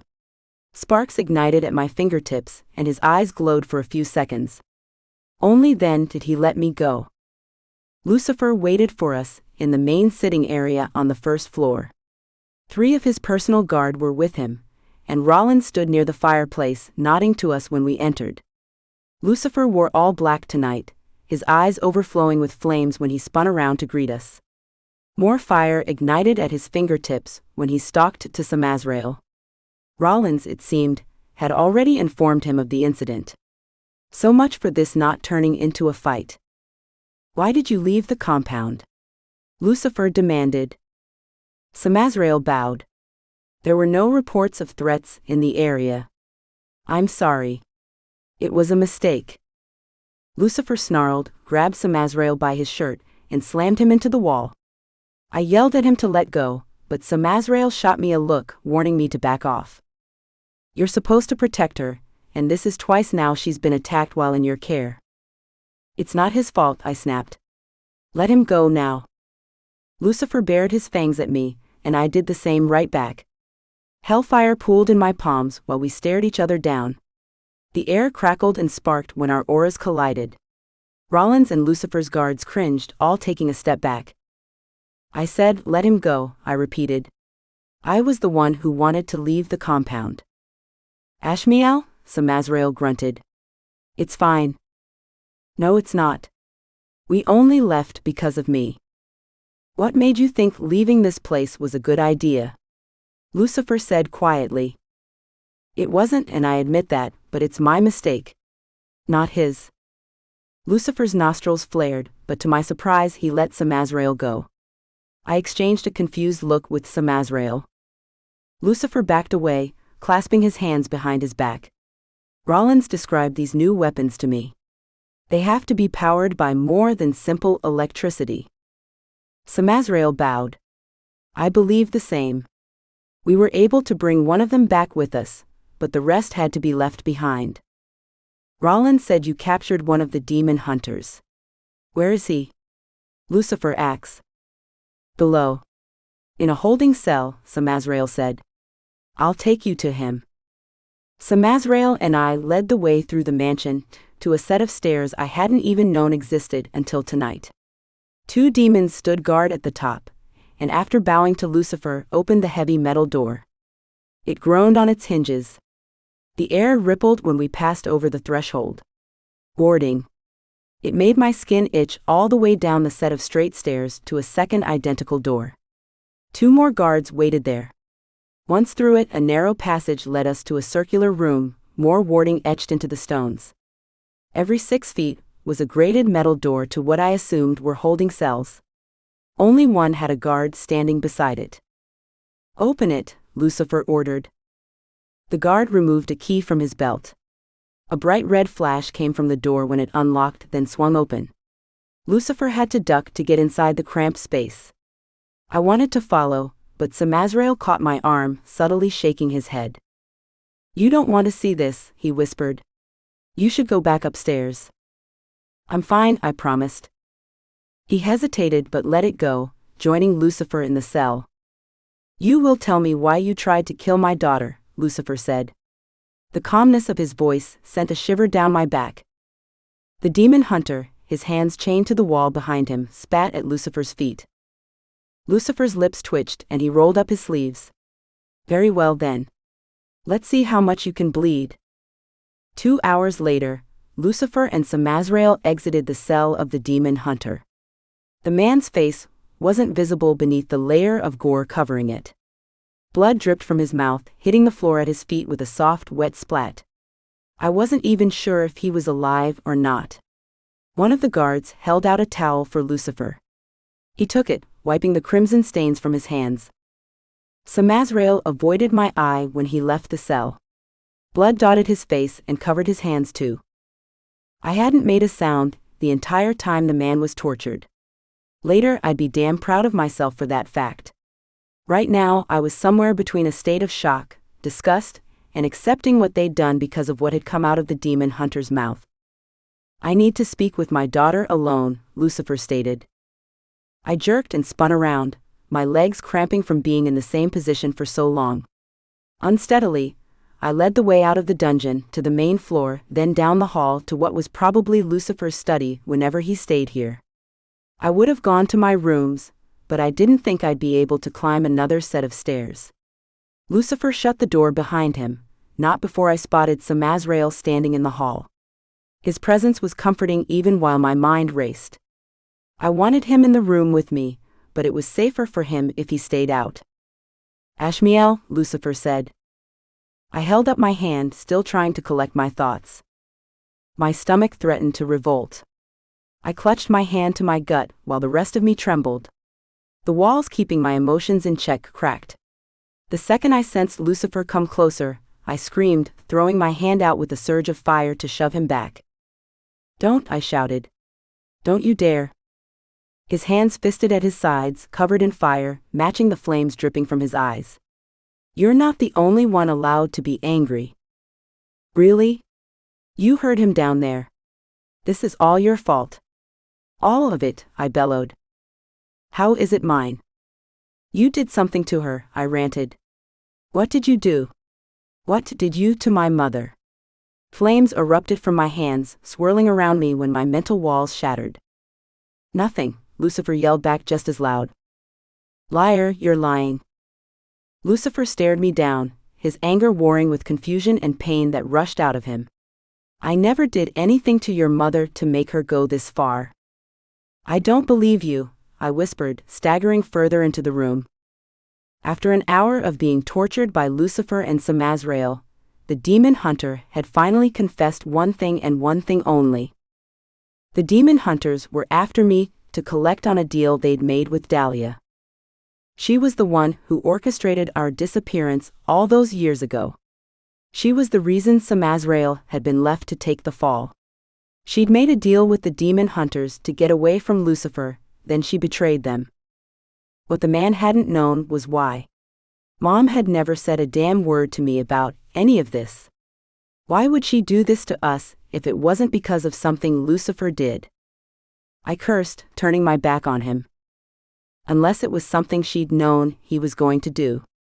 Did she have a vision about him? About us? What are you hiding? Lucifer asked quietly. Nothing. He grabbed my shoulder and whipped me around so fast it left me dizzy. You're lying. What do you know?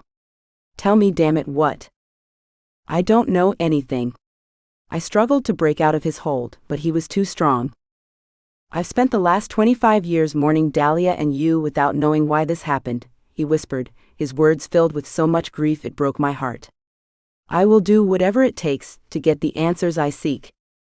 How do I know you never hurt her? I replied quietly.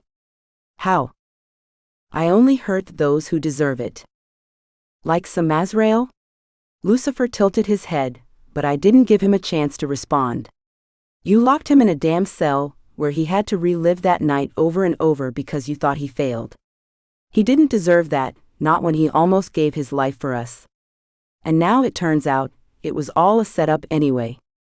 I shoved at Lucifer's chest and he released me. Now, you're holding that cell over him as a threat. I won't let you put him back there, you hear me? I won't. That is not your decision to make, he said, his tone flat and his face blank. I don't care. He's never going back to that cell. I don't care what I have to do to stop you, I'll do it.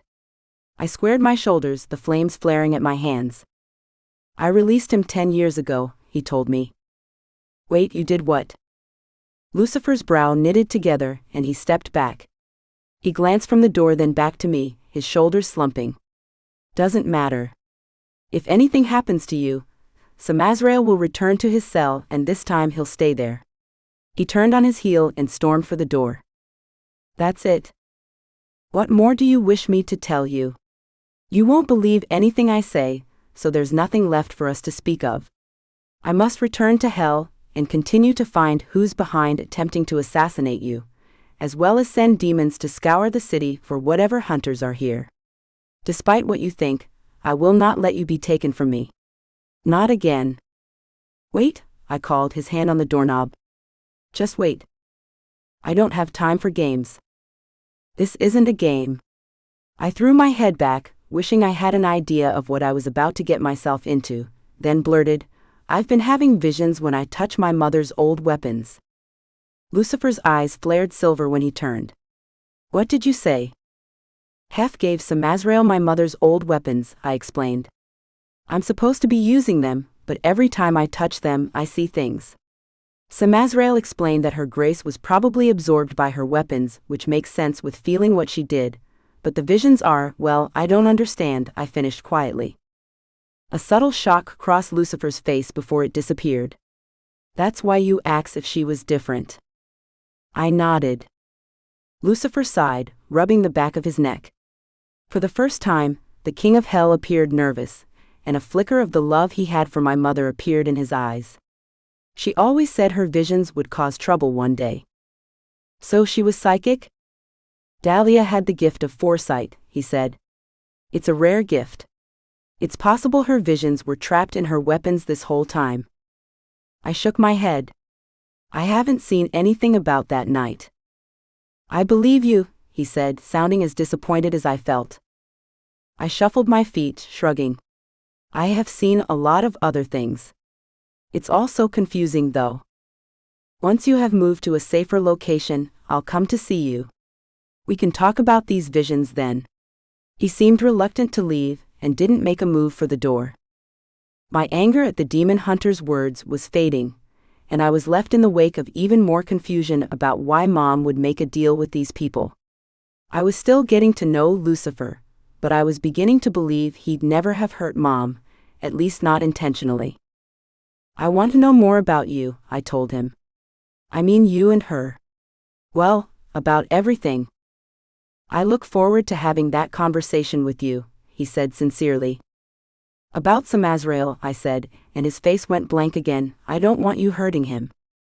Lucifer's regret hit me until his shield slammed down, cutting me off from his emotions. I can't promise you anything. I'm sorry. We'll talk again soon, he said, then he was gone. Samazrael had told me about Lucifer. Each story gave me more insight into the demon who was my father. He tortured people, yeah, and he took souls from humans. So far, though, I hadn't heard anything that made me believe he was evil. Then there were moments like the one we just had, and I was starting to see him as someone who simply felt his emotions as strongly as I did. He'd been twisted and morphed by what he'd endured just like I had. He was merely a few thousand years older than me. I was nowhere near close to liking him, but I was beginning to trust him. If he hadn't done anything to hurt Mom, though, then why did she take me and run? The door opened, and a comforting warmth brushed against my back. Lucifer's gone, Samazrael said. We need to leave in an hour. Why? This safe house has been compromised. Lucifer's sending everyone from the compound back to hell. They'll be questioned by the Black Hearts. Someone betrayed us. We can't stay here. Before you ask, Kara and Rollins have already proven they weren't the traitors. They'll meet us at the new location. His hand came to rest on my shoulder, and I covered it with mine. You all right? About which part? I asked. Shit, I should be asking you that. It's Dahlia's fault. All of it. Something tells me she had good reason. I honestly don't know what to think, I replied. Where are we going this time? You'll know when we get there. I smiled, shaking my head. That would have to be good enough. Since there are secrets coming out all over the place tonight, I have something to tell you. About? I squeezed his hand and he came around, giving me a worried frown. I haven't wanted to use Dahlia's weapons because I see things when I touch them, I confessed. His eyes darkened. What do you mean? Apparently, she had visions? I guess whatever she saw went into the weapons. That day you said you saw something, that's what you were talking about, he asked, and I nodded. He blinked, studying my face with an intent look. Did you see something about us? Once. Or several. I puffed out my cheeks, shrugging. We were together, and I felt us in those moments. That's why I was worried what I experienced around you was this us or that us. I mean, now I know it's definitely this us. But yeah, I've seen a bit. Samazrael remained perfectly still, not saying a word. After a while, I figured he might need a moment alone and told him I was going to pack. I started for the door when he caught my hand and dragged me right back to him, capturing my mouth in a heated kiss that set me on fire. I drove my fingers through his hair while he held me in his warm embrace. The second his wings closed around me, I had the strangest sensation that I was finally home. I'd seen more than just moments of Samazrael and me fighting together in the future. I saw us like this. I never believed in love or soulmates. How could I after the life I'd had? Now I wanted it all to be real. I needed to believe it was possible. I was about to ask if we could have the new safe house to ourselves for a few hours, when a shockwave of energy exploded around us. Samazrael growled, his wings protectively tightening around me. The warding. Something broke it? I asked, reeling from the shockwave. We need to leave. Now. Isn't anyone still here? I whispered. Where are the guards? I don't know. His jaw clenched, and his calculating gaze glanced from the windows to the door. Do exactly as I say. I nodded. His wings parted. He took my hand firmly in his left, drew his dagger with his right, and crept for the doorway. We were nearly through it when the power went out. Darkness fell around us and I froze. Samazrael gave me a gentle tug, and I stayed as close to his back as I could, my eyes slow to adjust to the shadows. I assumed we headed for the back doors from the direction we took. Moonlight cut through the gloom, and I sighed in relief. The rear doors were right there. All we had to do was get to them and outside. Samazrael jerked to a stop, cursing. I wasn't sure what was wrong until I glanced down. Something was on the floor in front of us. Something in the shape of a body. Samazrael pressed us to the wall, lowering his mouth to my ear. We're going to make a run for the doors. Soon as you're outside, you take off. Don't wait for me, understand? His hand burned in mine. That's the location of the new safe house. You'll know where to go. I'm not leaving you behind, I whispered. You'll do it because you need to stay alive. I wanted to keep arguing, but we were moving again. Several more bodies came into view, and I shuddered, recognizing them as the demons who'd watched over the safe house. How had we not heard them being attacked? We were almost at the doors when Samazrael was torn away from me. Snarling and curses met my ears. Figures moved through the room, 2, then 4. They surrounded Samazrael, more rushing in even when he took 2 of them down, slicing their throats. Run, Samazrael shouted.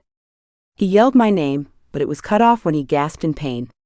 Blue sparks struck his body, and he toppled over, thrashing on the floor. It was just like what happened back in the city. I wasn't going to leave him behind to die. Hellfire erupted in my hands. I shouted and charged into the fight. Thrusting my hands to the side, I sent a ball of fire soaring through the room, knocking back the figures who'd attacked Samazrael. The fire formed a circle around us, keeping the attackers at bay. I expected the flames to go out the second I dropped my gaze, but they remained, burning bright and stretching to the vaulted ceiling. Samazrael had gone still, his eyes shut. There was something small and black stuck to his neck. When I tried to touch it, more sparks shot out, jolting his body. I had to get it off his neck before it did permanent damage. Only way to prevent a demon from going into a rage. I jumped at the voice coming from the other side of the wall of fire. Who are you? I snapped. A man stepped out of the shadows. He was lean, wearing black slacks and a tapered forest green shirt. His dark brown eyes observed me, reflecting my hellfire. His black hair was short, and when he smiled, a flicker of recognition struck me the same time a sickening sensation hit me. He bowed, holding out his hand as if I were going to try and shake it. Peter Torrell, at your service. Chapter 11. Ashmielle. The count was up to 20 demon hunters. They'd slowly appeared after Peter introduced himself. The power had come back on too, as if that made this situation any better. The wall of flames held steady while I glared at the man in charge of the Order of the Unholy Dragon. Samazrael's ragged breathing had me fumbling for his hand. I squeezed it, hoping he knew I was still with him. I shifted my fingers, checking his pulse. It raced and I cursed softly. I needed to get us out of here. I tried to contact Lucifer, but so far, thinking of him hadn't done me much good. Opening a portal to hell might work, but my strength was already waning. I wouldn't be able to keep up the walls and make the portal. The second I let those walls down, the hunters would be on me. I'd never make it through with Samazrael. Another burst of electricity shot through his body, and I growled, my fangs and claws extending with my growing rage. There's no way out of this for you, Peter said, as if we were having a casual conversation. Says you. I'm not here to hurt you, he said. Quite the opposite. I'm here to save you. I barked a laugh. Save me? From what? There's much you don't understand. That's my fault in part. Well, mine and your mother's. I snarled, pushing to my feet. My wings exploded out my back. I imagined ripping Peter's throat out. Don't you talk about my mother. Your men murdered her. Did they? Says who, he asks. I was there that night. Tell me what you saw, he said with a shrug. Did you actually see humans kill Dahlia? Or were they demons sent by Lucifer? I shook my head, stalking to the wall of flames. Your anger certainly is as volatile as his, Peter mused as though he was studying a specimen in a lab. That only pissed me off more. The wall of fire roared, pushing out further, forcing Peter and the other hunters back. Instead of looking worried, he grinned. I'm not your enemy. I never was. Why would I believe anything you say to me? Because it's the truth. I only have one purpose in this life. That's to rid it of evil, evil that stems from creatures like him, he said, his lip lifting in disgust while he pointed to Samazrael. Creatures like your father. They don't attack innocent humans. Don't they? He asked, his brow rising. Tell me, what do you know about hell and its occupants? Have you seen how it all truly works? Do you honestly think demons keep to their rules and never harm innocents? Ever? I thought back to the demons who'd attacked us, the ones who swallowed souls. Kara had said many demons did it. Where had those souls come from? And what of Lucifer? His view of mortals wasn't exactly the greatest. He'd never take his anger out on innocents though, right? The longer Peter stared at me, the more I realized Samazrael could tell me about Lucifer all day long, but it did nothing to show me who he truly was or what he'd done. If he's evil, I finally said, then so am I. Are you? I've killed innocents, I admitted. If we're going off your logic, then you'd want me dead too, yet you say you want to save me. His grin returned, making me take a step back. As I said, there are many things you don't understand. You might be born of Lucifer and a fallen angel, but that means you're also powerful. Probably the only real threat in existence. Threat to what? Lucifer. I held his gaze for a solid 3 seconds, then burst out laughing. You're joking, right? First off, I'm not a threat to him. Second, even if I was, and I'll be honest, I'm still teetering on the edge of deciding if I like him or not. Why would I help you? You murdered my mother. I don't care what you tell me. She's dead because of you. She's dead because of Lucifer, Peter argued, all pretense of a friendly conversation gone. Every horrible moment that's happened in your life was caused by him and his influence. For decades we fought to keep that tide at bay. It saddens me to admit we were losing that fight. Until you. I told you, I can't win in a fight against Lucifer. Maybe on your own, no, but what if I told you there's a way you could kill him? You're insane, I uttered. I don't want to kill him. You should, he snapped. Do you have any idea what he's doing to our world? What his plans are? Do you think he's going to be content to rule hell forever? He's been plotting for centuries, and soon he's going to put those plans in motion. Yeah, now you're making even less sense, I said, laughing until Peter approached the wall of fire like he was going to try and walk right through it to get to me. The madness in his eyes sucked me in, and I held my breath, unsure of what he was going to do. Lucifer is going to attack the human world. He's going to cover the earth in shadows and ash. No one will be safe. You're lying. You can accuse me of lying all you like, but it's the truth. One way or another, we will stop him. You are our greatest weapon, Ashmielle. Your mother knew that. It's why she made a deal with us all those years ago. I shook my head, charging the wall. I nearly reached through it, but that could break it. I stopped myself just in time, forcing my hand to my side. Screw you, asshole. The demon hunters closed in around the dome of fire. Peter was laughing, but it wasn't his apparent insanity that made me gulp. The hunters, I hadn't noticed it before, but now with the hellfire weakening, the longer I kept it going, I saw it clear as day. There were flecks of glowing black and blue embers in their eyes. What did you do? I whispered, horrified. What's wrong with them?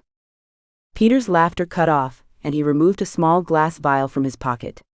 Inside was a shimmering blue substance. He popped the cork and the essence flowed out, taking the shape of a person. No, not a person. The soul that hovered before me had feathered wings jutting from her back, and that blue glow was precisely what happened when I touched Mom's weapons. The woman's eyes were filled with sorrow. An angel. She was an angel.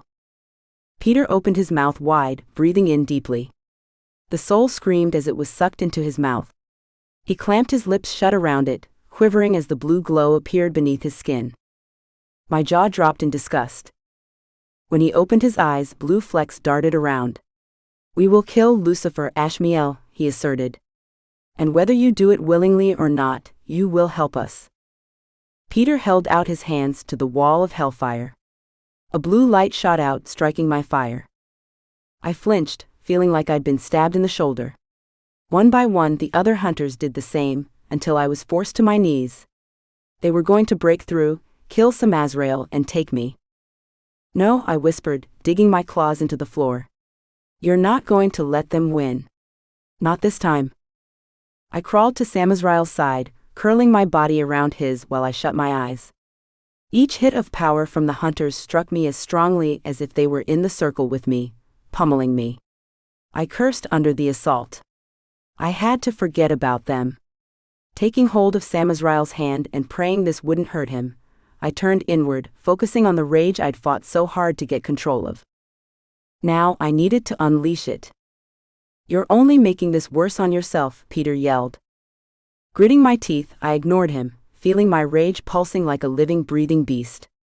Hoping Samazrael was too out of it to suffer from my anger spilling forth, I broke the walls I'd put in place to contain my burning emotions. I saw Mom's dead body, saw the day I tried to kill myself. I saw when Hank died in the bar. I focused on every horrible moment in my life, until I was screaming from the storm of hatred and rage and grief that had made up my existence for so long. I pulled on it all, then let it go. The hellfire roared, drowning out my screams. The wall of flames exploded outward, taking the demon hunters and Peter with it. The mansion trembled in the wake of my outburst. The ceiling cracked and the walls came apart, falling in around us. The release left me drained, but we weren't safe, not yet. Peter was already trying to get up, yelling orders to the others. Holding Samazrael's hand in my left, I held out my right, focusing on the beach. I didn't want to go straight to the safe house, not since some of these assholes had probably swallowed demon souls. I had no idea what power it gave them. Wincing from the strain on my body, I created a portal and fell through it, taking Samazrael with me. Peter's furious shout was cut off by the portal closing behind us with a loud pop. The sand was soft beneath me, and I wanted to stay. Samazrael grunted, and I forced myself back upright. His breathing was worse, as was his pulse. I had to get that damn thing off his neck, but we were only a few miles from the mansion. One more, I whispered to myself, pulling on every last bit of strength I had. One more portal. Hellfire sputtered in and out at my hand. Growing dizzy, I willed it to work with me and another portal formed. Dragging Samazrael to me, I pulled us through, crashing down outside a 2-story house surrounded by overgrown gardens. There was only one light on through a broken window, and I frowned. Was this the right place?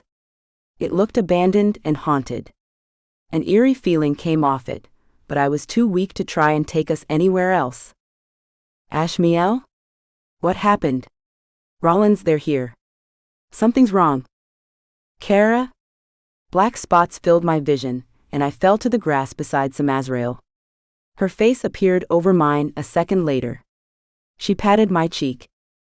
I fumbled for her hand. Attacked. Safe house attacked. By whom, Ashmielle? Stay awake, she ordered. Rollins appeared beside her, his face contorted in rage. Sammy, I whispered. His neck. Get it out. Rollins frowned, disappearing from my view. He let out a string of curses that, in my weakened state, made me smirk.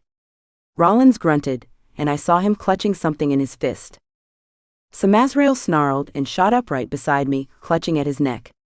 His eyes went straight to black until they landed on me. The black was quickly replaced with his usual sea green. Hey, I said. Are you insane? He snapped, then hauled me into his arms. I had no strength left in my arms to hug him back, so I sank into his embrace. What were you thinking? How did we even get here?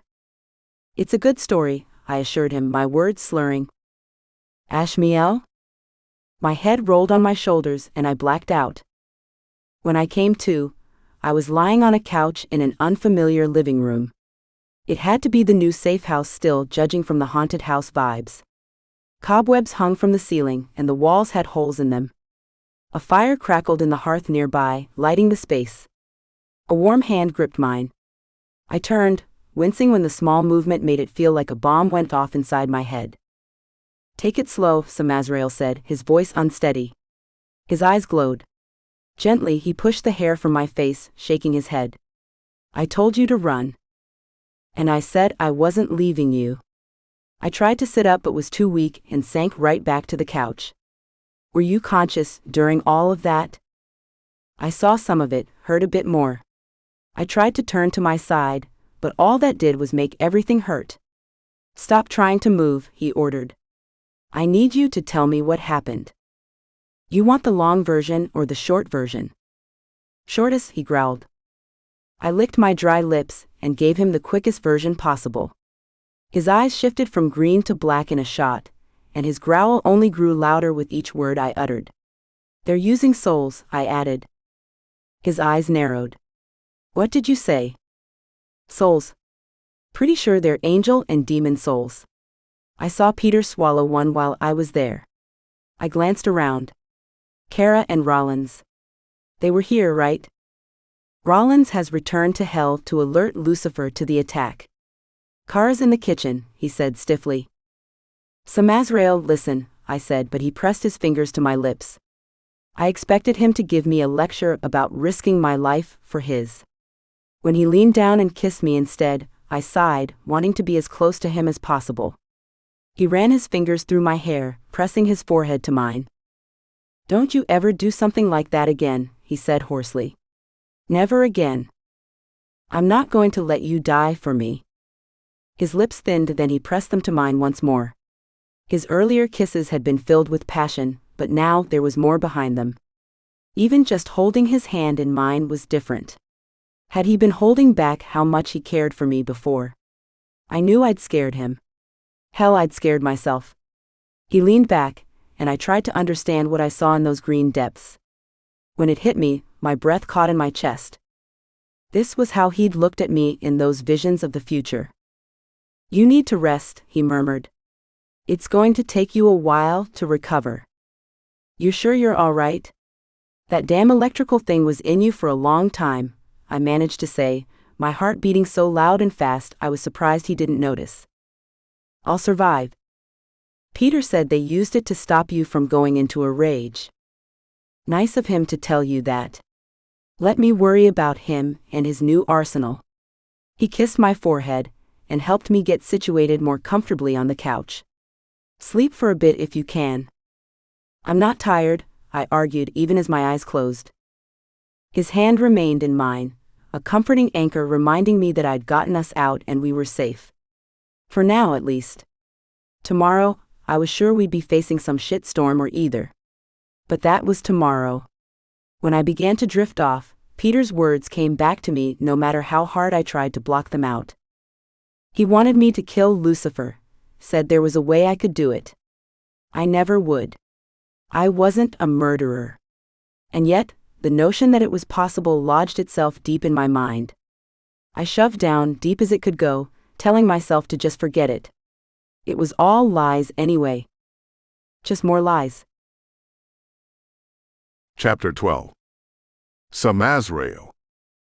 I staggered through the shadows, down the hall to the bathroom, and shut the door. Fumbling for the light switch, I flipped it on. My glowing-eyed reflection was there staring back at me. I clutched a hand to my neck, wincing at the soreness left behind by whatever Peter had used to incapacitate me. It wasn't the stiffness in my body that left me barely able to breathe or think straight. The memories I hadn't been able to reach had flooded back the second I was knocked out. I remembered everything. Every last moment that had been so foggy and far away before. Leaning against the sink, my shoulders slumped. I shut my eyes. The day Dahlia came to me and told me I would be a much larger part of her life was right there waiting for me. She'd taken my hand, smiling, and told me that I wasn't only going to be the protector of her and Lucifer's child. I had a destiny with their daughter, a destiny she'd seen glimpses of, a future where we would do extraordinary things together. A future she'd shown me using her grace. Me and Ashmielle together. I'd known before Ashmielle was even born that I would be there for her no matter what. Our fates were intertwined from the beginning. Then she was stolen from me. I'd been forced to believe she was slain all those years. The roaring I'd heard in my mind, that was me. That was my agony, the night I thought I'd failed. A sharp pain bloomed behind my eyes, and I glared at my reflection, my face shifting with my growing rage. That night, I'd wanted to go after Ashmielle and Dahlia. I wanted to search for them both, find them, but Lucifer had stopped me. He was the one who put up the mental wall inside my head, blocking these memories from me. He trapped me in that cell, not to punish me. No, he did it to save me. At least that's probably what he thought he was doing. Voices whispered across my ears, a conversation between Lucifer and Hef I'd only heard bits and pieces of. They'd been worried for my sanity. When demons found their soulmate, it was for life. My claws dug trenches into the porcelain countertop, replaying the urgency with which Hef had spoken to Lucifer, telling him he had to do something about me before I lost it and killed someone by accident. My rage had rushed to the surface then as it was now, bursting at the seams and threatening to blind me to everything else. Until Lucifer stepped in and made me forget. If he hadn't, I would have found Ashmielle and Dahlia sooner. I would have been able to stop her from going through so much suffering. Remember the rest, the voices stated. Remember it all before it's too late and we lose her again. Rolling my head on my shoulders, I strained to recall what else I'd been missing. What was it? What else was there? You know why she ran. You were supposed to do something. Remember. I scrunched my eyes shut, doubling over with a piercing pain shooting through my mind. Images and voices collided with each other until I heard Dahlia say my name. It's not safe, Dahlia whispered, squeezing my hand. Not anymore. What are you talking about? This is hell. It's Lucifer's domain, I argued with her gently. And she's his only child, Samazrael. The only one he'll ever have. I've seen it. You can't tell me she won't be viewed as a threat. Maybe not at first, but eventually. I followed her gaze to the small baby wrapped in a black blanket. Ashmielle's silver eyes were open and filled with fire already. She smiled up at me, and sparks ignited at her tiny fingertips. My heart lifted, my lips curling in a smile. Nothing will happen to her. You know I won't let it, I whispered. I'll give my life for hers. I know you will, but you can't fight them all. You saw something. If it's that bad, why not tell Lucifer? I'm afraid he won't believe me. I started to argue, but she gripped my hand harder, her eyes filled with fear. The wolves are already here. She's not safe. She won't be until we know who they are. Please, I need your help. To do what? Dahlia gave me a sad smile. Get Ashmielle and me away from Lucifer. I growled, yanking my hand away. I can't do that. You know what it'll do to him. He'll kill anyone who tries to hurt either of you. Even if it's those closest to him, she challenged hotly. You can't mean. You know exactly who I mean, she cut me off. If I tell Lucifer, I don't know what will happen. I've tried to see, but I can't. And you know him. He's too damn arrogant to think anyone would come after us. Samazrael, I'm begging you, if not for my future, then for hers. We can't stay in hell. We can't. I ran a hand down my face, pacing away from her, then back. My soul was tied to Ashmielle's. Where she went, I would go, and if Dahlia was right, then hell was no longer a sanctuary for the fallen angel and her daughter. I walked to the crib, smiling at Ashmielle, and gently took her hand. She was my whole life now. No one else mattered. Not even the king of hell. What do you need me to do? I asked Dahlia. We'll take a trip to the surface, stay at my old place, she said. We need the attack to be real enough for Lucifer to believe, for all of them to believe. That's key. Once we're gone, you have to sneak away and come to us. When we're safe, we'll send word to Lucifer, tell him we're alive, but he can't know where we go. No one can. She wiped a tear from her eye, murmuring, I won't let anyone harm Ashmielle or use her as a weapon. A weapon? I said with a quiet growl. One day you'll understand. I gritted my teeth, hating that I was betraying my king, but what choice did I have? I told Dahlia I'd take care of travel arrangements and find a safe house, then left her chambers to set her plan in motion. I gasped, falling to the floor and clutching a hand to my chest while my heart pounded away. I hadn't been roaring that night because I thought Ashmielle had been taken. I roared in defiance of Lucifer taking away my memories. He was the reason I never went to meet with Dahlia and Ashmielle. He was the reason the plan failed. No, not just Lucifer. Hef, I snarled at the empty room. That two-faced bastard had convinced Lucifer to do what he did. Now Dahlia was dead, and the traitors remained in hell. Ashmielle. I had to tell her the truth. I was at the door, ready to go to her when I froze. Would she believe me? Worse, what if this bombshell set her down another perilous path? She'd already risked her life for mine, based on what she'd seen from Dahlia's past visions. If she knew it was all true, that we were connected on a much deeper level, I didn't want to think of what she'd do to try and keep me alive. Lucifer. I talked to him first.